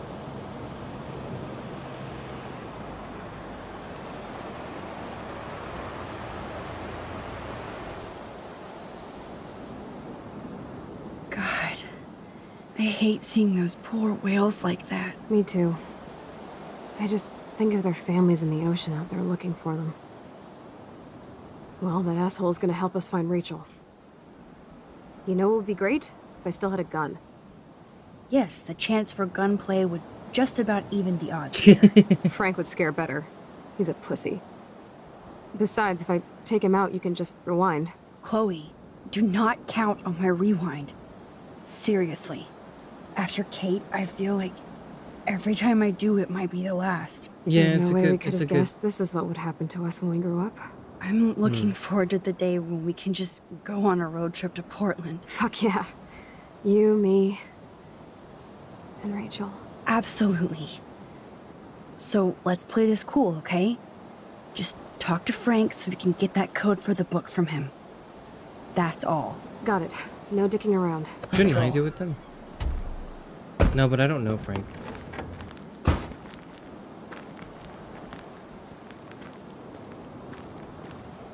What if, like, she has to negotiate or have the conversation? Gleams new intel, comes back, tells it to me. I remember it, rewind time, tell her again in the car, and then, like, we just keep doing this briefing like 20 times. Signpost. The forest seemed quiet. No sign of life. Or deer. Oh dear. There might not be any Pan Estates by Saturday. Stop Pan Estates. Thanks to the local industry, the shores of Arcadia Bay are now unfit for fish, birds, and even whales. It's time to stop the Pan Estates development that is leading to the destruction of jobs, lives, and resources. Join the peaceful protest at the Pan Estate HQ. Media and families welcome.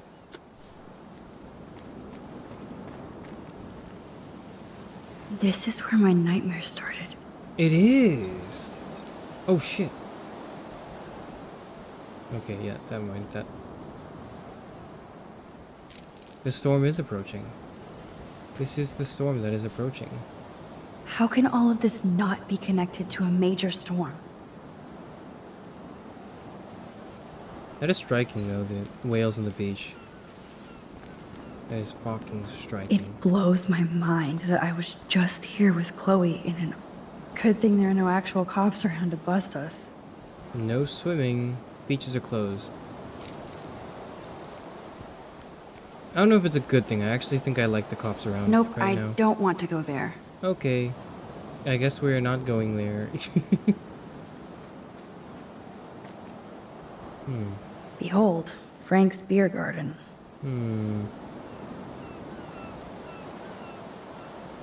Garbage. Take the trash out sometime, dude. Okay. Table. This is where Frank ponders his existence. And Nice. gets drunk. Nice. I like that. Dog bowl. Oh, fresh meat. So Pompidou must be okay. Good doggy. Yeah, because we didn't, like, throw the bone into the oncoming traffic.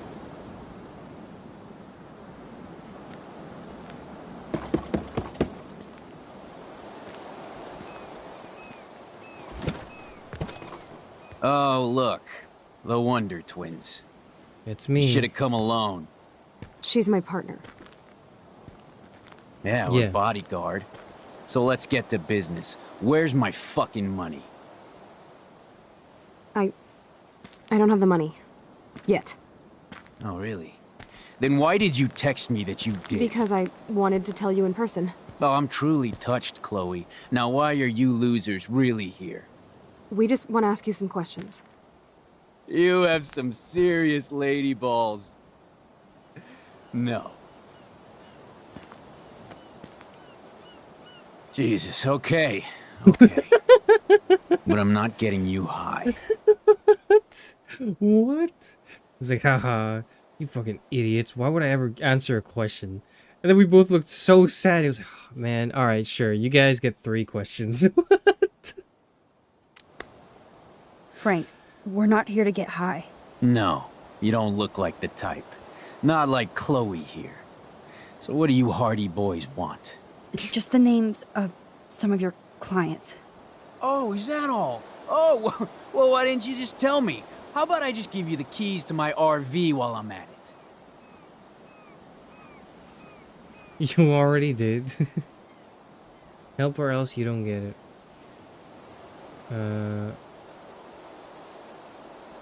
I'm sorry. Listen, Frank. I'm sorry to be such a nuisance, but this is important.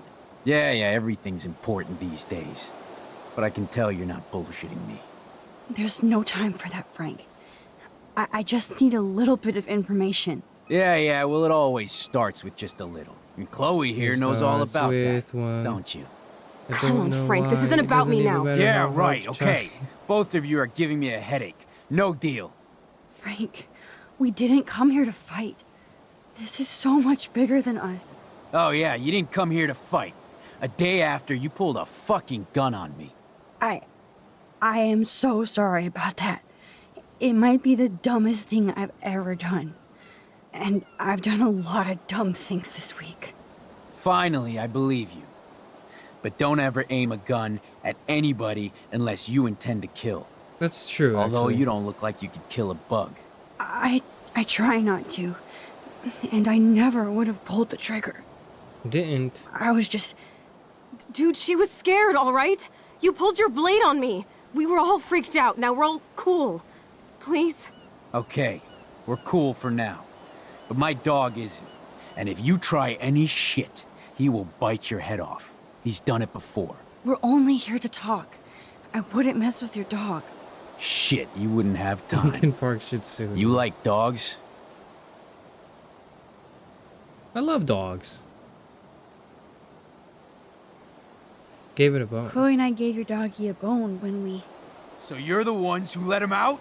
You broke in here and let my dog out? What the fuck? Okay, Wait. go back. That's not what... Seriously, Frank, don't get all spun out. We're only here to find Rachel. Rachel isn't in here! And I'll spin you on your ass! What the fuck are you dorks up to, huh? Trying to break into my business? This time, the price is wrong, skank! Calm down, Frank. Let's just talk. We need to rewind right now. We need to rewind we needed to rewind like 3 lines ago. Get off of me! Motherfucker! I have to rewind now. Now? Not like 5 minutes ago.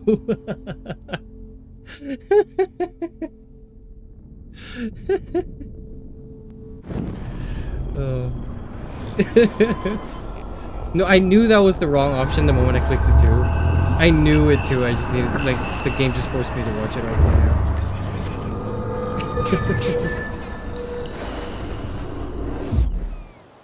Okay.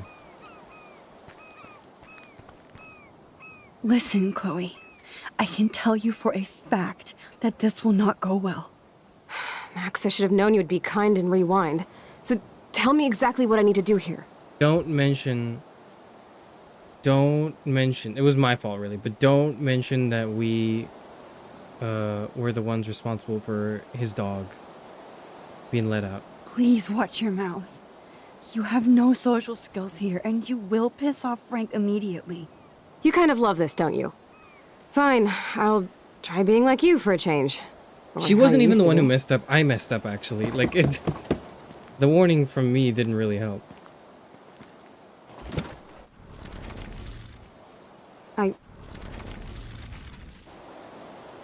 Oh shit, what? Close the door, no fight, no weapons. We skipped dialogue we've not seen before. What?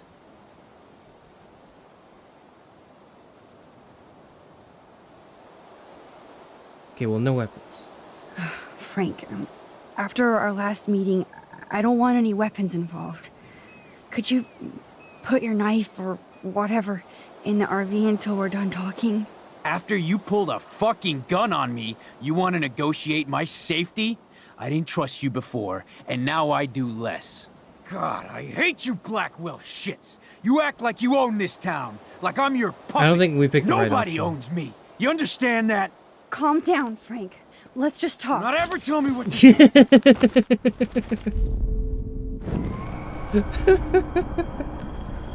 This is like different dialogue. This is like completely different.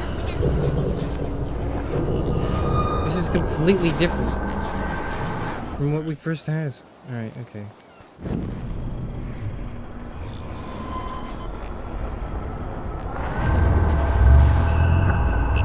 Let's like give ourselves the oh shit. Yeah, minimum amount of time. Or the maximum amount of time, sorry.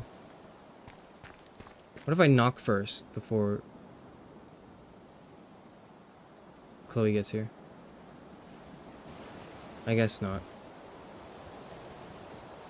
Listen, Chloe. I can tell you Whoa, for that a was fact weird. that this will not that go didn't well. seem like it was supposed Max, to I should have happen. known you would be kind. Be careful. Be careful, okay? Don't give Frank any excuses to go ballistic. I keep giving him the excuses need to go his help, ballistic. It's Chloe. literally my You know, fault. I'm not a total fuck up. Occasionally I can be both cool and careful. Like now, okay? It's actually so funny because she's never messed up. It was entirely on me. Oh, look. The Wonder Twins. That's us. You should have come. I don't have the money.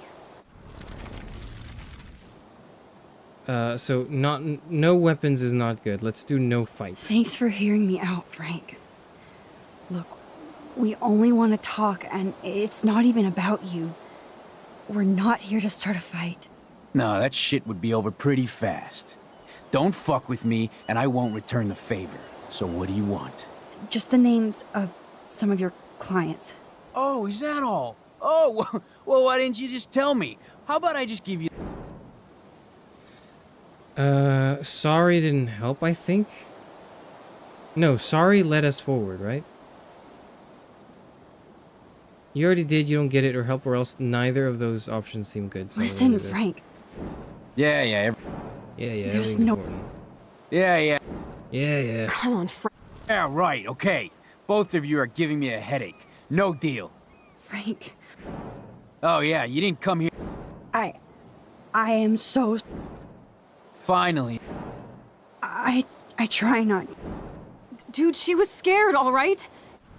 Okay, we're cool for now. Okay, we're now in the dog My dialogue. dog isn't. And if you try any shit, he will bite your head off. He's done it before. That he We're has. only here... Shit, you wouldn't have time. I love dogs. Pompidou is cute. I love dogs. I love dogs. Period. Because I think if we I called wish I his had dog one cute, trained he'd as be well like, as you. what the fuck do you mean by that? And then he would go ape in her ass as well. Yours. Yeah, he had a bad trainer before. Real bad. But he's dead now. And I trained Pompidou how to be my friend. That's very cool, Frank. Your dog is lucky you came along. Maybe we can focus on rescuing Rachel now? Rachel? Is that why you're really here? Yes, we're so close to finding her now, Frank. We need all the help we can get now. Especially from you. You and Chloe do not know Rachel like I did, and I couldn't even help her. You're in way over your heads. Why don't you just go play in your clubhouse? Photo, letter, bracelet, what are you hiding? What are you hiding is accusatory and immediately will get him to kill us. So we're going to say bracelet as well, I think. So we're going to say Rachel's letter. Listen, I read Rachel's letter. Shit, I that's know not how it. much I don't she know if cares that's it. about you. You read that letter? Huh? The one in my RV? Are you fucking insane? Yeah. You read my private letter? Man, there is something about you that is so wrong. I don't trust you at all. Now get out of my face. We don't have much time, Frank. Rachel needs you. It's too late. She's gone. You don't even know her. Like you did? I loved her, asshole. And she loved me. I know that. Chloe, you don't know shit. You were part of her problem. Always trying to take her away from me. Always. Calm down, Frank. Let's just Calm talk. down, Frank. Let's just talk. Okay, honestly, I do appreciate that the way they make the conversation fuck ups, like the way they transition the conversation fuck up to him trying to like strangle you is quite smooth. Like that actually, like I'm now interested in just playing out all the bad options too, just to hear how it escalates to like him trying to kill you. It's interesting. Why are you so bad at this? It's because it's like 2 a.m. and I have shit to do tomorrow and I'm really tired. I'm so tired. I want to end stream right now and just continue this tomorrow, but like I need to just finish this episode.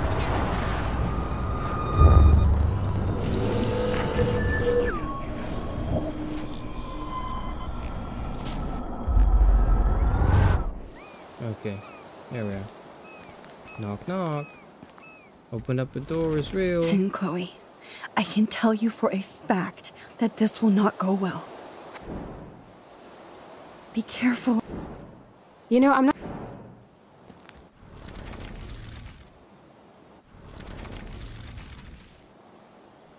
No fight. Thanks for hearing me out, Frank. Look, we only want to talk, and it's not even about you. We're not here to start a fight. Oh, is that... Listen, Yeah. there's no... Yeah. Yeah. Yeah, right, Whatever. okay. Both of you are giving me a headache. No deal. Frank. Oh, yeah, you... Finally. Dude, Okay, we're cool for now. This isn't But my that difficult. dog I just is- keep fucking it up. And I if think. you try any Because shit, I think like I he keep will picking bite your head options off. that He's reveal done it that we've before. been in his We're only RV, here and to that talk. instantly sets him I off. wouldn't mess with you. Understandably Shit, so. you wouldn't. So we can't do like Pompidou is cute, works maybe, and but I know I love dogs work, so I'm gonna stick with that. Yeah. That's maybe. Rachel, is that why you're really here? Yes. You and Chloe. So not the letter, not the photo, not what are you hiding. It must be the bracelet. You have Rachel's bracelet. You obviously know more than you're telling. So tell us. Never come into my home and tell me what to do. Understand? I guess not. Man, there is something about you that is so I guess that doesn't work. We don't okay. have my... Calm down, Frank. There's no way it's like the left one, right? Because that one is like... What is that one again? That one is like... What are you hiding? That feels like accusatory. All of these options sound accusatory.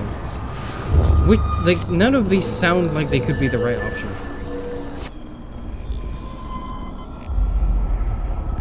It sounds that way, but just try it. Yeah, I'm gonna do that this run, yeah. On this loop. Listen, Chloe. I can tell you for a fact that this will not go well. Or rather that this Please, hasn't gone well yet. You kind of love that. But it will. Thanks for hearing me out, Frank. Skip. We only want to talk, and it's not even about you. Please, let me get through We're this not here to dialogue, start a fight. please. No, that's. Just Oh. Sorry. listen. Yeah. There's no... Yeah. Yeah. Yeah. Right. Okay. Yeah. Both right. of you okay, are giving yeah. me a headache. No deal. Frank. Oh yeah. I love dogs, actually. Finally. Do... Okay. We're cool for now. But my dog isn't. And if you try any shit, he will bite your head off. He's done it before. He's done it like We're 4 only- times at this point. Shit. I love dogs. I love... Yeah. That's... Maybe... Rachel, is that why you're really here? Yes. Yes. You. Okay, so it's not the photo or the letter, because that's like shit that he has that we don't know that he has. I thought it would be the bracelet because of that, because the bracelet is something he has that we know. But I guess it's not it. So what are you hiding? Which is the most like inflammatory, accusatory, like what are you hiding, huh? Like tell us everything you know. Like that sounds way too aggressive to me, but seems to be the only actual option now. What are you hiding, Frank? You should want to help us, not scare us away. Don't you accuse me of anything. It is You don't know accusatory, yeah. me or who I am, or what I can do. You understand? Huh? Man, there is something about you that is so wrong. Okay, it doesn't work I either. don't trust What you the at all. hell am I supposed Now to say? get out of my... We don't have much... What am I supposed to say? Calm down, Frank. This is so annoying, man. What the hell? How many loops am I gonna have to try for? Something else in the starting dialogue? Do I have to? Holy shit. There's no way they would make me do the starting dialogue again, right?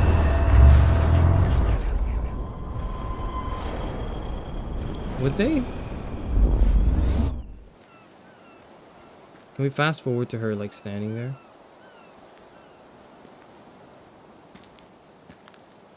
Do we have to make an observation or something? Like, what? I've already made all the observations before engaging in the conversation. That's all I can do, I think. Okay, Chloe, can you hurry up? Just stand over there so I can speak to you. There you go. Listen. So I can skip, like, one cutscene.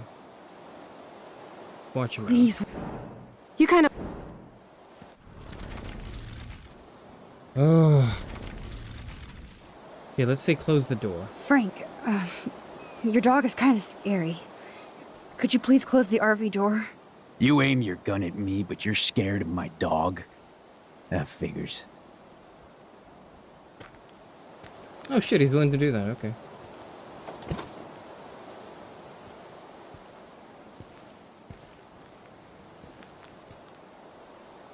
Okay, there, you're safe. Now what do you want? Just the names of some of your clients. Oh, is that all? Help or else doesn't work. You already did doesn't work. You don't get it doesn't work, I think.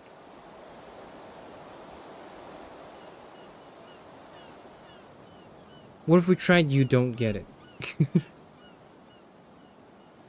No, that wouldn't be received well. I cannot imagine that going well at all.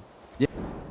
There's... Okay, look, if they gave us a major decision and of Yeah, four right, choices okay. and all of the choices Both of are you are wrong, giving me a headache. I need to No know deal. for sure that all four choices are wrong. Oh, yeah, Because you I need- need to complain about something. And that'd be something I would complain about.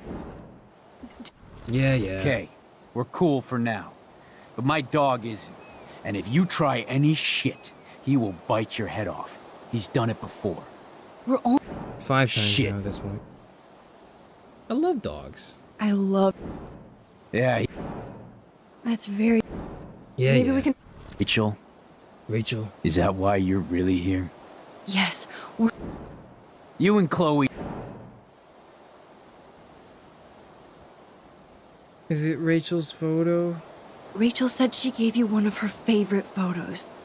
That proves how much she cares. And you care. That's why you have to help. How do we know that? About that photo? Yeah, how do we know about that That's photo? my favorite picture of her.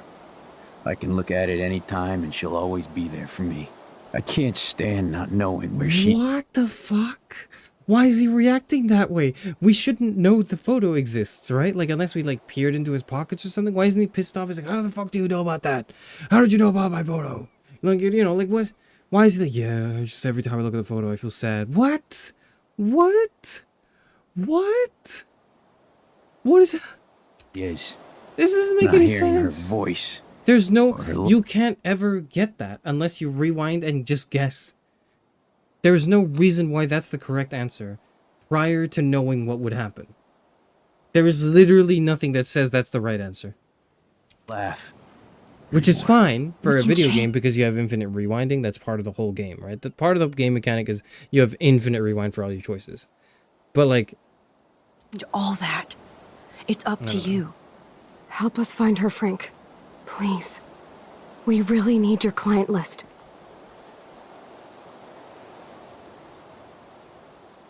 Well, if there's a chance in hell, you two dorks can find Rachel. Yeah, I'll take it. My dog isn't barking at you, so I guess that's a good sign. It's because you closed the door.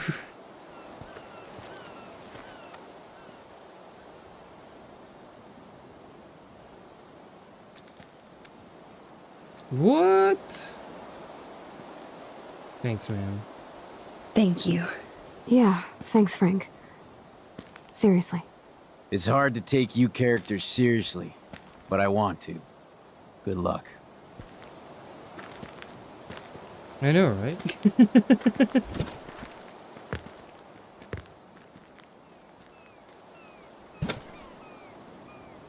That worked out. That was cool Frank gave up the code to help us. Rachel must have seen something good in him. I guess so, huh?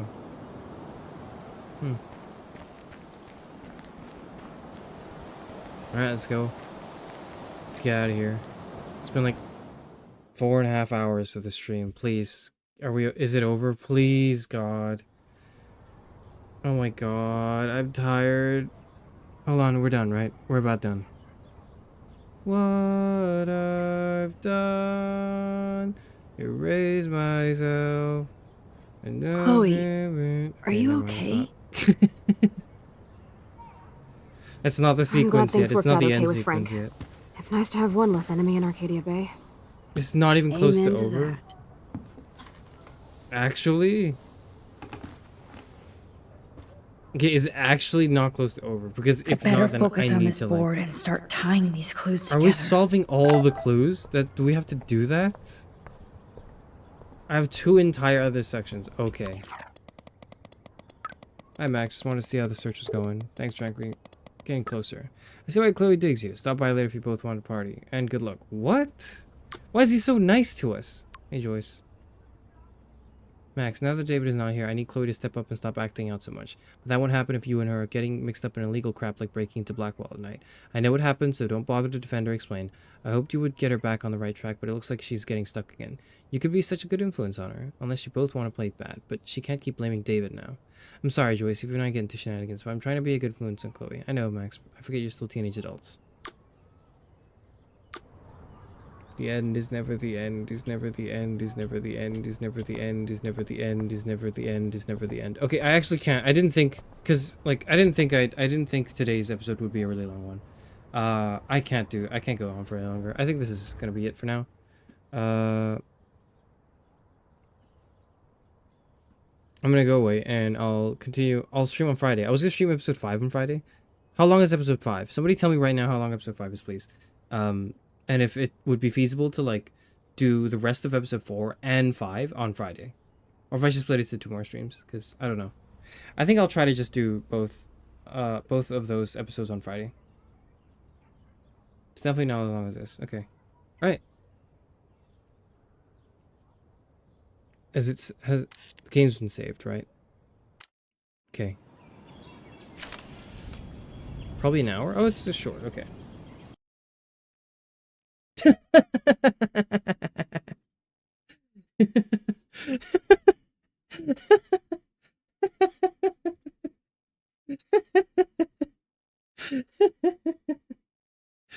Oh. Oh. Oh. Before you leave, can you show us your Spotify Wrapped? I don't have my Spotify Wrapped yet. And also, I'm not showing you. Oh my god, that's fucking funny.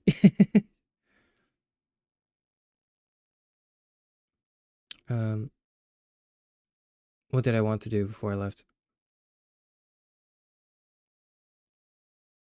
Before I leave, I mean.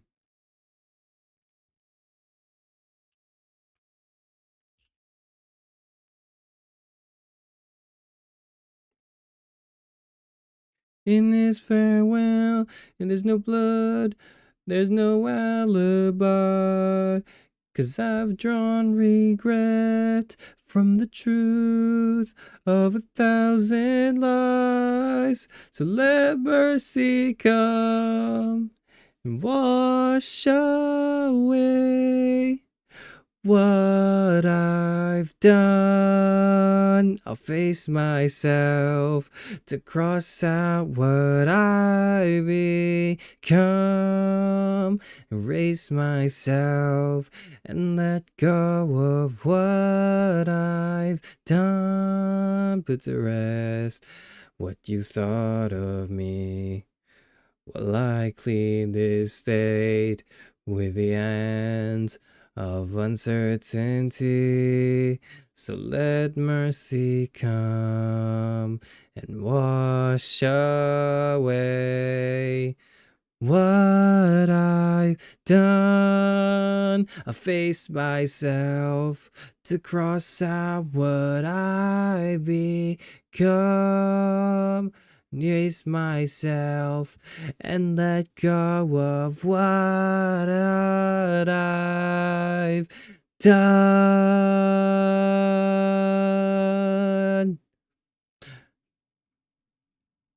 2 a.m. karaoke. All right, I'm going now. Goodbye.